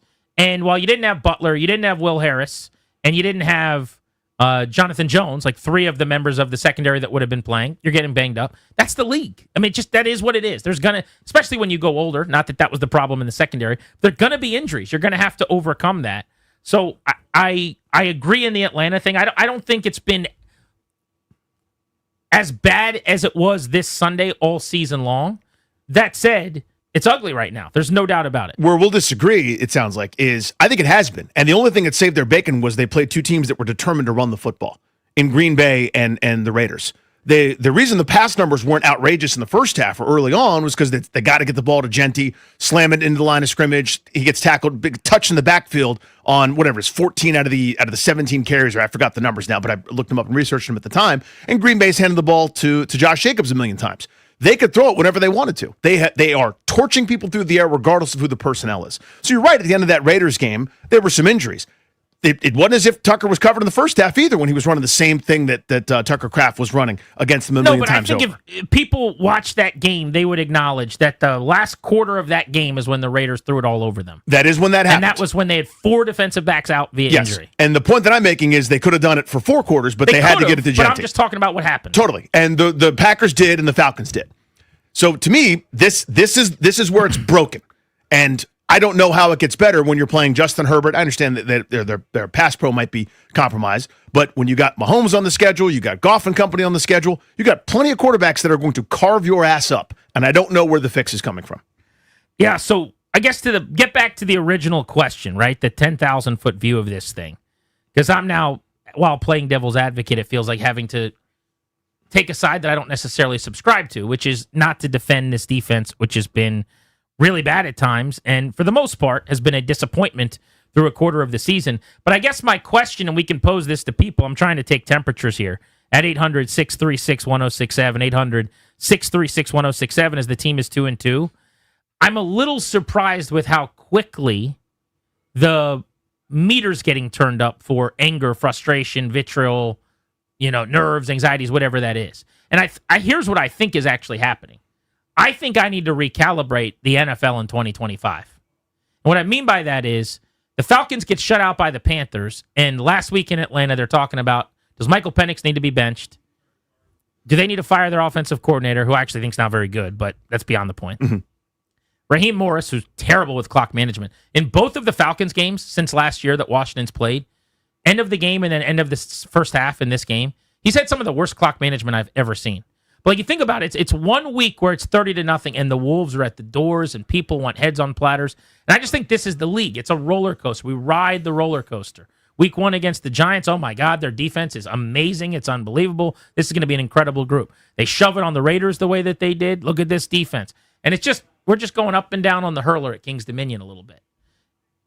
I'm just surprised with how quickly it happened, I guess. But that's what I want to know is, are you guys worried? Are you waiting to see what they get right, what the adjustments are, and what this looks like a week or two from now? So if they had lost this week, say I'm just making up numbers, 20-19, right, where the offense is limited because they don't have McLaurin, they don't have the majority of their players, no Jaden Daniels. Yeah, okay, it's Deebo Samuel and a group of running backs and old Zach Ertz trying to put some points on the board. They move the football okay, but end up not quite having enough. I don't think the reaction would be what it is. But even in their wins, non-Giants game division, it's you beat a couple, and I guess talking about the Giants too, you beat a couple of bad teams, you took advantage of their badness, good for you. They've been on the road twice.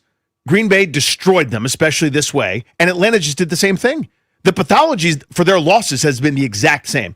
Offense not really on rhythm, not really doing their thing, maybe not quite yet, but probably not enough time on the grass, they're banged up, yada, yada, yada. Defensively, oh my God, they can't stop anything through the air. And I think because people are seeing that now, that's the extra layer of vitriol. Because you're right about up and down roller coaster. I mean, that's the league. You're right. It is week to week. We react but just in more a than huge even way. I can remember, like 5 years ago, 10 years ago, certainly when I was a kid, there was nothing like this. But even, I think the difference now of like week to week, and it's the 24/7 broadcast networks, and it's the shouty shows, and it's the terrible topics on the bottom of chyrons. It's all changed the culture a little bit, I think. Also, maybe red zone culture of like, we only see the good. It's like looking at other people's Instagrams. Mm-hmm. We see the best plays of the other guys, and we don't see the time where they miss the block or they miss the throw. I don't know. But I'm not even saying anybody's wrong. I guess I'm just surprised. Like coming in today, as we're chopping this up, like you would think they were 0-4 or 1-3 the way we're talking about this thing. And they haven't had the guy that made it all right for half of these games now.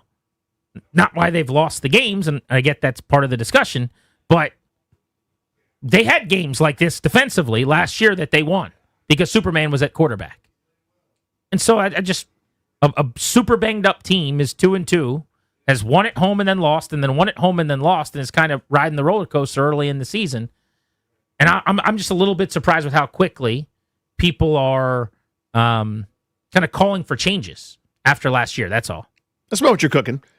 Yeah, I mean, last year, while this is happening, again, the circumstances matter a ton to me. It may not matter to everyone else, but Jaden Daniels comes in into a flawed operation, a bunch of older vets on 1-year deals, and they make this magic thing happen. This is supposed to be all right, we got away with that last year, but watch this. Watch how much better we are. Watch how short up everything is. And they're as bad or worse in some of these trouble spots. Most specifically, again, I keep hammering it, the pass defense. That's what's so infuriating, I think, to a lot of folks, is when you walked in here, the cupboard was bare. There are no first-round picks on your roster from the previous regime. That's inexcusable. That's impossible to dig out of, and yet somehow they did it. And I understand you may not get to win 12 games to go to the NFC title game again, but you can't be the third worst in the league when someone drops back to throw, right, after an offseason. If that happened last year, you go, I get it, man. What are they supposed to do? They can how many draft picks do you have? One of them had to be on Jaden Daniels. That's the right pick. I'd make it 1,000 times out of 1,000. I don't know how you fill out the rest of the secondary. You had the offseason to get better, and they're a disaster in that regard through a couple of games with a bunch of good quarterbacks on the schedule. So, yeah, you're right. Again, I think both are true. It is week to week. People are overreacting. That's what we always do. You're right about the 24/7 cycle. But the other part is oh my God, this is bad or worse, and where's it going to get better? And they had a chance to fix it this time, whereas they didn't last year. I think just going back to the offseason, it felt like the conversation we were having on this show, and I won't speak for other shows, but you and I were saying basically, if you can be around 20th in defense this year, that was kind of what we were hoping, right? Be in the 20 to 22 range in defense, not in the bottom 3 or 4. You could probably get where you want to go. And right now, they're 24th in defense, coming off of a dreadful performance, obviously. That it's only 4 games. It's a small sample. They can't be 30th against the pass, which is where they are right now. That's got to improve, to your point. But the strength of this team, you and I have begged for them. Dump your assets into offense. Spend your money on playmakers. Do everything you can to surround Jaden Daniels. When they would go out in the offseason and add a defensive piece, there was like frustration that it's not directly corollary to Jaden Daniels, right? You're mad that they're getting a D tackle or whatever. Then the defense is going to struggle sometimes. But you're going to have to, I think, as this year goes on, get more out of your coaching staff if you're going to do it that way. You got to mask deficiencies. You got to find a way, Joe Witt, because no one's walking through that door, I guess is my point. It's not like they've got a bunch of dudes, Danny, that are hurt. Like when you get Jonathan Jones back, he's a depth corner. When you get Will Harris back in 5-6 weeks, hopefully, he's going to help you at safety. But he's not a playmaking ball hawk, DPOY guy that's going to create like 7 takeaways or something. You know what I'm saying? Totally. So this is the group, man. This is how they built it. And was the expectation that they were going to be top 10 or 12 defensively? I don't know that it was. But it's got to be better than yesterday for sure. 800-636-1067. All right, so that's the table being set for you. We'll hit the phones on this next. Are you worried or are you waiting to see for another week or two what this whole thing looks like as we get a little more sample out of the Commanders? You're listening to The Fan.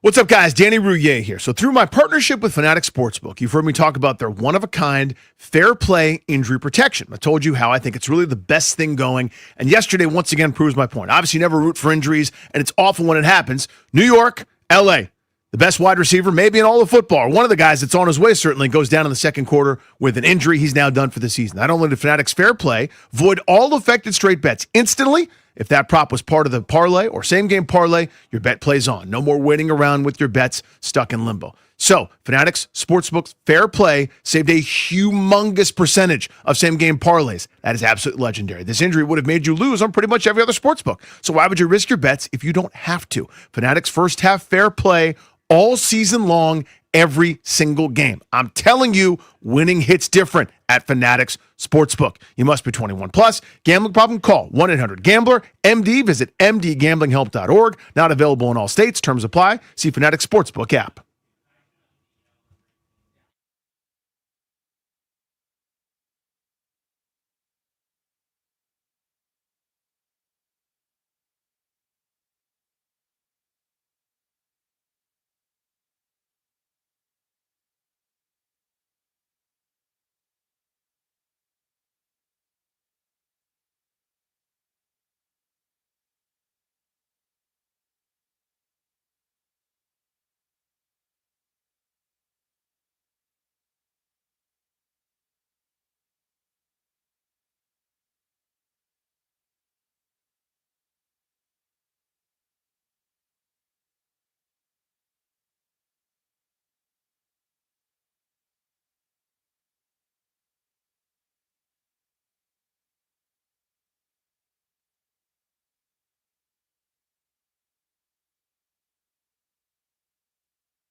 I'm Toby Altizer with your sports update on The Fan, and this update is driven by the Ted Britt Automotive Group, home of Ted Britt for life. In the NFL, the Commanders fell to 2-2 with their loss to the Falcons yesterday, 34-27. They also could have lost defensive end Javonte Jean-Baptiste for the season. He is having an MRI on his pec, which could be torn, which could potentially end his season. Update on Jaden Daniels. Yesterday, NFL Network insider Ian Rappaport said that Jaden is expected to be back next week. John Keim had a similar report on the Junkies this morning, saying they're pretty optimistic he's going to get back out on the field at SoFi next week against the Chargers. Other injuries around the league: Giants wide receiver Malik Neighbors out for the season with a torn ACL. Chargers left tackle Joe Alt could be out multiple weeks with a high ankle sprain. Ravens lost 3 defenders. Defensive tackle Nnamdi Madubuike done for the season with a neck injury. Linebacker Roquan Smith out multiple weeks with a grade 2 hamstring strain. And cornerback Marlon Humphrey expected to miss multiple weeks with a calf injury. For over 65 years, Ted Britt has set the bar for the best car buying experience in the D.C. area, hands down. Ted Britt Ford Fairfax, Ted Britt Ford Lincoln Chantilly, and Ted Britt Chevrolet Sterling, all home to Ted Britt for Life lifetime vehicle coverage, and all just a click away at tedbritt.com. From the Crop Metcalf 5-Star Sports Desk, I'm Toby Altizer on The Fan.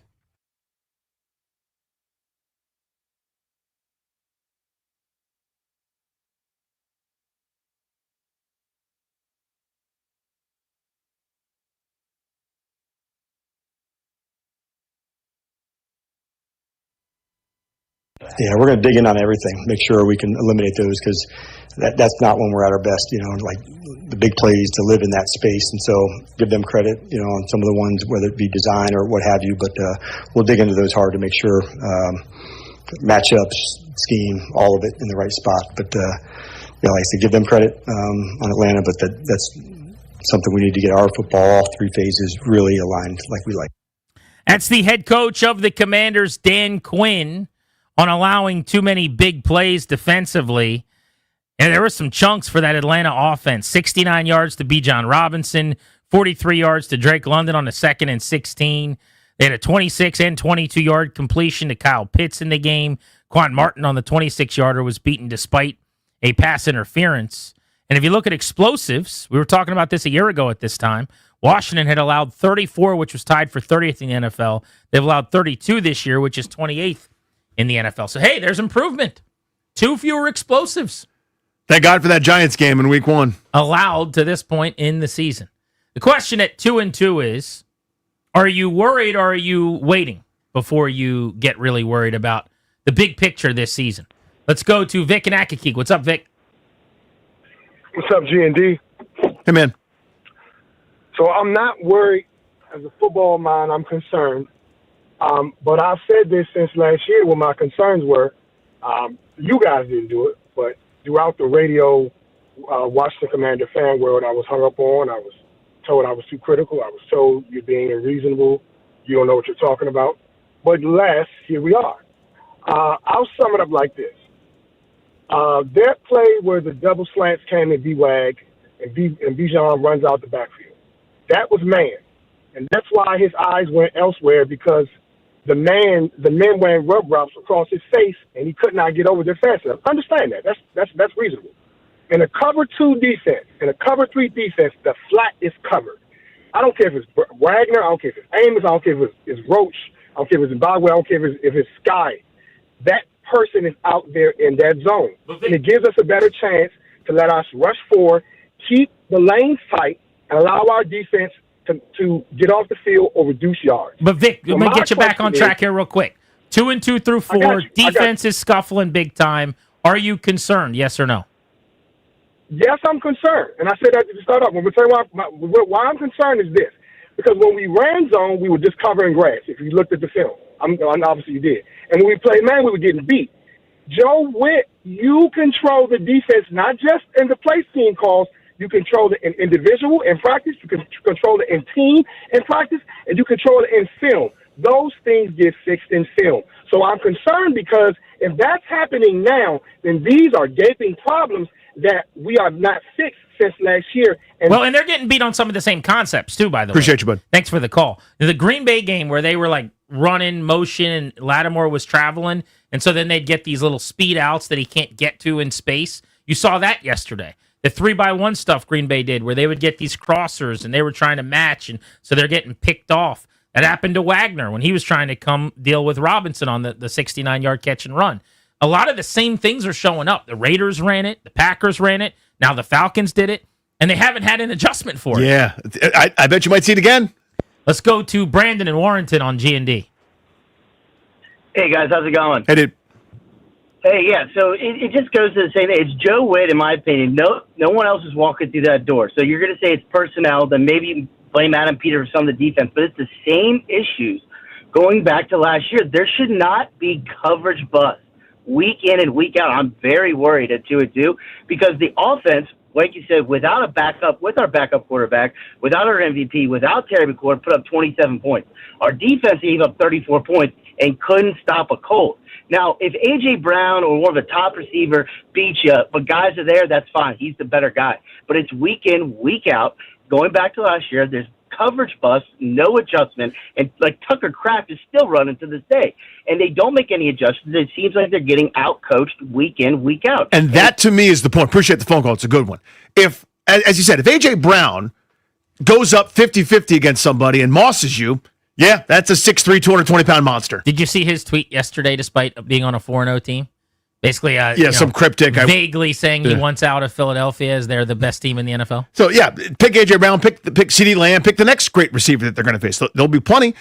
Somebody does that, you go, you know what? That guy gets paid to play too. You tip your cap. It's the busts. It's the same crap you would hear Monday morning quarterback style. It's a communication issue. We'll get that cleaned up under Joe Barry, under Del Rio, under name that Jag defensive coordinator, under Manusky. And it never seems to fix here. Whatever it is, regardless of regime, it's the bus. It's the guys that are so open. Sometimes, again, you run a great play, guy runs a great route, and you make a catch. You can be there. You try to break it up and do the best you can. That's football. That's life. There's a difference between that and a completion where there's nobody close, and that's what's happening now. Who was Washington? 82 yesterday? That guy ran a couple of routes where he got wide open for Atlanta on big downs and distances, too. Like made Casey Washington had the 19-yard catch on a big third down where there's nobody within 10 yards of that guy. Let's go to DeMarco and Frederick on the Fan. Hey, DeMarco. Hey, what's up, you guys? I will say I'm not concerned yet because it's only been a 4-game window. 3 out of the 4 games, the defense played pretty solid. Green Bay, we're still in it till the end, and we didn't lose that game because of the defense. I said the offense was pretty much struggling. I think it's more of a, hey, our head coach and Joe Witt can't figure out that Coach Shanahan coaching tree offense. We get burnt by them. It even goes back to Dan Quinn when he was in Dallas, when he played Green Bay or San Francisco. He's like, that defense against that offense, it just seems like it's just not a good match. That's a good point. I mean, Robinson is a branch off of McVay, who's a branch off of Shanahan, and it hasn't gone that well. You think about the LaFleur matchup as well. Maybe there's something to that, I guess, schematically with what they're doing. But my angst comes from, or my annoyance, I guess, what vexes me about the whole thing is, if I'm going to go with a defensive-minded head coach, which I don't need to get back into why I wouldn't do that. I think I've spoken about that enough. But I need to have then answers on defense.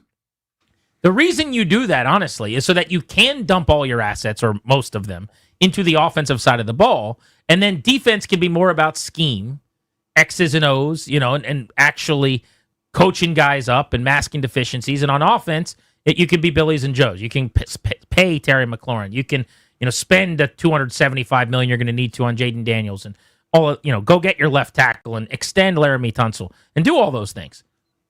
But you can't have defensive-minded head coach and bad defense year after year after year. It happened with Rivera over and over and over again. And we're going into year 2 here. We're quarter way through the second year of it happening with this regime as well. Let's go to Robert in Midlothian down by Richmond. What's up, Robert? Hey, guys. Great show. Couple concerns. I am very concerned, actually. Lattimore, I think, should have been cut in the offseason. I think what happened there is pride got in the way. Adam Peters doesn't want to admit they made a blunder getting that guy. And then it seems like, kind of like what you guys were saying with schemes, Joe Witt apparently has no answers. Why not at least try to send an all-out blitz a couple of times and shake up Penix a little bit? They're acting like he's Dan Marino. Send the kitchen sink after him, even if you give up a long bomb. At least you're trying to do something different. That was my point several times over the years, where I'm going, you're giving up huge chunk plays, regardless. at least go down aggressive. At least go down having hit the quarterback, or at least go down trying to create some chaos. They're trying to have their cake and eat it too, where they're trying to play it straight and they generate no pressure a lot of times, no turnovers, 1 through 4 games. You're not creating any chaos. The way you're doing it is playing soft, keeping everything in front of you, which is the new paradigm of the NFL. Everybody's dropping in coverage and dropping, 7 or 8, depends on the play. But that's not effective for you. It's effective for the other teams that are doing it a lot better than you are. If you were keeping everything in front and hadn't given up 30 plus chunk plays through a handful of games, I go, you know what? Their style is bend but don't break. They're all waiting for the offense to screw up, which they inevitably will. Give a chance to get the football back to the offense, and then we'll go to town. That's not happening either. You see what I'm saying? Like there's push and pull. We create a lot of turnovers, but we give up some big plays. You saw that with Dan Quinn's defenses in Dallas.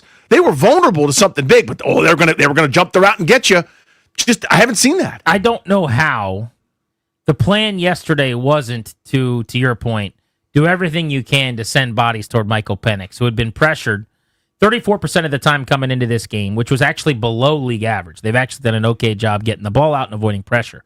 But when he's pressured, significant struggles.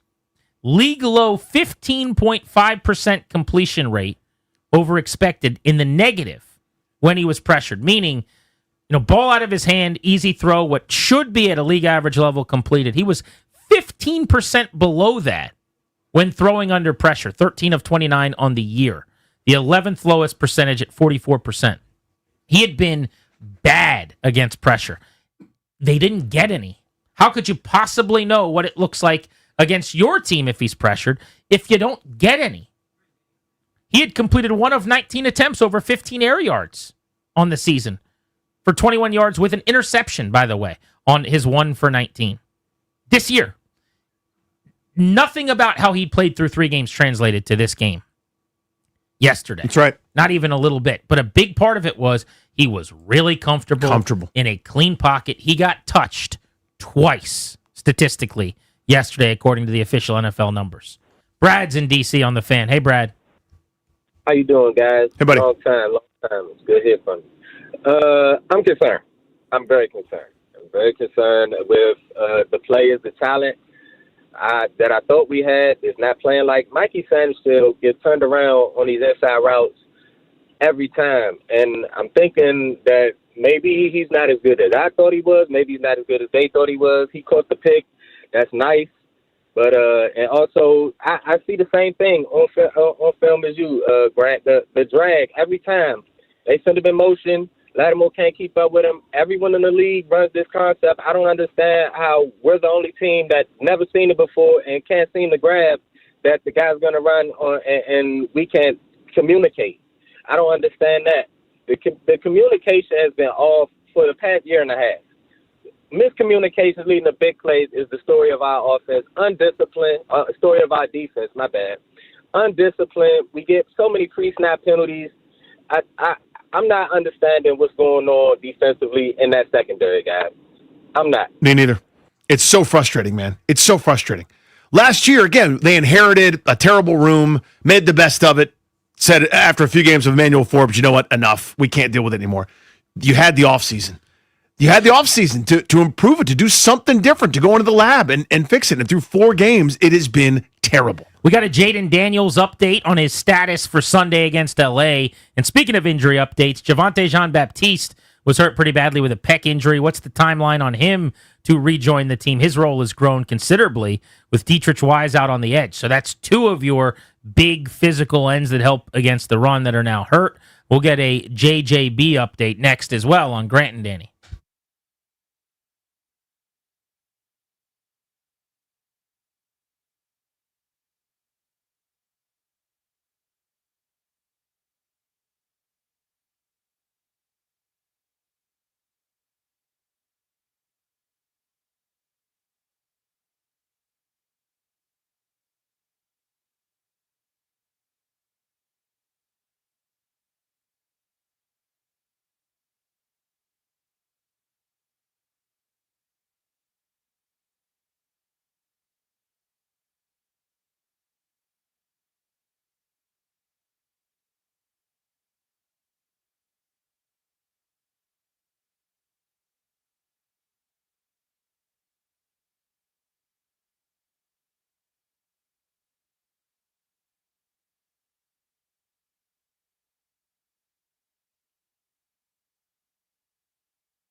Grant and Danny on the Fan. Jay Gruden coming up on the show today for his Monday appointment at 5 o'clock. What did he see from the Washington secondary? How can they fix that problem and start making more plays on the back end? We'll dive in with him in about an hour and 10 minutes right here on the Fan. Also today, we'll let you hear the Dan Quinn press conference. We'll do that toward the end of the show today, coming up around 6 o'clock or so.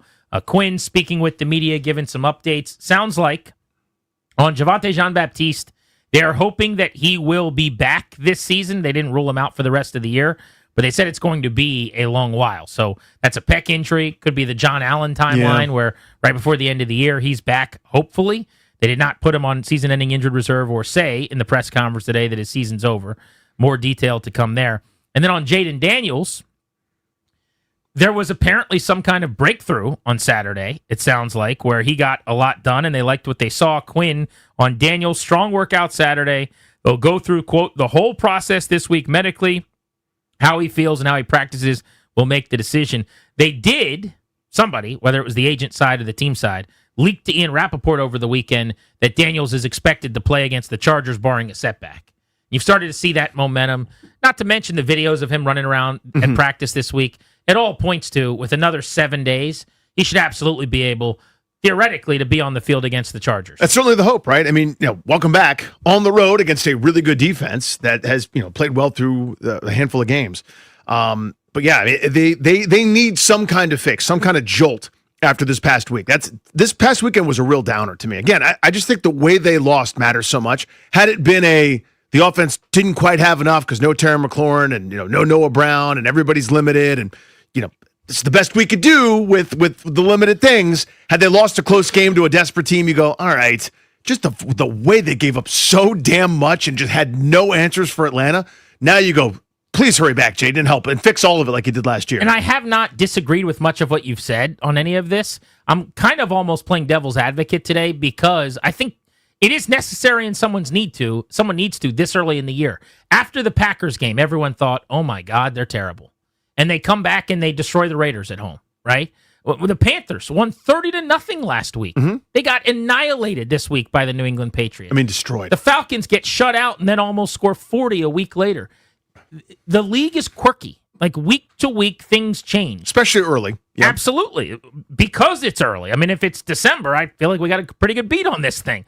But yeah, that's my point. It's 3-4 weeks in, and I like the Chargers matchup a heck of a lot more than I did 36 hours ago. I don't necessarily think they should be favored. They shouldn't on the road.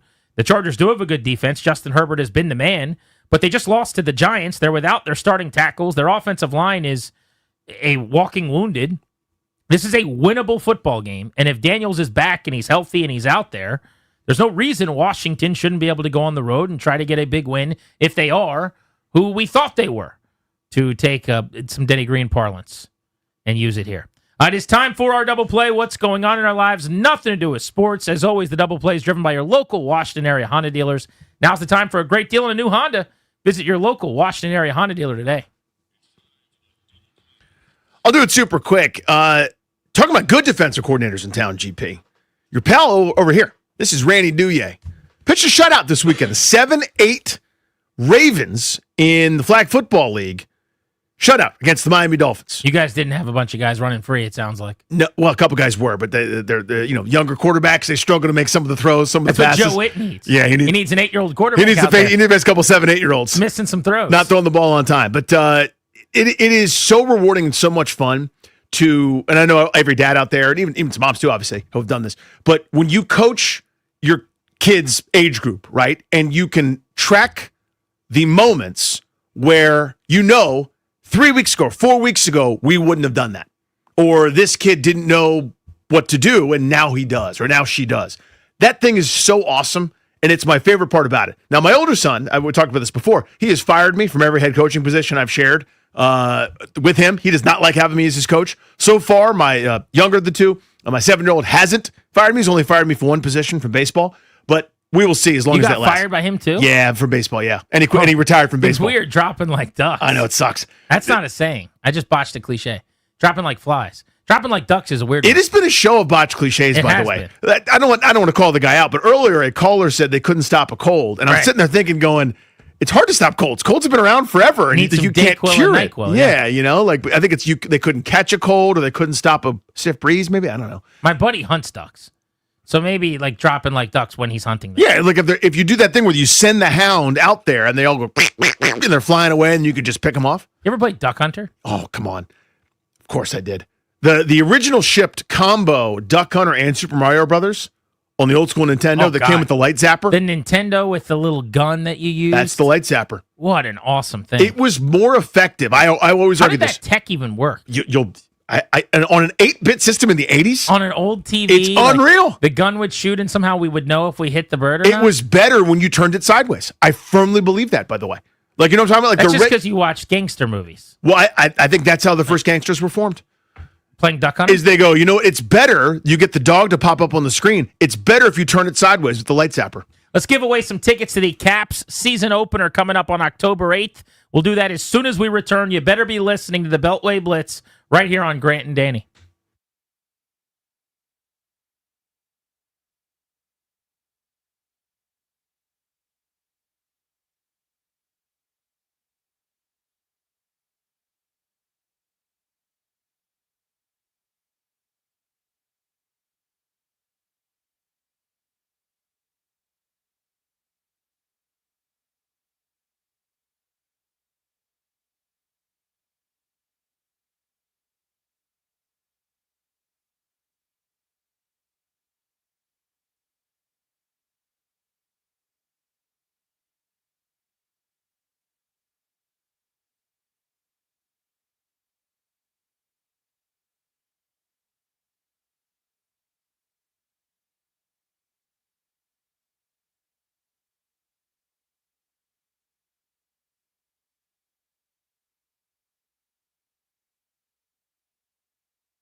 I'm Toby Altizer with your sports update on The Fan. This update is presented by Fairfax City, where innovation meets community and every business has a home field advantage.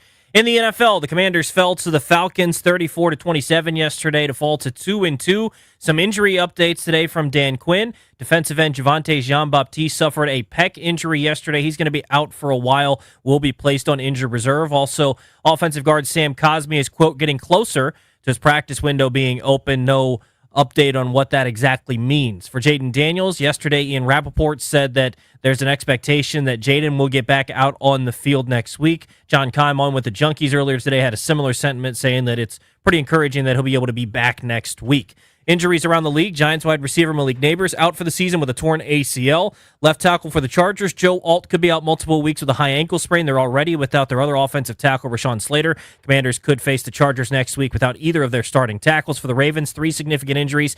Namde Matabike done for the season with a neck injury. Roquan Smith out multiple weeks with a grade 2 hamstring strain. And cornerback Marlon Humphrey expected to miss multiple weeks with a calf injury. Baseball, the national season wrapped up, dropping 2 of 3 to the White Sox, finishing with a record of 66 and 96. Other news around the league, the Giants have fired their manager Bob Melvin, and the Twins fired their manager Rocco Baldelli.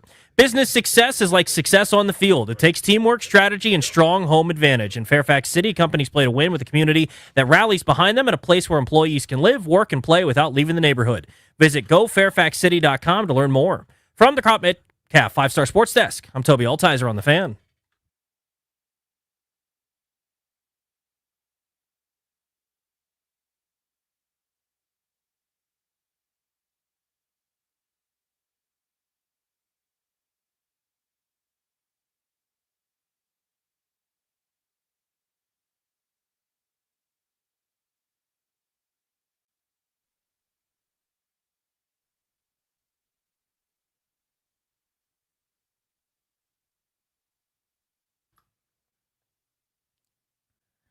Can you believe Caps hockey is almost back?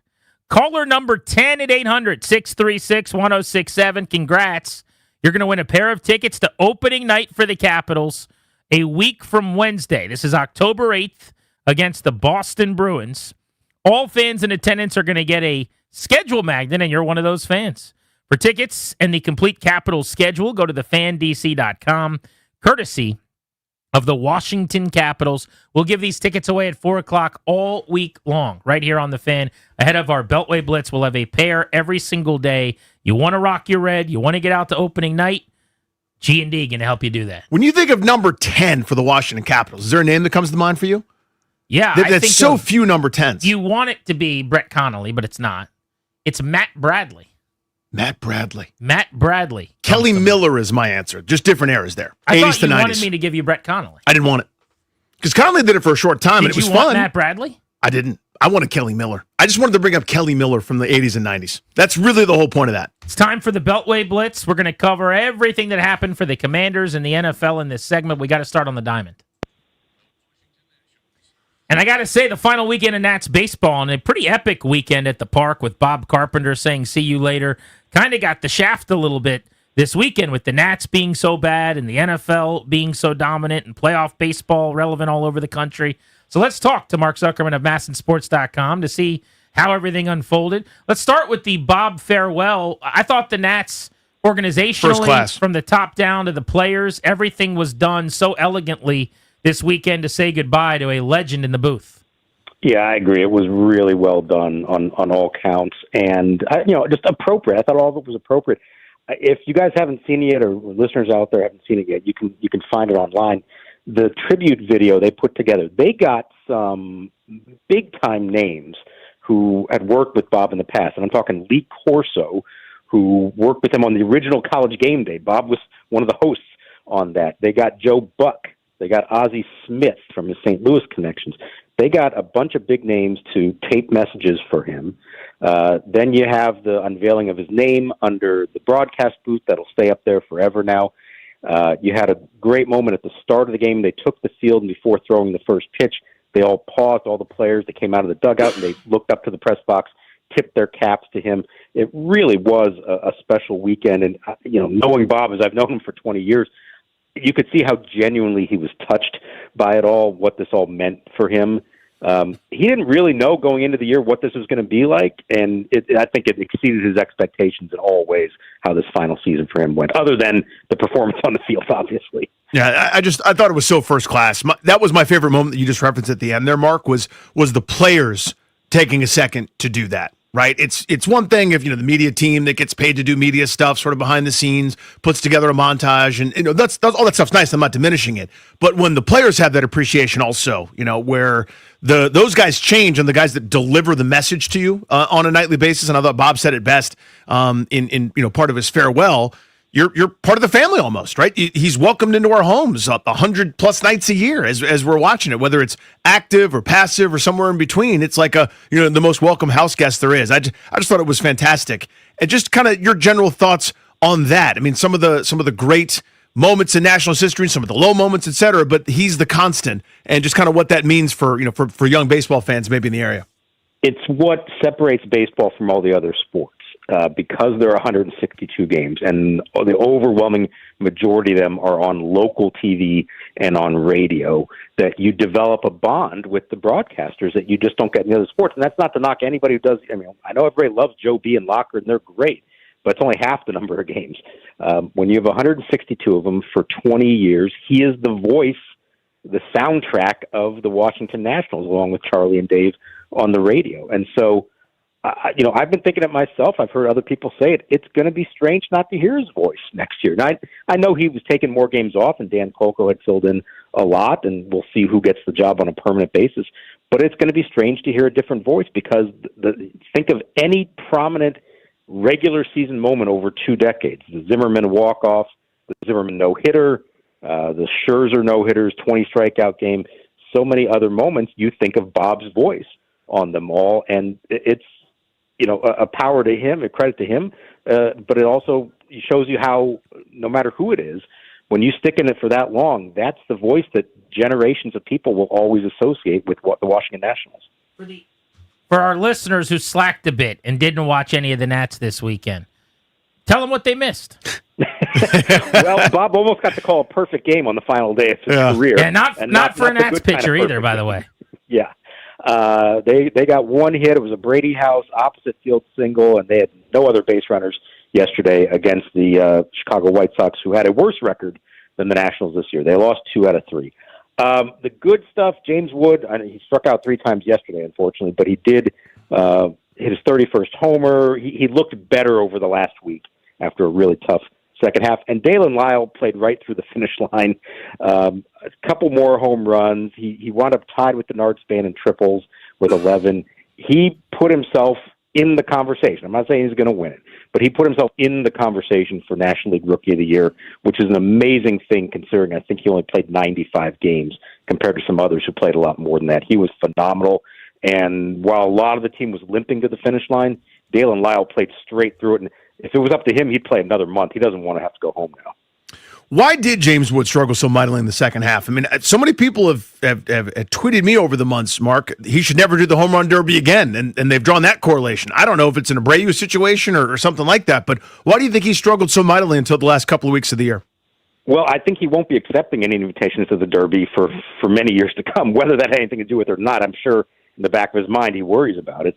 I think you saw a couple things. One, his swing, he opened up a lot, front shoulder open, front hip open, and he's no longer driving every ball to the opposite field, which is really where his natural swing was. So there are a lot of swings and misses from that. You saw a lot of takes. I mean, on fastballs over the plate, I think he looked a little lost and maybe overthinking up there. Am I looking for a breaking ball? Am I looking for a fastball? And got caught in between too often. And then physically and mentally, I just think he was worn down. Remember, he never had a day off last year when he played half the season, and right up until like a week before the All-Star break, I think this year, he finally got his first one. And I wonder if that all caught up with him when you combine that with, the midseason firings and that understanding that everybody had deep down that the second half of this year was a lame duck session for everyone, and they're just playing out the string. And there were days, and he kind of admitted it there at the end, that physically and mentally he probably wasn't as into it as he could have been or should have been. So I think it's a huge lesson for him to work on physically keeping himself strong, mentally keeping himself in every single game, every single at-bat, And whoever ends up filling out the lineup cards next year, I would not be surprised if you see him get some more days off in the first half to try to avoid that wearing down, I think, that we saw from him this year. Mark, at some point soon, we got to get you on for a little longer to talk Paul Taboni and then the managerial search and kind of a postmortem, bigger picture on where to head from here. But good insight on the weekend. Thank you. Thank you, guys. Taboni, Thanks, by Mark. the way, will be introduced on Wednesday at Nationals Park. Press conference set for 9 a.m. And you'll be able to hear that live in its complete. What word am I looking Entirety? for? Entirety is That's what I'm looking for. Yeah. In its entirety, right here on the Fan, 9 a.m. with the Junkies. I was going to say in its completion. That's not the word I'm That's looking not, for. yeah. Very commander secondary of me there. My apologies. Let's talk football. Nate Davis, who joins us from USA Today Sports to get things started. Let's bounce around the league. Nate, start with the Giants. I did not see this one coming. They get their first win after going to the rookie against a really good defense. Jackson Dart throws for just 111 and a touchdown, but he did run for 54 in his score. And the Giants, with Malik Neighbors getting hurt early in the game, beat 3-0 LA. How did it happen? Well, I think obviously the Chargers didn't have any or that much extensive film to study Jackson Dart. My understanding is they went back and watched some old Miss tape, but not the same as watching him in Brian Daboll's system. But sort of the Chargers were also hurt by the fact they lost their left tackle Joe Alt, so they're down both their starting tackles right now, and that was definitely reflected in the way Justin Herbert got pressured yesterday and threw a couple picks, which is pretty uncharacteristic of him. So I think the Chargers, they caught him at the right time in some ways. But also, the Giants have, talent on that team, particularly on the defensive side. It's young talent. And I think this team has a chance to be pretty good a year and a half from now. If Brian Daboll and Joe Shane can make it that far. But I think they caught the Chargers at the right time. Nate, just more of a general question here before we get into some of the specifics. Why does it seem like the results are so topsy-turvy early in the year? Maybe we say this every year, and maybe I've kind of memory hold it, but I'm just thinking of Green Bay looks like a juggernaut, then they lose to Cleveland. All of a sudden, a couple weeks in a row, their defense can't do anything. Atlanta loses 30-0, and then look like one of the best offenses in the world against Washington the following week. It just feels like we have these wild fluctuations, especially early in the year. Why do you think that is? I think there's something to that theory, Danny, that September is now basically the preseason, and that's why you kind of see some of the uneven results. Let's take Atlanta, like you said. That's a good example. Michael Penix, I think, has played in 2 preseason games in his career.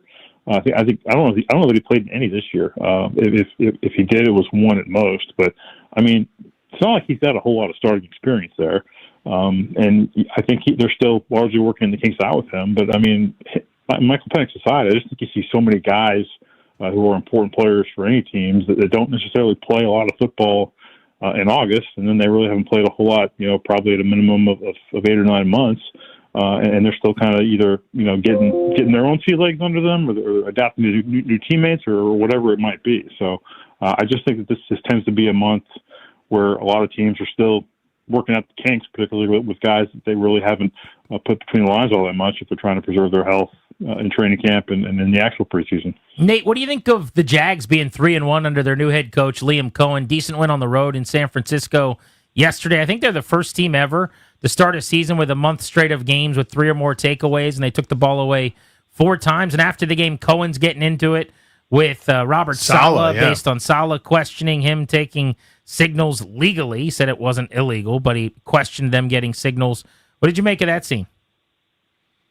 Yeah, I think you're going to see a little bit more personality out of them coming from Liam Cohen. He's certainly been kind of a volatile personality already in a couple of games this year. And I think saw him barking at Trevor Lawrence in the Cincinnati loss, and I kind of wonder if that's something that's going to eventually wear thin. We'll see, but I think right now it's kind of injected a little bit of life and personality. But I think you hit on it. I think they've got 13 turnovers now through 4 games. I think they had 9 maybe all of last year. Whatever the figure is, I think they've already generated more takeaways this year than they had all of last year. And I think they're also another team that they've gotten Travis Etienne back on track. I think he's like maybe entered the weekend 3rd in yards from scrimmage, and he was coming off his worst year as a pro last year, aside from his rookie year when he was hurt. And they still haven't fully, in my mind, leveraged Travis Hunter. I'm looking forward to kind of seeing them a week from now. They're going to be playing next Monday night, hosting the Chiefs, and it's the first Monday night game the Jags have had in forever. But I do kind of retain a little skepticism whether they maybe overpay for Travis Hunter. And, he deserves more time. We'll work it out. But you're not seeing him make a huge impact on offense. Had some nice catches yesterday. But you're not seeing him make a huge impact on defense either. And, he had that pass interference against Cincinnati that basically cost them the game. So they are kind of a compelling team for many reasons, but I'm interested to see, if they can keep this going throughout the season. Nate, the state of Pennsylvania is 7-1. Pittsburgh did it despite an 80-yard touchdown pass. I think Rodgers, when you combine it, is 17 for 21 for 120 yards in that game. Not much offense doing, and yet they won. And Philadelphia wins a game where they don't complete a pass in the second half, and yet there they are 4-0. How much of that is kind of, smoke and mirrors for both teams? Well, I mean, for the Steelers, they're adapting to a new guy. I mean, I think Aaron Rodgers is averaging something like less than 3 air yards per pass, or he was entering that game. And like you said, Danny, I mean, that pass to DK Metcalf was 10 yards downfield, and then DK did the rest of the work. But I mean, they do want that to be like a blocking heavy, 2-3 tight end system, and that's kind of what they want to be, I think. And I don't want to put all the emphasis on Aaron Rodgers. So I'm curious to see kind of how it unfolds. And I mean, I think the mistake the Jets made with him last year is they put too much on his plate. So I kind of credit the Steelers for limiting what they're asking of Aaron Rodgers right now. But I do wonder, like, maybe before the trade deadline, if they need one more weapon there. As for the Eagles, I've seen them a couple times in person. I mean, they're winning their games. I mean, it hasn't all come together, but I mean, the thing you got to credit about the Eagles is they do what they need to do to win, and it's been all phases, just even the last couple of weeks between the block kicks and, one week Jalen Hurts is throwing the ball all over the yard, and the next week they're doing, alterations of tush push and making that work and beating, I think by most counts with a solid team in the Tampa Bay Buccaneers. So I'm less worried about them, and, I think there's also something to be said for not peaking too early, but still being 4-0. Nate, always excellent. Thank you. Thank you, guys. See you, buddy. Be good. Let's talk to Nick Ackridge about the Commanders. Covers the team for PFF. Nick, wanted to ask you, as I always do after these games, who'd you guys really like and who didn't you? Who are the highest and lowest graded players on the team this week? Yeah, it'll come to nobody's surprise that it was all offense. The top five was Marcus Mariota, 90.4, Laramie Tunsil, 80.8, Jalen Lane, 76.9, Deebo Samuel, 76.1, and then Bill Krosky-Merritt, 73.8. Why is everybody so open against them? There's a lot of answers to that one. So, it comes down to with this defense, they don't have their dominant pass rush. You think of the Cowboys defense with Dan Quinn and Joe Witt. They had Micah Parsons. They were able to rush with 4, get pressure. They don't have that here. So what they're required to kind of do is rush with 5 guys, blitz linebackers, get creative with how they have to generate pressure. That's why you see guys like Dorrance Armstrong get these high pressure numbers, but the grade on our end isn't as high as you would expect because, again, it comes from a lot of blitzes, it comes from stunts and stuff like that. That also then puts a lot of pressure on the back end in the secondary, where they're asking guys to play a lot of man coverage, and there's just a lot of open field because of it. So when you can't get pressure against some of these teams that have better offensive linemen, better quarterback, and that's just kind of where it comes down to, basically. What did you think of the young receivers without Noah Brown or Terry McLaurin in this game? It meant more of Luke, meant more of Jalen Lane, who you referenced, having a really good PFF grade. And then even Tay Martin got in and got a catch on his only target. Yeah, no, I thought they were really good. I really like to see Jalen Lane there. The stats might not look too great, but he did have a big 32-yard catch that was called back for a hold. Like you said, Luke McCaffrey, I've always been a big Luke McCaffrey guy. I just think he needed more opportunities there, and you're kind of seeing it very, very slowly sort of kind of work out for them. I think really with this offense, there's very little problems. I think there's obviously some problems along the offensive line, but you've kind of seen Mariota step in and just put up points and play really, really well. And I think, when Jaden comes back, I don't see this team missing a beat, and it should be even better. Why don't they give Jacory Krosky-Merritt the ball more? Yeah, I think it's kind of tough because I think he is their most electric runner, best with the ball in his hands, but he really is still kind of struggling in pass protection. He was only out there for a couple times when he had a pass pro, and it was just not great. That's kind of what you typically see from rookie running backs, especially for someone who really he didn't even play at all last year. So for him to kind of step up and try to learn NFL protections, it's been a bit rough at times. So that's kind of the big thing there. But, man, when he gets the ball in his hand, it's really fun to watch. What's your initial feel on the matchup with the Chargers? I know we're 6 days away, but now they've lost their other all-pro caliber tackle. It's a lot of Quentin Johnston in the air, and passing game otherwise kind of funneled through him has cooled off a bit here over the last game and change. What do you see? Yeah, I think it could be. Could be a good kind of bounce back game for this defense, like you kind of said. That their offensive line is struggling right now with some injuries. They're possibly their 2 top tackles being gone. So I think this is a chance where again you can see some of that those blitzes and that generated pressure really kind of get to Herbert. And hopefully this is kind of one that gets the defense kind of going again. So that's kind of where I'm leaning towards. I think they can have a much better performance on defense. Back to the secondary again, Nick, that's where my focus is on pretty much today. What changes can they make? There aren't really any levers they can pull here, right? I mean, maybe you play Noah I a little bit more, but I don't know what else you do. Yeah, it's tough. I've been trying to figure out what they do here, but this is kind of the problem you've had when you kind of you have to try to go all in on this secondary. I mean, I think Trey Amos has done a pretty good job there. It's been a rough year for Sanders still in the slot, and even when he has played outside, it's been up and down for Lattimore. I think he's gotten a little bit more stick than he probably deserves, but it still hasn't been great. So it's tough. It's really, really tough when you just don't get pressure with that front 4 or when they're blitzing 5 or 6, and then you just kind of have to hope these guys can hold up for long enough. Nick, thank you, bud. We appreciate you.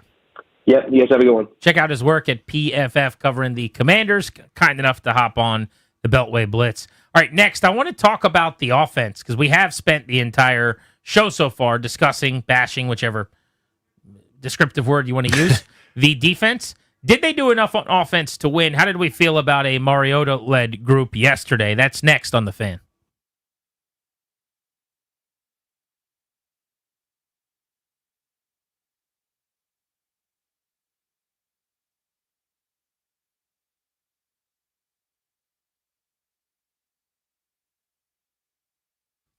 What's up, guys? It's GP. The FanDuel Sportsbook app has all of your favorite NFL bets. From yards to touchdowns to who's going to win with FanDuel, any player that you bet can hit.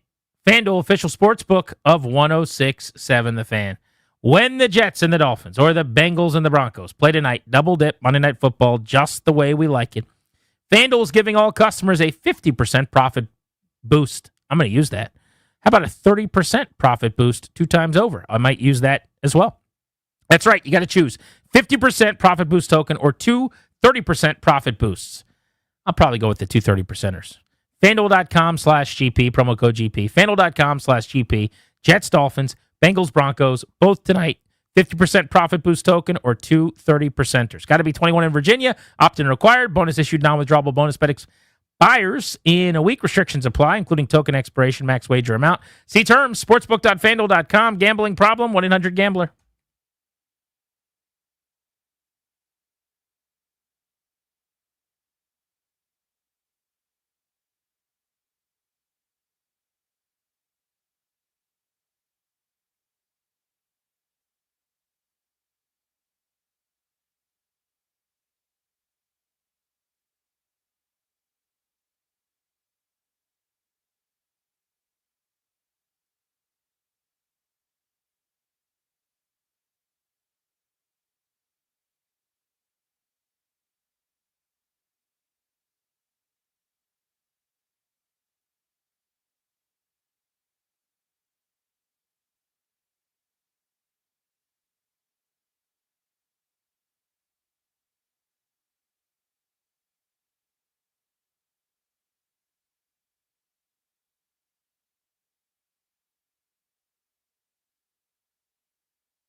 I'm Toby Altizer with your sports update on the Fan. In the NFL, the Commanders fell to the Falcons yesterday, 34-27, to fall to 2-2. Update on injuries coming out of the game. Defensive end Javonte Jean-Baptiste going to be out for a while and placed on injured reserve as he has a pec injury, according to Dan Quinn. Also, right guard Sam Cosmi is getting closer to returning. His practice window could be open soon, according to Dan Quinn. Also, Jaden Daniels, an update on him. Ian Rappaport said yesterday before the games kicked off that Jaden Daniels is expected to be back out on the field at SoFi Stadium next week against the Chargers. Other injuries around the league, Giants wide receiver Malik Neighbors is going to be out for the season with a torn ACL. Chargers left tackle Joe Alt could be out multiple weeks with a high ankle sprain, meaning the Commanders could face the Chargers next week without both of their starting tackles, Rashawn Slater done for the year, and also Joe Alt with the high ankle sprain. Baseball, the Nationals finished their season 66-96 after they dropped 2-3 to the White Sox over the weekend. Some firings today for managers. The Giants fired Bob Melvin, and the Twins fired Rocco Baldelli. From the Crop Metcalf 5-Star Sports Desk, I'm Toby Altizer on the Fan.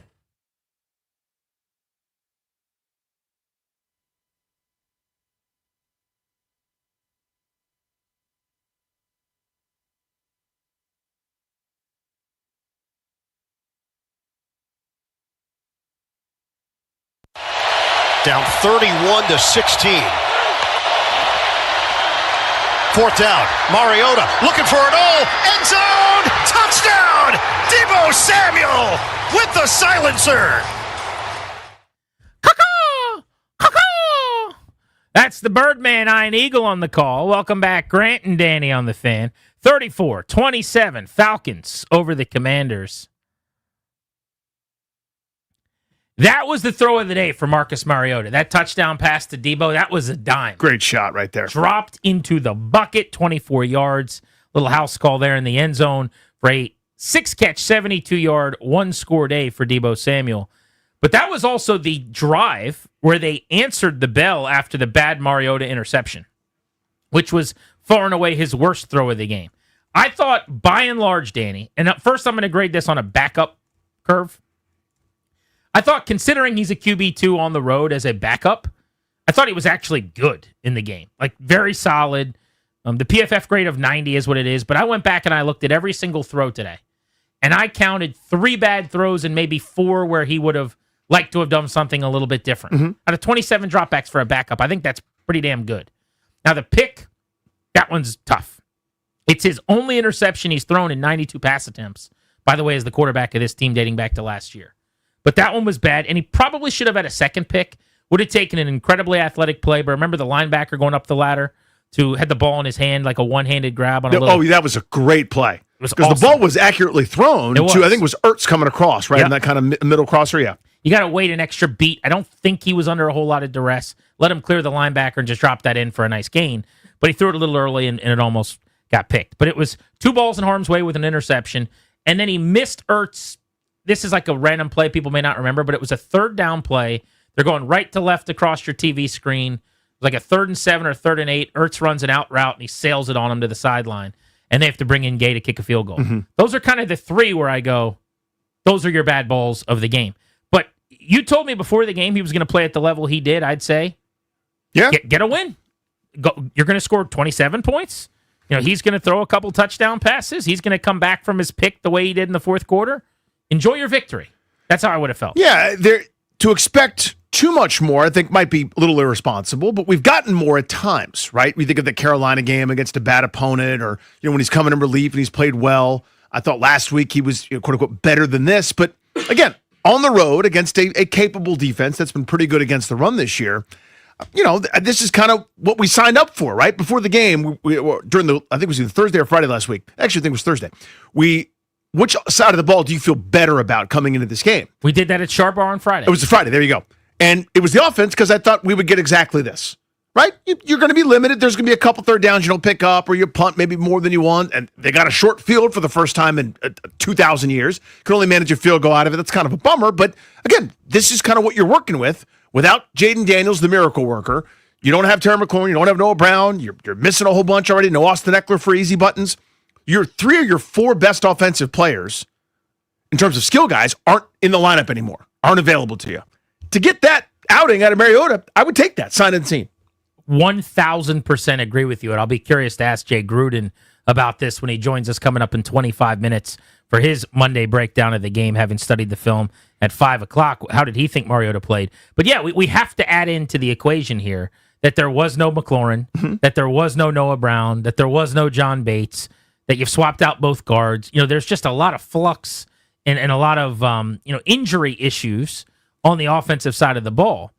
And it is still, I thought, was a day where he played well enough for you to win, throwing the ball to McCaffrey and Jalen Lane and Tay Martin, whoever that is, off the practice squad, and Ja'Cory Krosky-Merritt out of the backfield, which, by the way, he made a couple nice catches. That was good to see. Yes, it was. I mean, 2 legit decent catches from him. So maybe the pass pro thing isn't where it needs to be, but I feel better about the receiving part of it for sure. You're chucking the ball downfield on your vertical shots to Chris Moore yesterday. Like, that's where you're at as a quarterback. So I'm gonna give you a little grace on the performance, but I would say on a non-backup scale, I'm gonna give him a B- for the game. If you want to tell me it's a C+, I'm perfectly fine with that too. But I think anything less than a C+, like an average quarterbacking performance, I think is probably a little bit harsh. Had this been Jaden Daniels, I'd go, yeah, it just wasn't much dynamic yesterday. Kind of bummed about that. This is Marcus Mariota, the backup, right? Who you're trying to get away with. And here's my gripe from yesterday. What'd you think about this? Why didn't he run more? This is what I was going to bring up. So I don't know.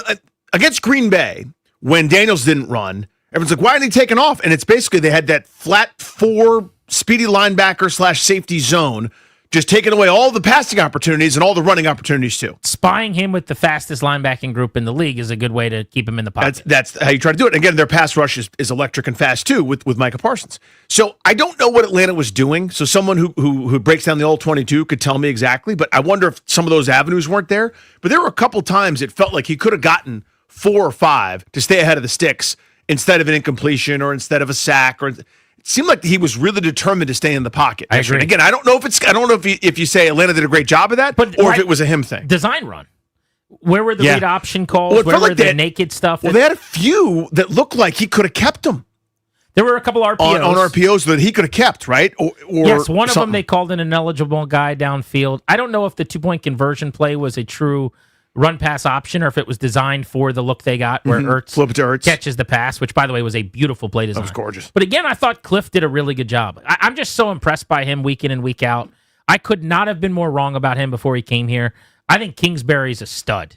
He's legit. And if there's a gripe right now, it would be maybe, especially without Daniels the last 2 weeks and Mariota in there, that they didn't run the ball enough in these close games. But, specific to yesterday, I want to see more Krosky-Merritt. Rodriguez was running hard, though. It's hard to get that upset that they didn't give Bill more carries when Rodriguez averages 8 a pop because he ripped off a 48-yarder. Now, if that's Ja'Cory Krosky-Merritt, is it 48 or is it 60 or is it a touchdown? I'm not really sure. I don't know what that looks like. But I know that I want to see more Krosky-Merritt. I'm not one of these guys, if you listen to the show longer than 3 minutes, I'm not a run-the-dang ball guy. Never will be. I think you throw to set up the run in this league. And I think a lot of times, throwing the football in early downs is the way to go.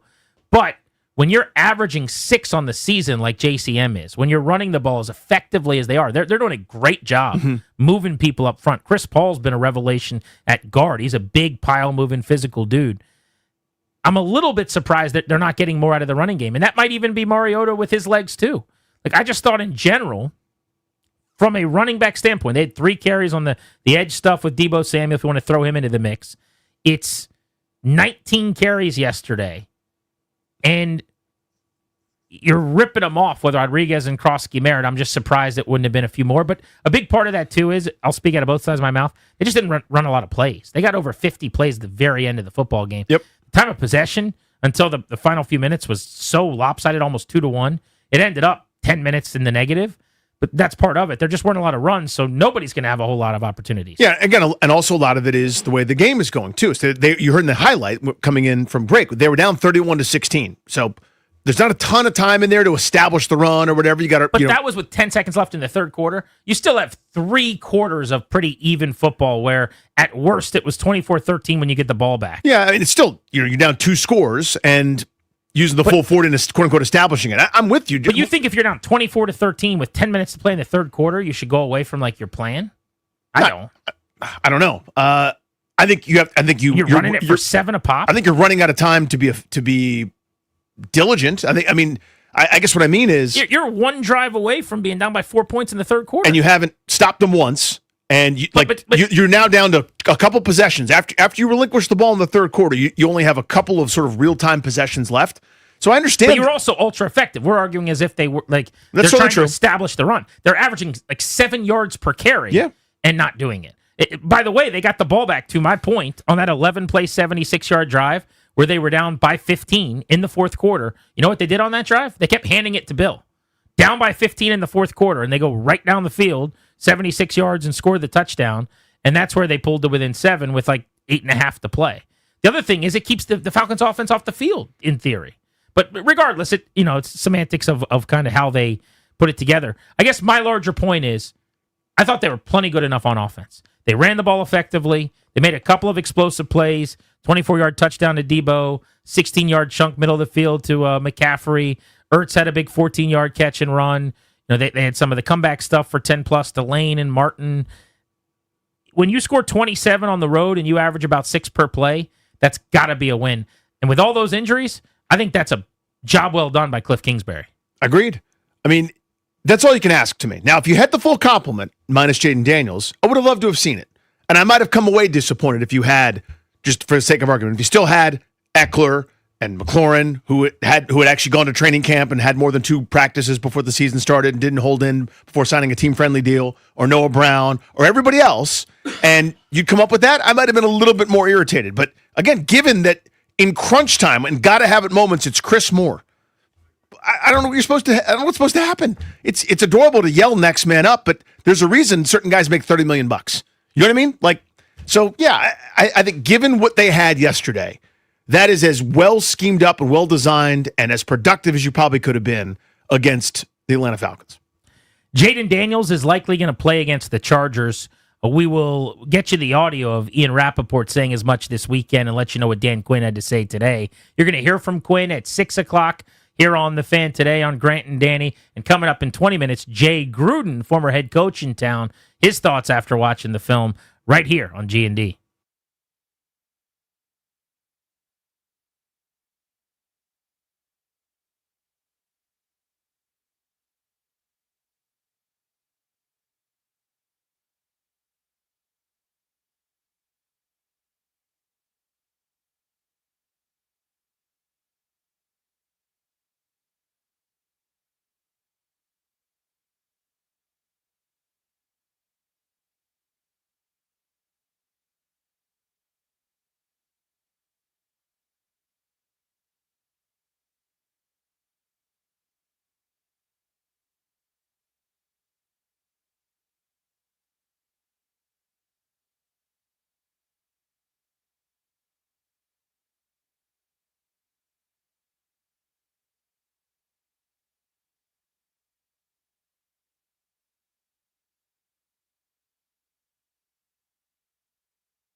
You have the rap sheet audio from this weekend?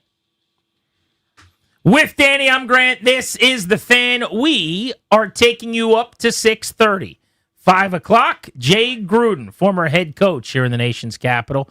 And at 6 o'clock, we will get you Don't Forget About, and you will hear from the head coach of the Washington Commanders, Dan Quinn. Commanders fall to 2-2 through 4 games, and they've got some defensive issues after giving up 34 to the Falcons. Here's the good news. That dynamic offense of a year ago is going to be closer to whole this weekend. All signs point toward Jaden Daniels returning to the field. Now, again, Mariota, really good last week, fine this week. Not the reason they lost. Could have gone 2-0 based on his performances, but you just lack some dynamicism and some of the potency and the lethal playmaking ability without Daniels. Is he going to be 100% right away in terms of performance? I don't know. Is he going to come back and be able to run all over the place? I would think by holding him out that extra week, he's going to be really close to the guy that we've seen in the past. I'll bet you he's more compromised at times playing with that broken rib, getting treatment between every drive, than he's going to be coming back with this knee this year. And they handled it better, I think, this time, to be completely honest with you. And understandably, because the difference in the two injuries, one's a pain tolerance thing, the other is a simply unable to go type thing. But I'm with you. I don't know. I just haven't seen the deposits this year. I haven't seen benefit of the doubt this year. Again, the first-team offense, including Daniels and McLaurin, got 2 practices together. They haven't found it yet. They haven't gotten there yet. So I'm hoping that it happens. And I felt like, and I said this after the Green Bay game, where they were just shoved on for the 99% of it. Better offensive football is coming for them. And I still think it is, by the way. I mean, they've been pretty decent as an offense, even with the Green Bay game, counting their stats, and even with a lot of things left on the field against the Giants. They're still top 10 in points scored, top 10 in yardage, and all the good yards per play metrics and things like that. And they have not clicked yet. I don't think anybody would say they have. They're the number 7 offense in the NFL, yards per play, and they're number 2 running the football. Now, interestingly, they're 20th throwing the football, but they average 5.9 yards per carry right now. And as I mentioned, since 1954, I think it was, they haven't had back-to-back games with 45-yard home runs hit in the running game like they did the last 2 weeks. And now you've got 3 guys that have 40-plus yard carries. McNichols, 60, Rodriguez, almost 50, and Bill, 42. All three of your running backs. So that they wanted to get more explosive, I would say that worked. Their plan at running back has absolutely worked. Fair. You're right. And it's not something you thought when you go, okay, it's more McNichols, it's more Chris Rodriguez. Merritt, you thought, might be able to do that a time or two, but you're right. It has worked. It has complemented their system and scheme. And the fact that I think the quarterback is a running threat for both Daniels and Mariota, I think has helped that a little bit, even though I wish Mariota had kept it a couple times yesterday to keep everybody honest. I'm just a little bit surprised without Daniels in one of these games, probably in the Atlanta game, honestly, yesterday. And this is not how I would call it. I'm just telling you what I'm surprised. They didn't come out and run it like 30 times. Just because they haven't been stopped yet. They've been that good. And you have 3 guys that you trust. Where someone gets tired, you can give it to the next guy. It's Oregon all over again. Just go read option and mesh point stuff and let Mariota, who's so good at it, like rip the ball out or hand the ball off and make those decisions. I mean, if you look at their tailbacks to this point right now, Deebo Samuel, as a receiver, has carried the ball a handful of times. He's averaging 6.5 per. Ja'Cory Krosky-Merritt is averaging 5.9 per carry. Chris Rodriguez is averaging 5.4 per carry. And then McNichols just hasn't gotten enough carries. It's only 10, but because he had the long one, it's 10.5 per 106 yards because he had one from 60. Otherwise, he'd be down around 4.5 or so yards per carry. But all 3 of them have been cooking. But you're going to get Daniels back, and his threat in the running game can only help. This was Ian Rappaport yesterday before kickoff of the games, dropping the little nugget. They like to work this in while no one's paying attention because it's about next week. But this was pretty telling. My understanding, though, is that Jaden Daniels is expected to be back next week, and what looms is a huge game against the Chargers. Remember, Jaden Daniels still dealing with that knee sprain. This could be the 2nd game that he has missed, but he did work out yesterday on Saturday. Sounds like the workout went really well, coming on the heels of a scheduled rest day on Friday. If all goes well, and they do expect it to, Jaden Daniels likely only misses 2 games for the Commanders. All in all, very decent outcome when it comes to your starting quarterback. By the way, if there was a scheduled off day on Friday the whole week, then they knew the entire week he wasn't going to play. So you kind of tip your cap again to them for keeping it close to the For chest. doing the charade, And yeah. Jaden gets an Oscar from his presser. I mean, we had beat reporters coming on after he was in the press conference, as confident as he was that he's okay, saying they thought maybe he was going to play based on his answers. But right, he said there was a scheduled day of rest on Friday. So they'd already laid the plan out. It doesn't for the sound week. like what you do. Right. If he's ramping up and you need to see more of him, like they knew throughout the week what the plan was probably. This was Dan Quinn today on Jaden Daniels and the possibility of playing Saturday. Jaden, he had a strong workout here Saturday, and we'll take today and tomorrow and work out his practice plan. We'll go through the whole process with him this week, medically, how he feels, how he practices, and give you the updates Wednesday as I know him. It is wild how, like, even today, the secret's out, man. NFL Network, a media partner, they kind of let us know yesterday. All the tea leaves are being read. We saw him running around looking fairly normal last week. 6 days away, and he still can't say, yeah, things look good for Sunday against the Chargers. He's just not willing to do He's it. too disciplined, man. He's too committed to the craft. And God bless you. It's like, remember, you ever see the movie The Prestige? Christopher Nolan movie with Christian Bale and company? So, like, remember the whole analogy about that one dude who, the magic trick, the old man who was like super duper strong and he never broke the illusion? That's Dan Quinn. He's the old man who never breaks the illusion. He does not break kayfabe. Where Michael Caine go, you say that's the magic trick. You never break the illusion. That was it. Former head coach Jay Gruden had to tell a fib or two at the podium once or twice, I bet, about a player's injury status. He joins us next live on Grant and Danny.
I'm Toby Altizer with your sports update on The Fan. This update is brought to you by Baldino's Lock and Key, your hometown security team. Visit baldinos.com.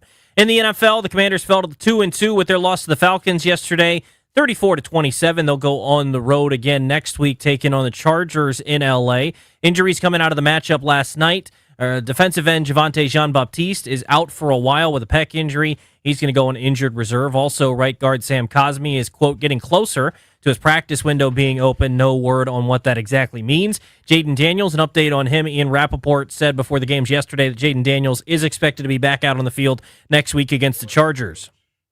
Injuries around the league. Giants wide receiver Malik Neighbor is going to be out for the season with a torn ACL. Chargers left tackle Joe Alt could be out multiple weeks with a high ankle sprain. They're already without their offensive tackle, Rashawn Slater, so the Commanders could be facing the Chargers without either of their starting tackles. Injuries for the Ravens. Defensive tackle Nnamdi Madubuike done for the season with a neck injury. Linebacker Roquan Smith out multiple weeks with a grade 2 hamstring strain. And cornerback Marlon Humphrey expected to miss multiple weeks with a calf injury. Baseball, Nationals finished up their season 66-96 after they dropped 2 of 3 to the White Sox. Manager moves. The Giants relieved their manager Bob Melvin of his duties, and the Twins fired their manager Rocco Baldelli. Baldino's Lock and Keys, your hometown security team for auto keys and fobs. They make car key problems look obsolete with 9 area locations throughout Virginia and Maryland. Stop by one near you today. For more info, visit baldinos.com. From the Crop Medcalf 5-Star Sports Desk, I'm Toby Altizer on The Fan.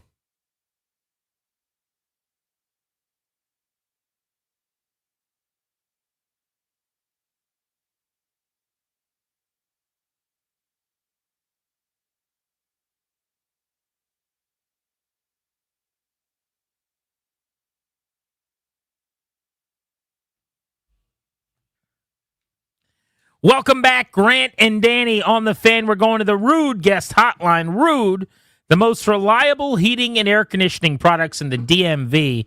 So we can catch up with the former longtime NFL head coach and play caller, our buddy Jay Gruden. On air and on the road, Jay Gruden is driven by the Ted Britt Automotive Group, Ted Britt Ford and Chantilly in Fairfax, your F-150 HQ, Ted Britt Lincoln and Chantilly, and Ted Britt Chevy in Sterling, all home to Ted Britt for life, lifetime vehicle coverage. See and shop them all at tedbritt.com.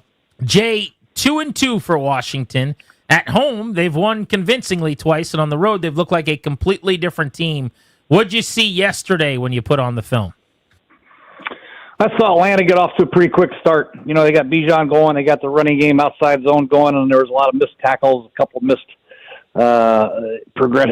just some bad defensive football there for a little while. And then, you know, Washington hung in there like they normally did, and they just couldn't quite catch them. And every time Atlanta needed a play, they made a play. And every time Washington needed a stop, they couldn't get a stop. But, you know, tough road loss. I thought that if Atlanta was allowed to hang in there early, then they'd play pretty good till the end. I was hoping that Washington would kick them in the teeth early and give them no reason to think they could win. But unfortunately, they let them hang around and they beat them. Yeah, Bijan Robinson is so good. They held him below his season average in terms of yards per carry. Don't worry about the pass game. I'll get that in a second. And held Tyler Algier to just over 3 yards per carry. I know there was some missed tackles in there in some moments. I think that's going to happen. But to me, Jay, it was those 2nd and 16s, those 2nd and 17s, those 3rd and longs where you've earned it, and those passes were just easily completed for Atlanta. What are you seeing in the pass defense? And why is Washington struggling so badly? I think they're trying to, I don't know, I think the safety play was pretty much below average, you know, and they're playing a half field. They're playing so far deep. They're giving up these deep 7 cuts out there in the corners, having too much room to carry, either get underneath that route or cover the flat route. So he's kind of in a pickle. So safeties are just a little bit too deep. And then when they try to play some single high coverages, they get, Bobby got caught out in space a couple times, and that's really not his forte to try to cover Bijan Robinson on a wheel route. That's not where you want to put them. There's a lot of things that they can correct and moving forward, but I think the safety play for me is what stood out to me the most. They got to work on the safety play and protect Bobby a little bit more in some of those space plays. And they were without starter Will Harris, without one of their top safety reserve guys as well, Percy Butler, in this game to that point. Jay, what about corner play, and specifically, what are you seeing from Marshawn Lattimore? He gave up the out and up early in the game, the big play. I don't know. I want to see more from Marshawn. I was hoping he'd play a lot better. This wasn't his best game, obviously. Gave up a key 3rd down and 7. He should have been outside leverage. It should have been an incompletion, but he let Drake run an out route on him on 3rd and 7, which that's really, I never would even try an out route on Marshawn Lattimore back in the day. It was 3rd and 7. He'd squat on that and pick it. I think he's just got to play better. He didn't play very good against Atlanta. When you mentioned the safeties, Jay, that I've listen. You've forgotten more this morning than I'll know my entire life. But for me, it's the corners that are always so visible, right? Where they're just guys have separation. We're talking about Lattimore, et cetera. Go into the safeties a little bit and what they're not doing. Is that a scheme thing, or is it just maybe that Quan Martin doesn't move around as well, and they really miss Will Harris or Jeremy Chin from last year? Go into what you saw with the safeties. Yeah, a lot of missed tackles. I mean, a lot of not getting off blocks and taking bad angles in the running game. The last touchdown, Von Miller, wasn't unblocked, but the safety's right there. All he has to do is shut a receiver and make a tackle for a 5-yard gain or 4-yard gain. And some bad angles. The other touchdown to Bijan, you guys are trying to punch the ball out instead of wrap them up and tackle them. So just some poor tackling by the safeties. Poor coverage. They dropped the coverage on Kyle Pitts for the touchdown on the flat route. That was a safety's responsibility. You got Nosey looking in the backfield, and all of a sudden Kyle Pitts runs a flat route for a walk-in touchdown. You got to make Michael Pennis earn his completions. You got to make them earn their yards, and I think there's too many gimmies because of the safety play. Then the pass coverage, like I mentioned before, they're just getting too deep, and they're a non-factor in the pass game. Jay Gruden with us on Grant and Danny. They ended up hitting Michael Penix on only 2 plays. He had 2 hits on the quarterback. He was one of the worst in the league coming into the game when pressured. He was completing like 40% of his passes on the season, and he was negative 15, completion percentage over expected, which was worst in the NFL. A lot of just bad burned balls under pressure, and then they got 0 pressure. Are you surprised they didn't try to bring more heat, that they did kind of play so much zone and play off, or do you think they should have expected to be able to get home with 4? What went wrong there? Yeah, I don't know. I think Atlanta played pretty good up front, both in the running game and pass protection. They did a good job, and the 4-man rushes weren't working. They tried a couple 5-man fire zones, and they did not get home, unfortunately. And then, when they did try a 5-man fire zone, that Bobby was caught out in space trying to cover Bijan on a wheel route, and that was a 70-yard gain. So just pick your poison right there, and sometimes you got to try to get home with 4 guys, and if you can't, you put your defense, your safeties, your linebackers, your corners in a big pickle, and it's something that, probably needs to be addressed later on. They need to find some pass rushers to get home with 4-man rush. Jay Gruden on G&D. So I've got to follow up to this in a second. I'm going somewhere with this, but I'm going to ask you more broadly first. Like, you made your money for many, many years in this league, watching the tape and then putting together a plan against flawed defenses or defensive flaws that you could find. How would you attack this defense right now? Because there's something I want to play off of with this. Yeah, I'd spread them out, get you guys, make them play out in space. Wagner's and Luvu, these are great physical, tough guys between the tackles, but having them cover flat routes and wheel routes and all that stuff, put them in a pickle and try to get after the safeties as often as I could with 4 verticals or 3 verticals and make them cover ground. And, if I did get man-to-man pre-snap reads, we'd have some very good audibles to get after some of these guys in man coverage, that's for sure. So what I've noticed over now, really post Green Bay, so what is that, 3 games, is a lot of the stuff the Packers did keeps showing back up. And so among other things, and I'd have to sit down and show you, and you could tell me what it's all called and how it works, but these 3-by-1 looks where you get these crossers and these drags across the field, the quick out stuff like you were talking about with the 3rd and 7 on Lattimore, where they motion him down, he follows London kind of in toward the box, then they whip him back out, and he's following him. And before he can even get out there, he's on the wrong leverage, and they move the sticks with ease. This is all stuff the Packers did all night long, and the Raiders did it, and it worked, and now we've seen the Falcons do it, and it worked. The book is kind of out here. I guess my question is that how it works, where you see that and you just go to that well the next week with your team? And what can Joe Witt do? Well, Zach Robinson, he's an offensive coordinator. He came from Sean McVay and LaFleur and all these guys are from the same tree. So you can pretty much put a lot of these plays on 3rd down, a lot of these formations and motions, and group them together. That's the beauty of Sean and Zach Robinson and Matt LaFleur. They're going to change up formations to try to get you guys in a pickle, or try to get the defenses in a pickle by motioning people across the formation, or short motion, or motion in stacks and bunches, make you guys play off of them, and it's tough, especially on 3rd down and man coverage. So that's the book that they write. The good offensive coordinator is going to write the book for you. They're not going to just lay back and figure out what the defense is going to do and then try to do something later. No, we're going to attack. They're going to attack and make you make plays. And Zach had a good game plan this week. Last week he got shut out by Carolina. So what a difference a week makes, that's for sure. Jay Gruden with us here on Grant and Danny. So, as a guy that made his living as a really, really good offensive mind, Jay, let's say one of your coaches this week, defensive coordinators or otherwise, came to you and said, I'm struggling, help me, figure something else out. Let's kind of brainstorm together to figure out sort of a way out of this thing. What kind of advice would you give? Well, I think, they've done a pretty good job. This game was not very good. I think you mentioned the two safeties being out, and they've got some injuries. They didn't get much pass rush. They got to figure out ways to get unique pass rushes. I think when they had success against the Raiders, they did a great job moving front by stunting and PE stunts and ET stunts, and they were very active up front. For whatever reason, I think Atlanta had them on their heels because they were getting them with the outside zone a little bit and maybe had them a little bit on their heels, and they're afraid to do some stunts because they don't want to get pinned and let Bijan get outside. So there were some issues there, but I think they get back to what they were doing against the Raiders, and I think they'll be fine. They just got to get back and get some third downs, get off the field, create a turnover. Finally got a turnover this week on an interception, and unfortunately Washington couldn't take advantage of it. They kicked a field goal but didn't get a touchdown. But I wouldn't panic too much. I just hopefully get some guys healthy and play a little bit better and play more sound and make tackles, for God's sake. Quit trying to strip the ball and just get the guys on the grass. Yeah, Jay, Atlanta third in the league at this point in net yards per pass attempts allowed. So pretty good on defense, at least in that part of the game. What did you make of Marcus Mariota and kind of an underman offense? I thought he did good. Solid game for Marcus. He had the unfortunate interception. He didn't see the safety. He threw a nice ball. He thought he threw a nice ball there, and the safety came out of nowhere and made a hell of a play. Other than that, he missed a play on third down. I think missed Zach Ertz, but he had a rusher right in his face, a key third down there after the interception. But for the most part, I think Marcus competes. He had a good scramble. He moves around pretty good in the pocket. But, unfortunately, they scored 27 points and just wasn't quite good enough this week. But if you expect your backup quarterback to put up more than 27 points week in and week out, you're probably wishful thinking. You got to play better defense when your backup quarterback's in. You got to create turnovers. You got to get off the field on third down. And those 3 third-down conversions that Atlanta had on that long drive were critical. Penix's scramble, the out route to Drake London, and I think I can't remember the other one. I think it might have been a tight end. Pitts had one. So those are ones you got to get off the field.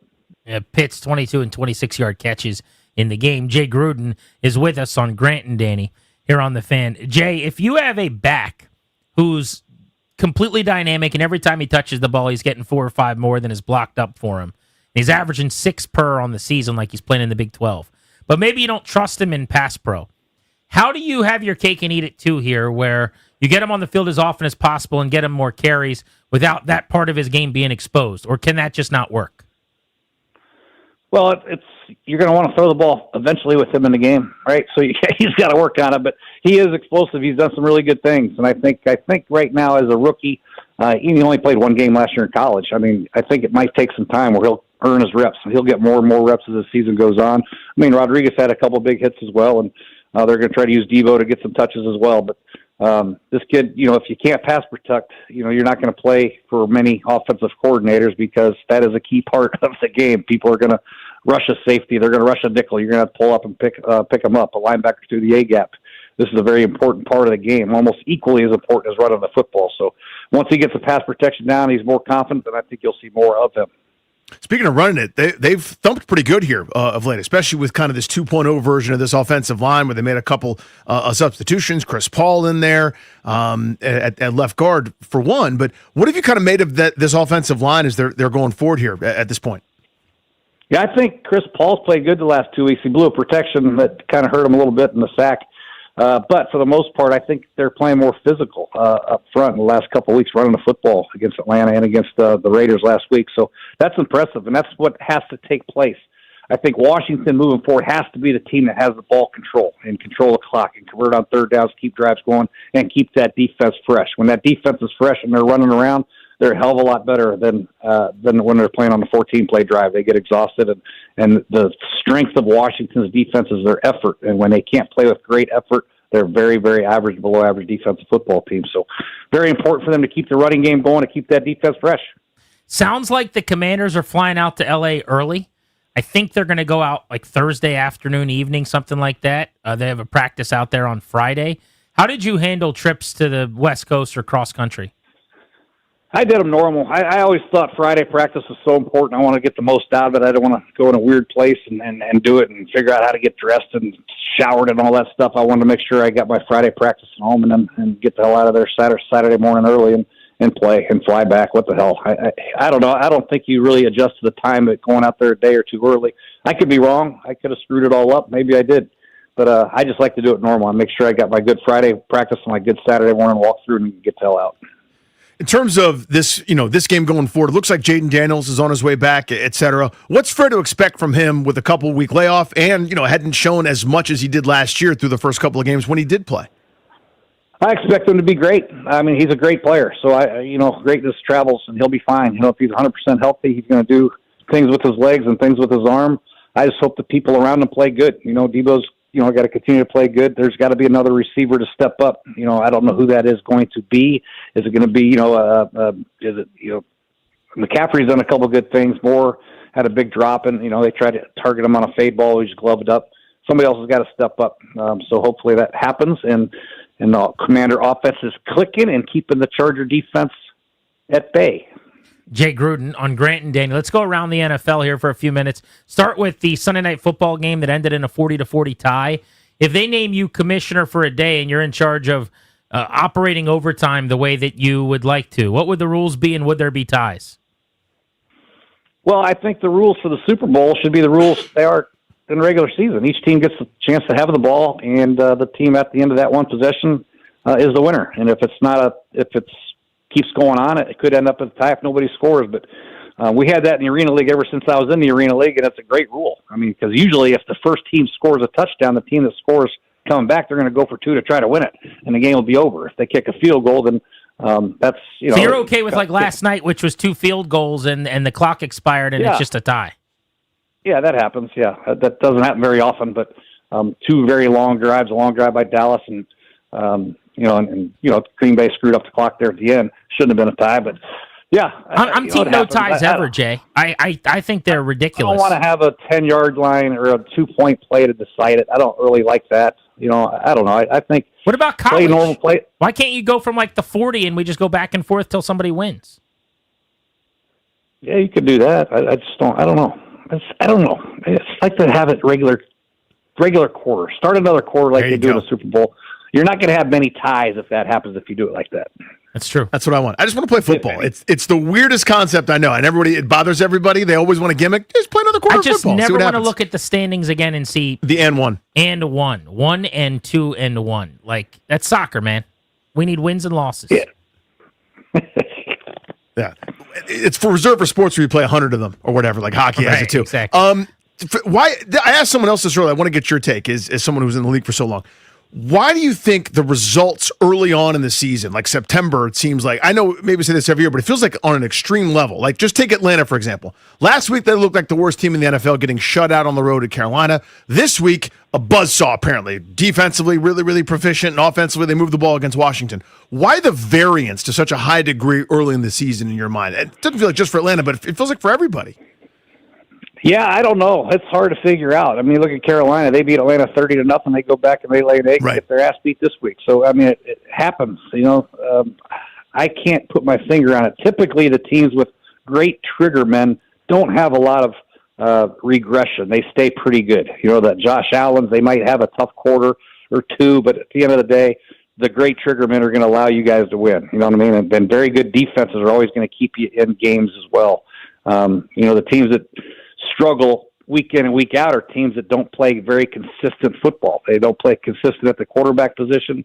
They get out of whack in the secondary. Their angles of attack are poor on defense. But, consistency matters a lot, and injuries and teams staying healthy matters a lot. Baltimore is decimated right now on defense. I don't know how they're going to get a stop. So that has a lot to do with it as well.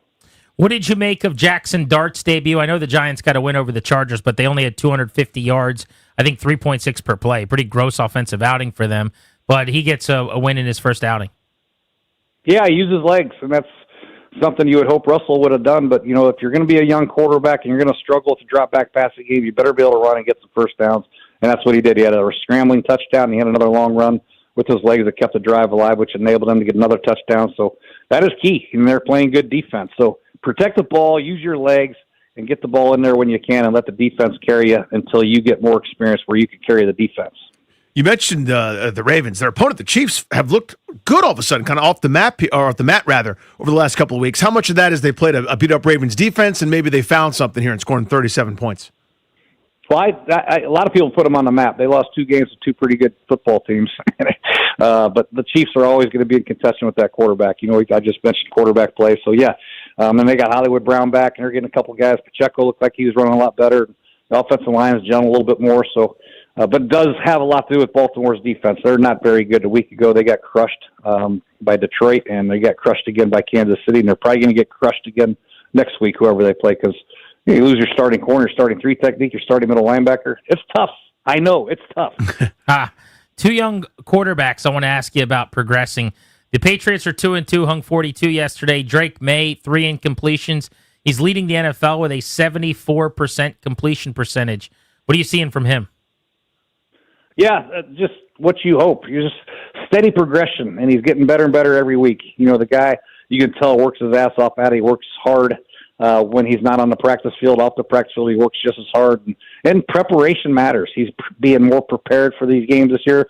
The experience that he had last year, this year moving forward, he's going to get better and better. And he's got a good running game behind him, and pretty good offensive line, and defense isn't bad either. So you love to have young quarterbacks continue to progress at the rate that he is, because he's going to be a force with his athleticism and his arm talent. And then the Bears have won back-to-back games under new head coach Ben Johnson. Caleb Williams, 5 touchdowns and a pick over the last couple. What have you seen in his development in the new offense? Yeah, I think Ben is a very good play caller, and that's going to benefit, obviously, Caleb. And he has a couple of really good receivers out there, DJ and Roma Dunze, and the rookie they got from Missouri. He's a pretty good player, too. So they got some players around him, and he's starting to settle them down. To limit the turnovers, limit the sacks, keep your team alive. You guys will have a chance to win a lot of games, which they did against the Raiders. They didn't play very good up on the first half. They weren't very good. They weren't very productive at all. They stayed with the game plan. Caleb didn't turn the ball over, kept the team in it. The defense played pretty good, and they got the win on the road. So, yeah, I think he's going to get better and better again with Ben. Jay, as a coach, how would you handle a Denai Mitchell who fumbles as he's on the way into the end zone, kind of celebrating? Realized that, I think, before he crossed and tried to dive on the football, et cetera. He addressed the team this morning, but it's the kind of thing where he knows he messed up. But so how would you handle that as a head coach? I don't know. That's something you got to try to take care of at OTAs and training camp, and you have to have your Saturday morning meetings, and you have to just remind everybody how important it is, how hard it is to score a touchdown in the National Football League. So you got to really take care of it. Don't celebrate till you get to the letters in the end zone, the back of the end zone, and that's something that you just hope your team never does. It makes everybody look bad. It makes the staff look bad. It hurts your team. It hurts yourself, and there's nothing benefits from it. There's no end zone celebration good enough for you to risk dropping the ball before you get there. I don't think you ever crossed paths with Brian Callahan. I know Bill was on your staff here in Washington, and Brian was a longtime Cincinnati guy. You guys never coached together, did you? No, we did not.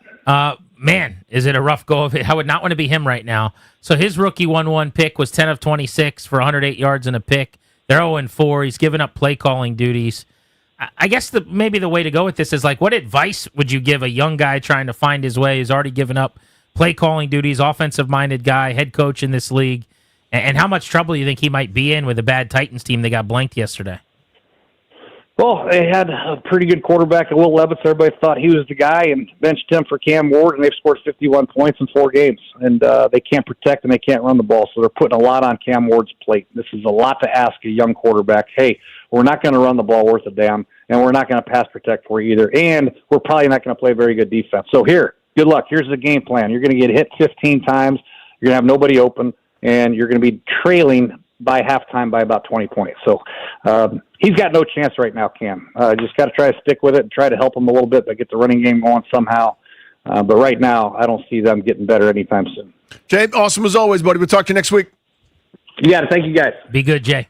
On air and on the road, Jay Gruden is driven by the Ted Britt Automotive Group, Ted Britt Ford and Chantilly in Fairfax, your F-150 headquarters, Ted Britt Lincoln and Chantilly, and Ted Britt Chevrolet in Sterling, all home to Ted Britt for life, lifetime vehicle coverage. See and shop them all at tedbritt.com. A little bit early for this in the football season, I would say, but it's happening anyway. In week 4, after a tough defensive performance, we're going to break out the vent clock next on Grant and Danny.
I'm Toby Altizer with your sports update on the Fan. This update is brought to you by Staples. In the NFL, the Commanders fell to the Falcons yesterday, 34-27, falling to 2-2 on the season. Injury coming out of the matchup. Defensive end Javonte Jean-Baptiste going to be out for a while with a pec injury. He was placed on injured reserve. Update on Jaden Daniels. Ian Rappaport said yesterday before the games kicked off that Jaden's expected to be back out on the field against the Chargers next week. John Kine was on with the Junkies earlier today, said a similar sort of report that they're pretty encouraged that he's going to be able to get back out on the field against the Chargers next week. Big-time injuries coming out of yesterday's games. Giants wide receiver Malik Neighbors done for the season with a torn ACL. He's already been placed on the injured reserve. And Chargers left tackle Joe Alt dealing with a high ankle sprain. He could be out multiple weeks. The Staples HP Tech event is on. Now at Staples, tech smarter, not harder, with up to 40% off AI-powered PCs, plus up to 35% off select HP printers, America's most trusted printer brand. Offer ends 11/1. Staples, that was easy. From the Crop Metcalf 5-Star Sports Desk, I'm Toby Altizer on the Fan.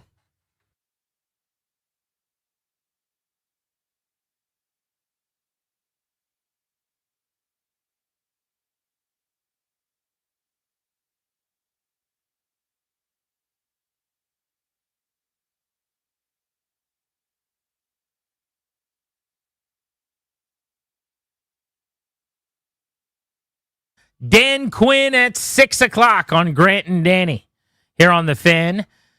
Injury updates as well as thoughts. It is a Tell the Truth Monday after all. It's not a lie Monday. Oh, man, it's been a while since Tell the Truth Monday. Thoughts on what went wrong defensively and how do they fix it, all coming up from the head coach at 6 in a half hour here on the Fan.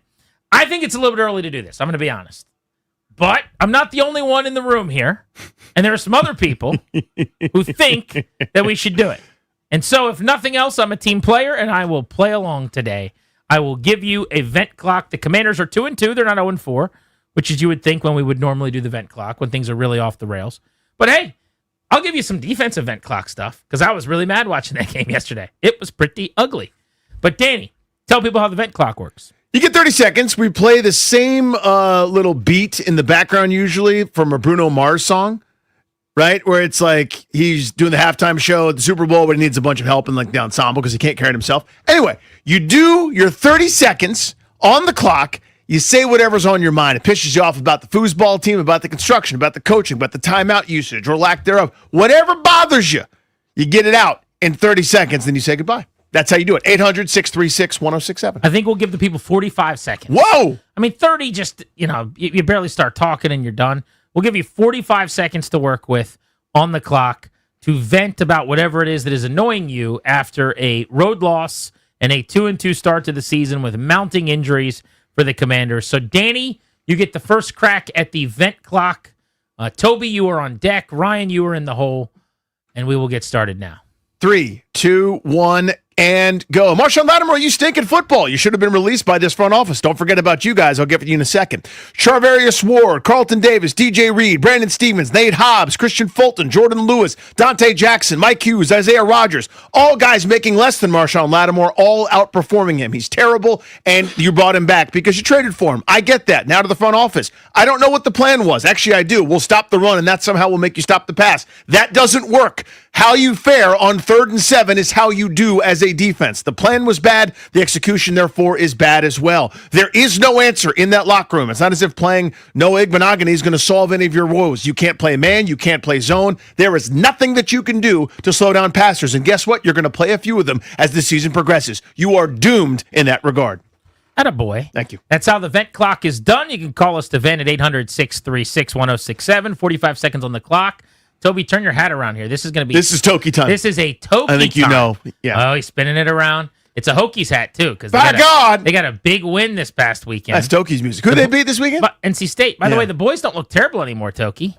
No, they're playing a lot better. A dubious honor, but yes. Something that Brent Pry struggled with was one-score games, and they won a one-score game over the Wolfpack. I'll be damned. He's struggling in those. He's struggling in some others, too, though. Now, UVA is the real Virginia team we need to be talking about. After beating Florida State, Coach Elliott's got the boys playing some football. Reminiscent of the early 90s when they beat that work-done Florida State team. All right, so Toby, 45 seconds on the clock for Toki Altizer starts now. Bijan Robinson, Drake London, Kyle Pitts. Have you ever considered maybe you should cover one of those guys And y'all know Bijan Robinson's in the run game. You did a decent job in there. Where the heck were you doing with Bobby Wagner having to play man coverage on Bijan Robinson? Have you considered that you suck at zone coverage? Maybe you should blitz somebody. Have you considered that with the offense being a JV unit, they still put up 27 points?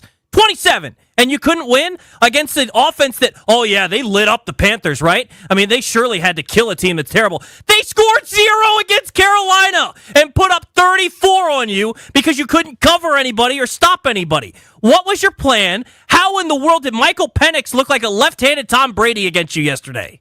He was a left-handed Tom Brady. That's Steve I Young. think you're right about that. All right, I guess I'll go. A little vent clock. 45 seconds on the clock, please, Darius. 2-2 Washington. Here we go. Al Michaels, a little bit of energy, please. Why is he catching shrapnel? I don't know, but a little bit of energy, please. As for the Commanders, Washington, boys, it's too early in the year defensively to be melting down, to have your communicational issues.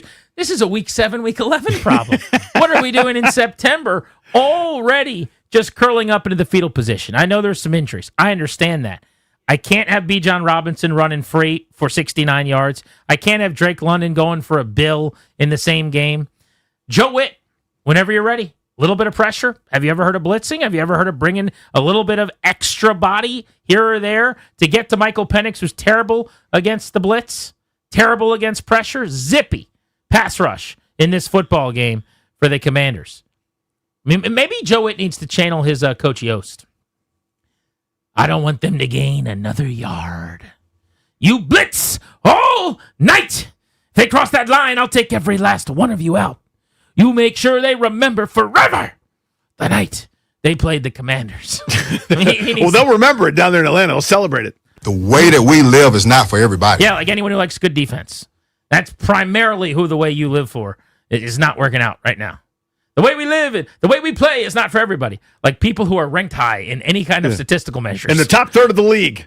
Because the ball is life. Well, you got it once this year. So we're not living a whole lot. Got a quarter of a life going. That's nice. So if I've lived once in 16 quarters, I'm doing a lot of dying. Yeah, right? is that by the man? I actually like Joe Witt as a dude, so I shouldn't jump. I do too. He's a great Seems like a soundbite. great guy. I just wish there was better defense. My guy. That's my soundbite guy right there. You can be a great guy and have a bad defense. Have I you think ever he seen is. his opening lines, like his opening statements of press conferences? They're incredible. They're like 4 minutes long with these detailed, I mean, it doesn't say a ton, but it's like very broken down, like section by section of the recent game. Now we'll look ahead to the next opponent. He's like, I guess we don't have any questions today, Joe. I mean, just goes into these long opening comments.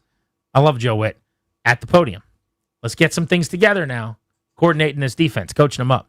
All right, Clary, 45 seconds on the clock. Time for you to vent.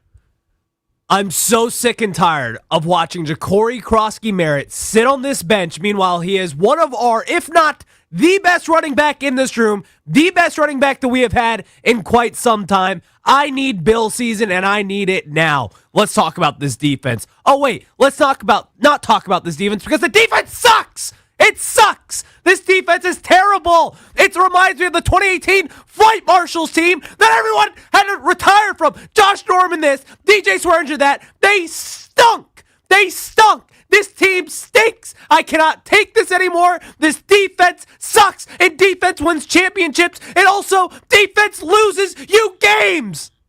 I like the idea of Clary dropping the flight marshals a couple times The today. flight marshals. I mean, only real ones know. I hadn't heard that in you guys 6 sleep. years. It was 7 the years. nickname of a terrible secondary, but it was self-appointed. And like they would do this shit, this stuff. I might need to dump that. They would do this thing. You were right the first time, by the way.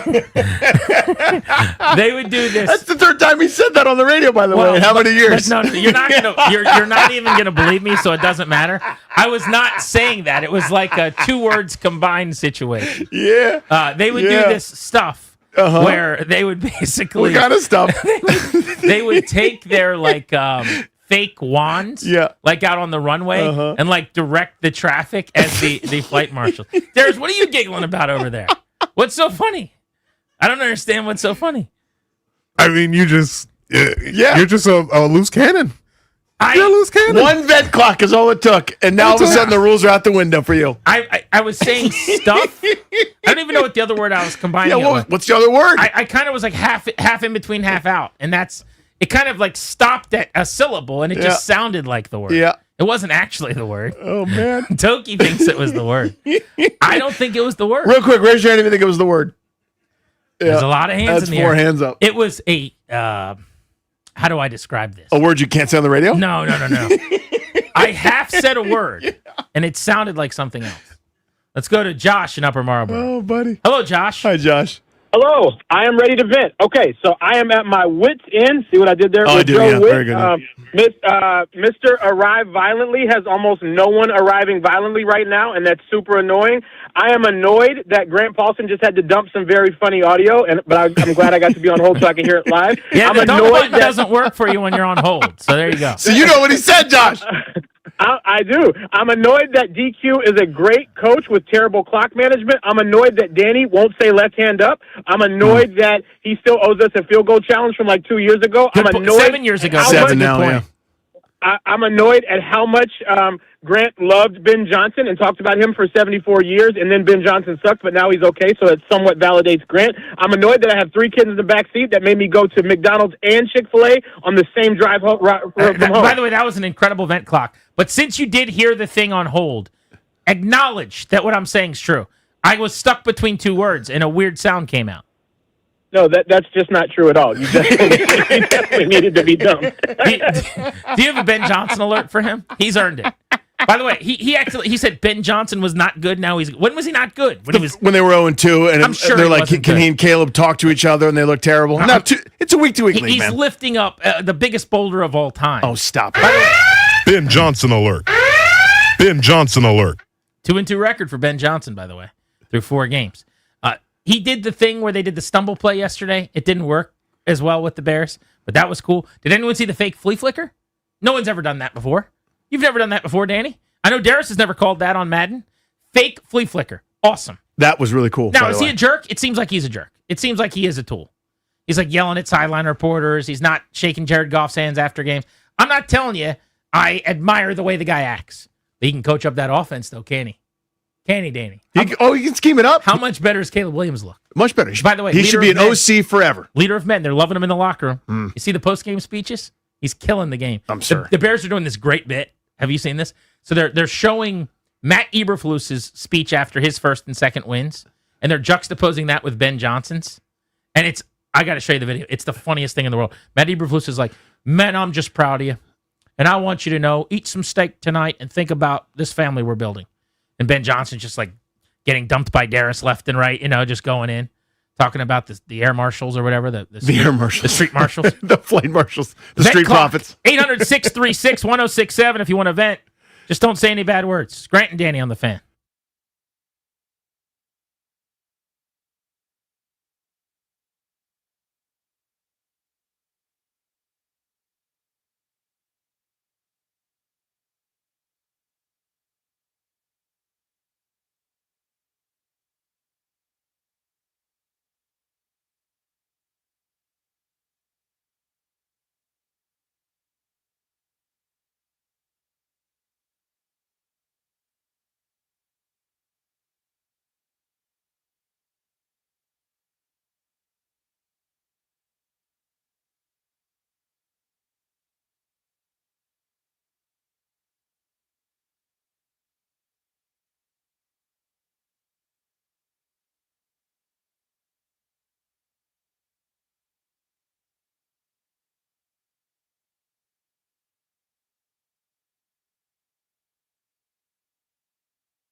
Only real ones know. I had heard that in you guys. 6 Wait, years. it was the years. nickname of a terrible secondary, but it was self-appointed. Only real like ones they would know. do this. I had heard that in you guys. 6 Wait, years. it was the nickname of a terrible secondary, but it was self-appointed. Only real. You were right the first time, by the way.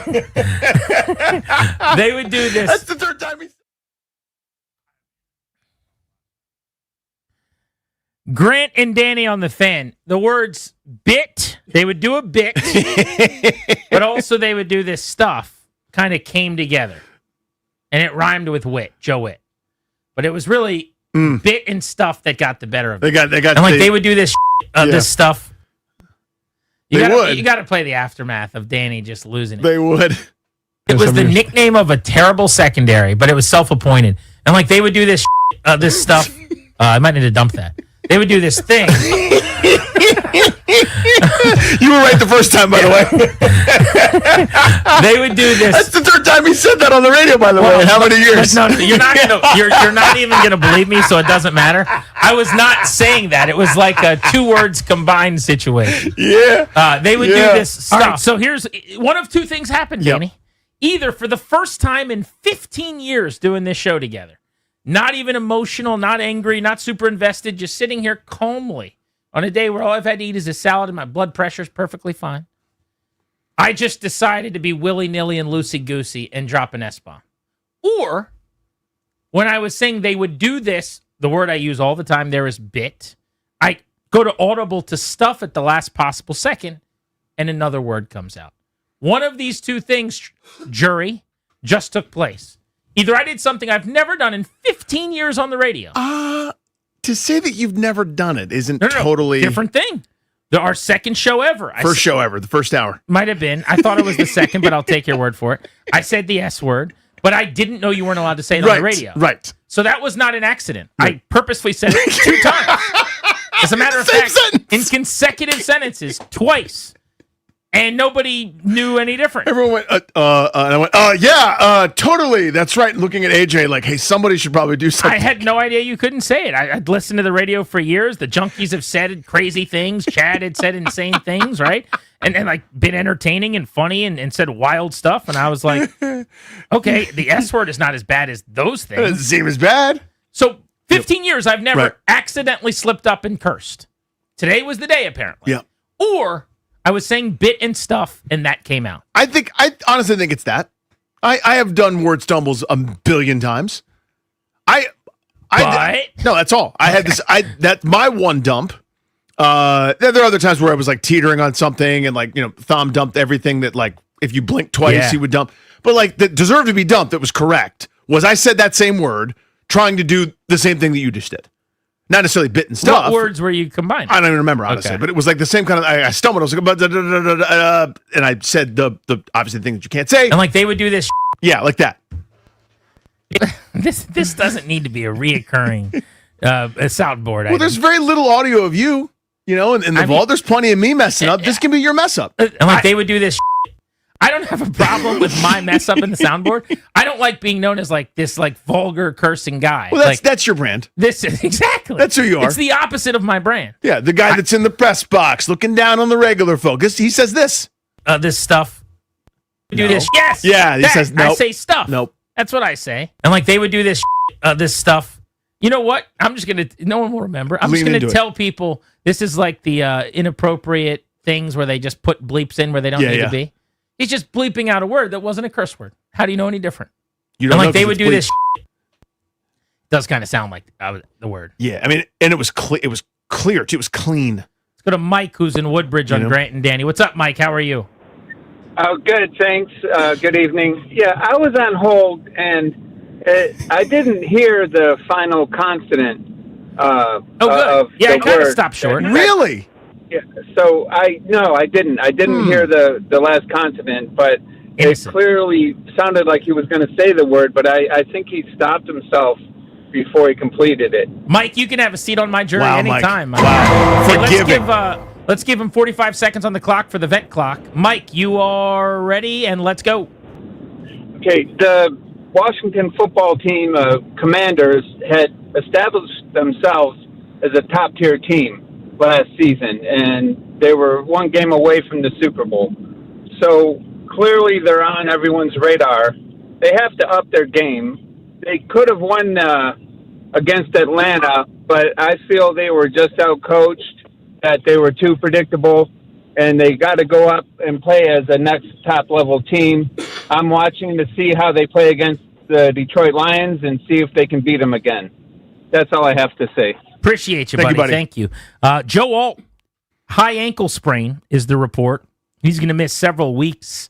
That means the Chargers this weekend will be without both of their premium tackles when they take on the Commanders. It's not who you play, it's when you play. When you play them. That is a great benefit for Washington's defensive front, which got to the quarterback 2 times for contact of Michael Penix on Sunday against Atlanta. Let's hear from Joe Witt next. The Commanders are 2-2. They give up 34 on the road to the Falcons, and they are 0-2 away from Northwest Stadium. The head coach of the operation, DQ, is next.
I'm Toby Altizer with your sports update on The Fan. This update is brought to you by Baldino's Lock and Key, your hometown security team. In the NFL, the Commanders fell to 2-2 with their loss yesterday to the Falcons, 34-27. Injury coming out of the game. Javonte Jean-Baptiste, the defensive end, is going to be out for a while with a pec injury he suffered yesterday. He's been placed on injured reserve. Jaden Daniels update. Ian Rappaport said yesterday that Jaden's expected to be back out on the field against the Chargers next week. John Keim with a similar report today on the Junkies, saying they're pretty optimistic he'll be back next Sunday.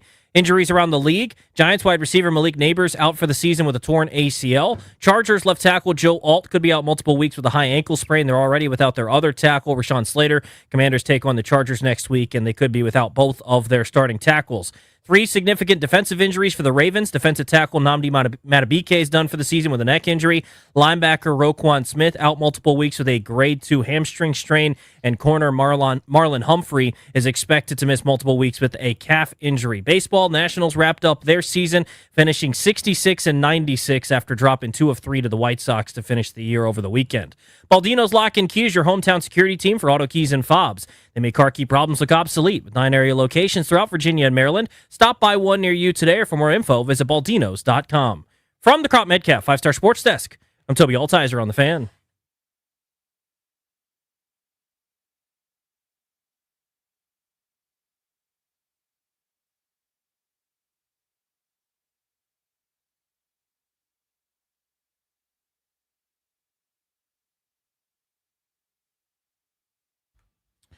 Grant and Danny, brought to you by the law firm Condori and Murat. Estate planning, elder law, real estate transactions, probate administration. Their attorneys are always there to protect you and your family's assets. Schedule a free consultation with their team today at kmlawyers.com and tell them we sent you to get a discount. That's kmlawyers.com. 2 Monday Night Football games tonight. Jets at the Dolphins, 0-3 team. Someone's got to win. Or maybe we'll just get another tie. Second straight primetime game. We can just have a bunch of ties. Everyone will be happy. Bengals 2-1, Broncos 1-2 in Denver tonight. The nightcap 7:15, 8:15 starts. So we don't get the early late. We just get the 1 hour staggered, simultaneous, annoying slate of Monday Night Football. Stagger piece is the one that I like. So the end of the one's at half, the other's on. I can go back and forth. That's what I want. I like this one. So this is what you asked for. I'm all for the 7 o'clock, 10 o'clock start times, but it is not to be this evening. Don't forget about what aren't we talking enough about the day after a Commanders game.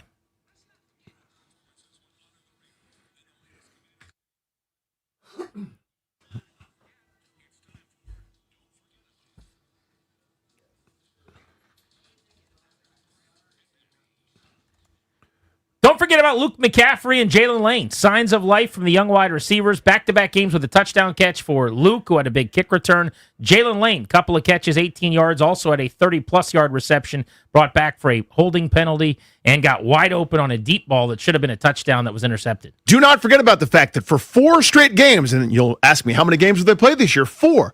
Washington has squandered a timeout, not in a 2-minute drill situation, not in an end game situation, either early in the second half, early in the fourth quarter, midway through the first quarter, for not being organized. Something that hasn't bit them too badly, but it's still a problem that needs to be fixed now.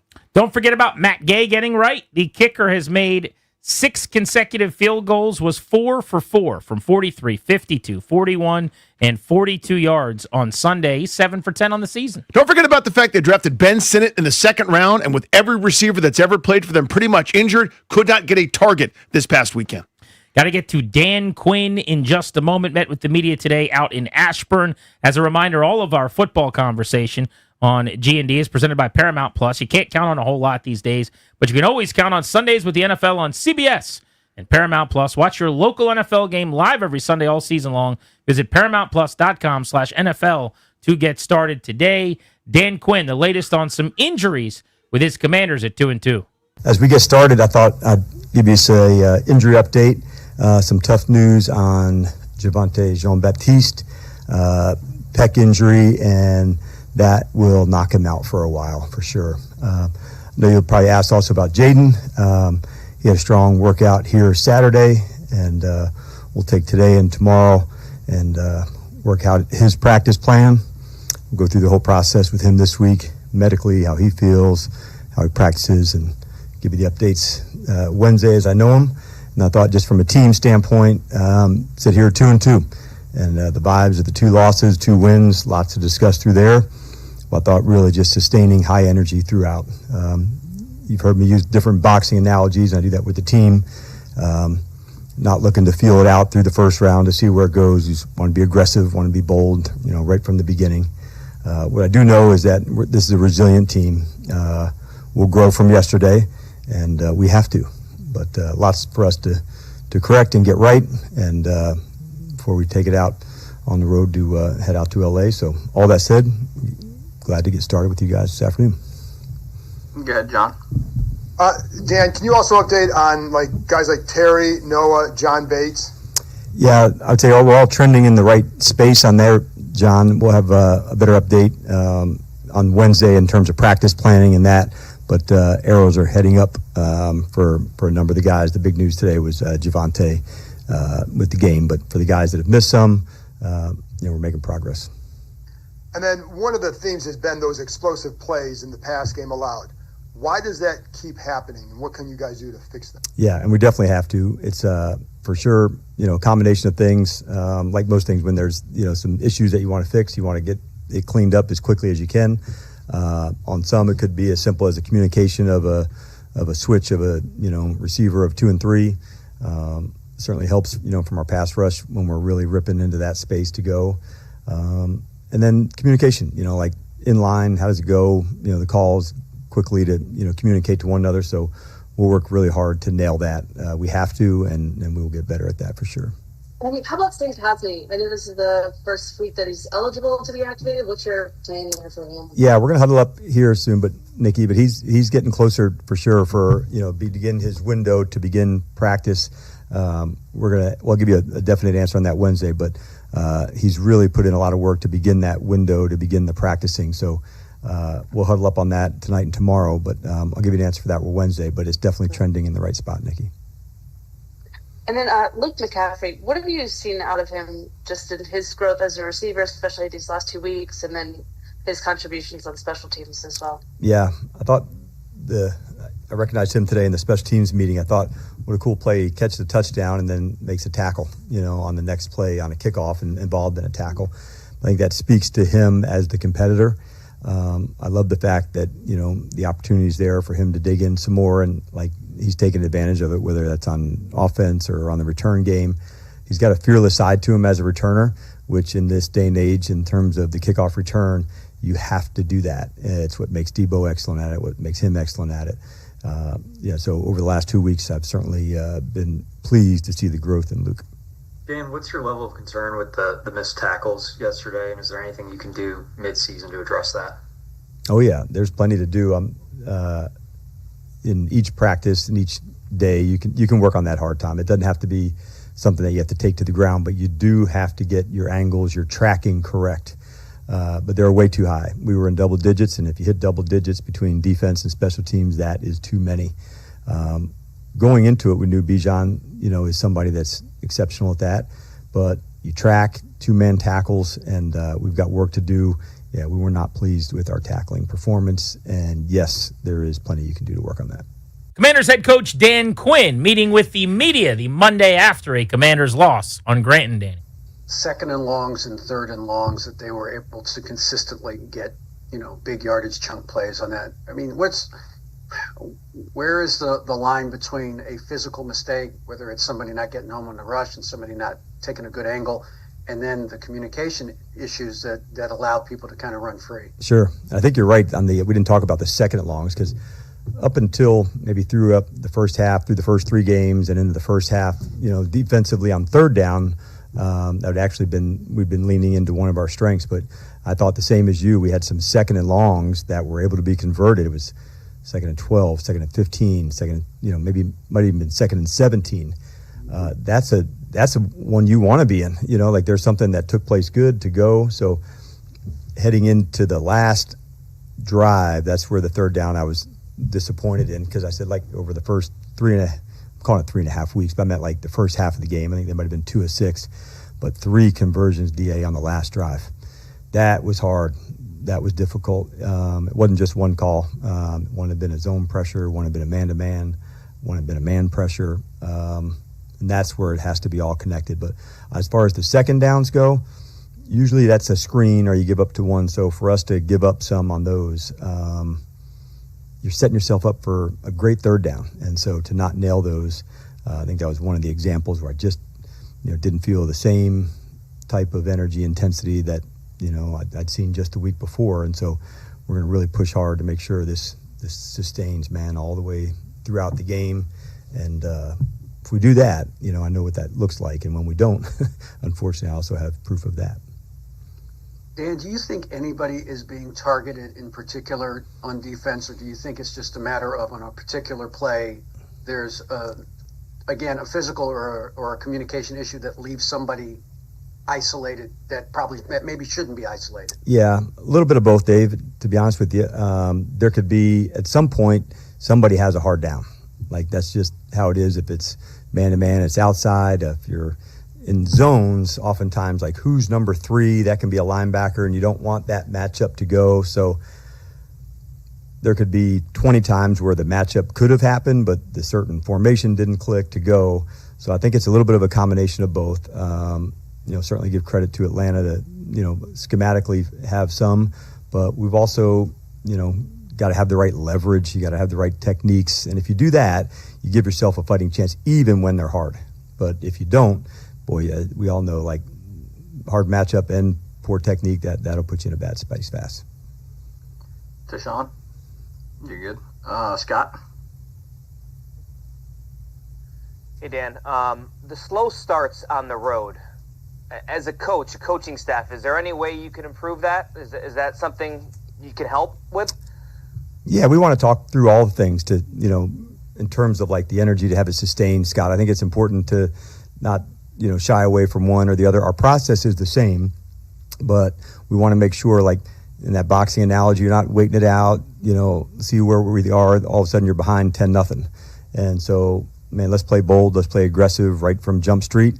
And when we do that, it can carry over into it. But you don't want to say you can only start fast. If you punt, that doesn't mean you're going to lose the game, or if you give up a field goal. But it does mean you're entering into the arena, into the contest, in the right mindset to go throw the first punch and be aggressive. And we'll work hard to continue to do that. It's really a mindset. It's a way. And if you go into it in that way, you have a way better chance of, going forward. I love the fight for the team, but, fighting to stay in it is different than fighting to finish the play. And so I want to make sure, like, our attitude, our mindset is absolutely bold and aggressive.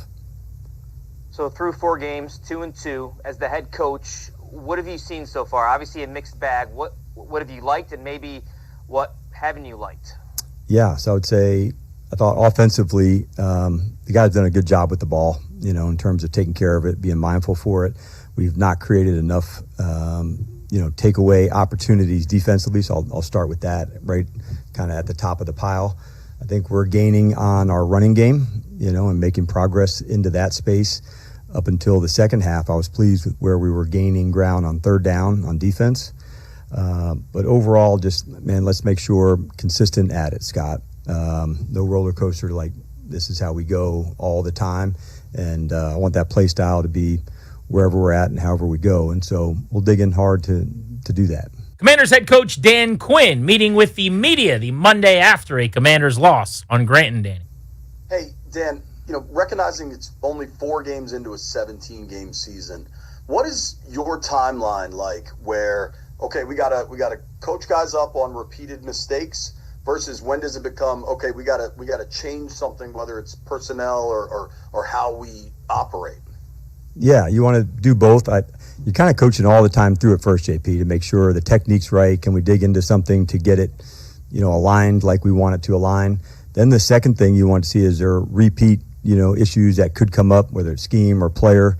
And now you have 4 games of work as opposed to, 1 or 2. So that's what I want to make sure we don't miss on these opportunities. Like you just acknowledge we're, roughly 1 quarter into it, and some of the things that I like, I want to see more of. Some of the things that we need to improve upon, ball hawking defensively to get better into that space. Third down on offense, those are some things that we can now shine a a light on to make sure, let's give that some extra attention, knowing that's going to be really important to what we do. Being a quarter of the way through the season, we've heard the past couple weeks, both players and coaches talk about eye discipline and communication on the defensive side of the ball. Is there a need to kind of simplify things a little bit, make things easier for both player and coach as far as, sussing these things out, particularly when players are in motion? Yeah, the main thing is, Mitch, there hasn't been a lot of change to go. So if there is something that we have to take out, I think we would. I don't feel like we're at that space, but if there is repeated communication issues, then the plan, you're exactly right, would come down smaller and smaller and smaller again to do that.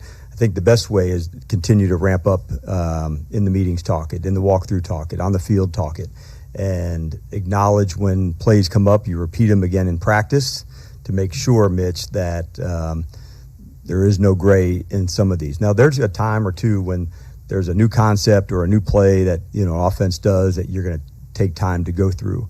But what you don't want to miss on ever are things that you've been doing. And just because of speed, motion, or something happens that you get out of whack. So I want to make sure that's the difference. The things that you can control and that you have good training on, man, don't miss those. Nail those every single time. They come up with new look or new wrinkle and you talk your way through that. That's normal football. That happens, often. But, man, let's make sure the stuff that we have practiced, that we have down, like Mitch, that we nail those, 10 out of 10 times. Hi, Dan. In terms of, the pass rush yesterday, what did you see that you thought led to not as much success as you've seen from that unit? Yeah, agreed. Yeah, I thought, when we were going to take our shots, when to go. I thought early on, they did a nice job of, getting rid of the ball quickly, to get, intermediate throws to go. But the ones that are down the field, Howard, those are the ones that we've got to capitalize on.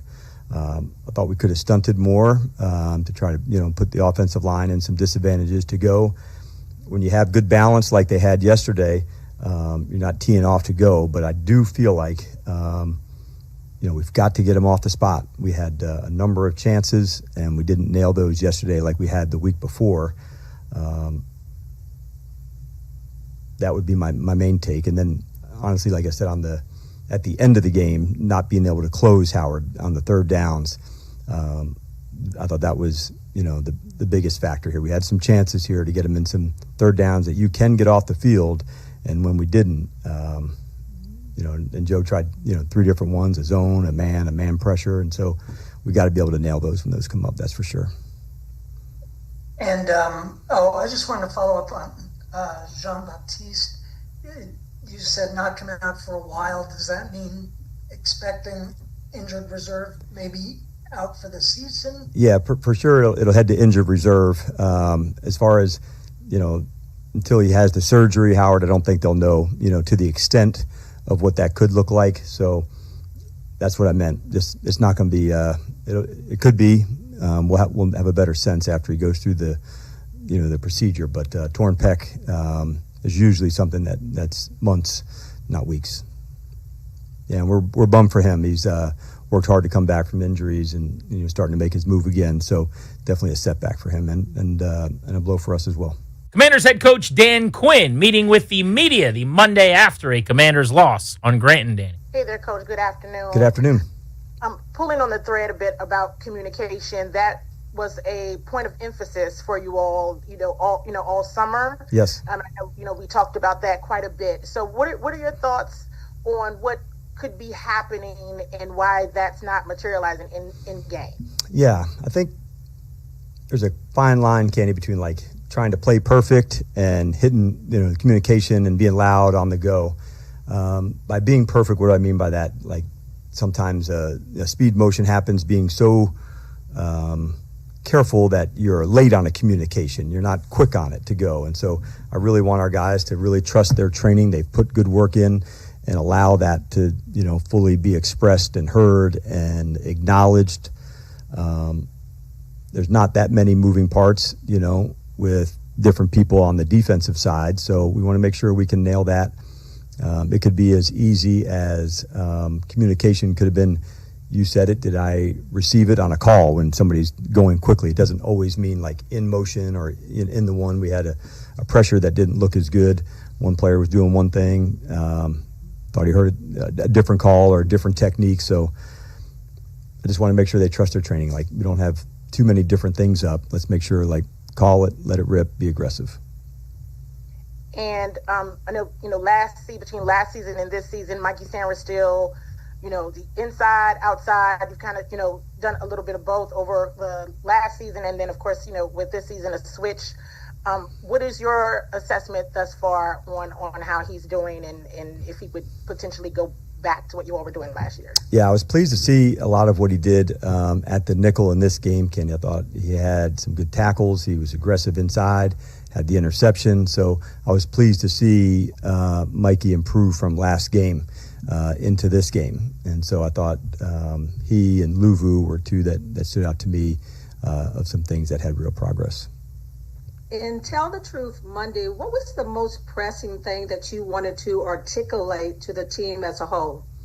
Yeah, it was good. It's exactly what I had discussed with you guys earlier about let's make sure the identity of how we want to play, it just shows up in every way, Donna. That means at home, at away, the ability to go finish, not feeling it out, fighting early first round. Like, man, make sure we are aggressive and bold and go right from the beginning. And I also remind that doesn't mean that you can't finish with a punt, or if they get a field goal, it's not starting fast. It's a mindset. It's an attitude. And I've seen, and we all have seen, what it looks like when that energy does come out. And we've seen it where it's not to the level that we want. So that was, at the top of the pile for me. I know that they'll fight and finish. That's who they are. I want to make sure right the whole time through, Donna. Like, that's just how we play and being bold and aggressive. When you miss your moments, it stings. It hurts. And you want to acknowledge them, so we point them out and say, hey, this is how we're going to get better, and it takes all of us to do that. So those were the two things for us, the energy and let's go get better. To follow up a little bit on what David Alder asked earlier about guys getting isolated on defense, Bobby's obviously a tremendous player, and just last week he had 2 sacks and looked really good. At 35, it's also reasonable to say maybe he's lost his step in coverage. How do you weigh that between, hey, this guy, we have to have him on the field at all times because he's our signal caller, but simultaneously, maybe there's other aspects of his game, but how do we de-emphasize the importance of? Is that a discussion you guys ever have? We discuss a lot of the guys, but specifically not to a matchup to, that we're regarding with him. Like I said, I think you're probably talking about the long swing that went, right, for a long play. That could have been a matchup that could have happened on other plays as well. And so I think, where do you take the lesson from it when you're going through traffic? You take the air out of it. So I think Bobby would be the first to tell you, technique is first, and so if you get into that first, that can, play through a matchup to go, okay, he's not outside man-to-man, by himself on somebody in a tough matchup. So you try to mitigate those things with he and any of the guys as best you can. But, also give credit to Atlanta. Like, the guy also made a fantastic play. I couldn't have been more impressed by Jeremy's speed on that particular play. It would have been nice to hold them to a field goal into that space just to demonstrate how he expressed how hard he'll play. He was absolutely flying. Commanders head coach Dan Quinn, as heard today in Ashburn. All of our football conversation on The Fan, presented by Paramount Plus. You can't count on much, but you can always count on Sundays with the NFL on CBS and Paramount Plus. Watch your local NFL game live every Sunday all season long. Visit ParamountPlus.com/NFL to get started today. Enjoy a double dip of Monday Night Football. Big thanks to Ryan, Darius, and Toby behind the scenes. Grant and Danny saying so long on The Fan. Toby Altizer has Tobver Time coming up next. Thank you for coming.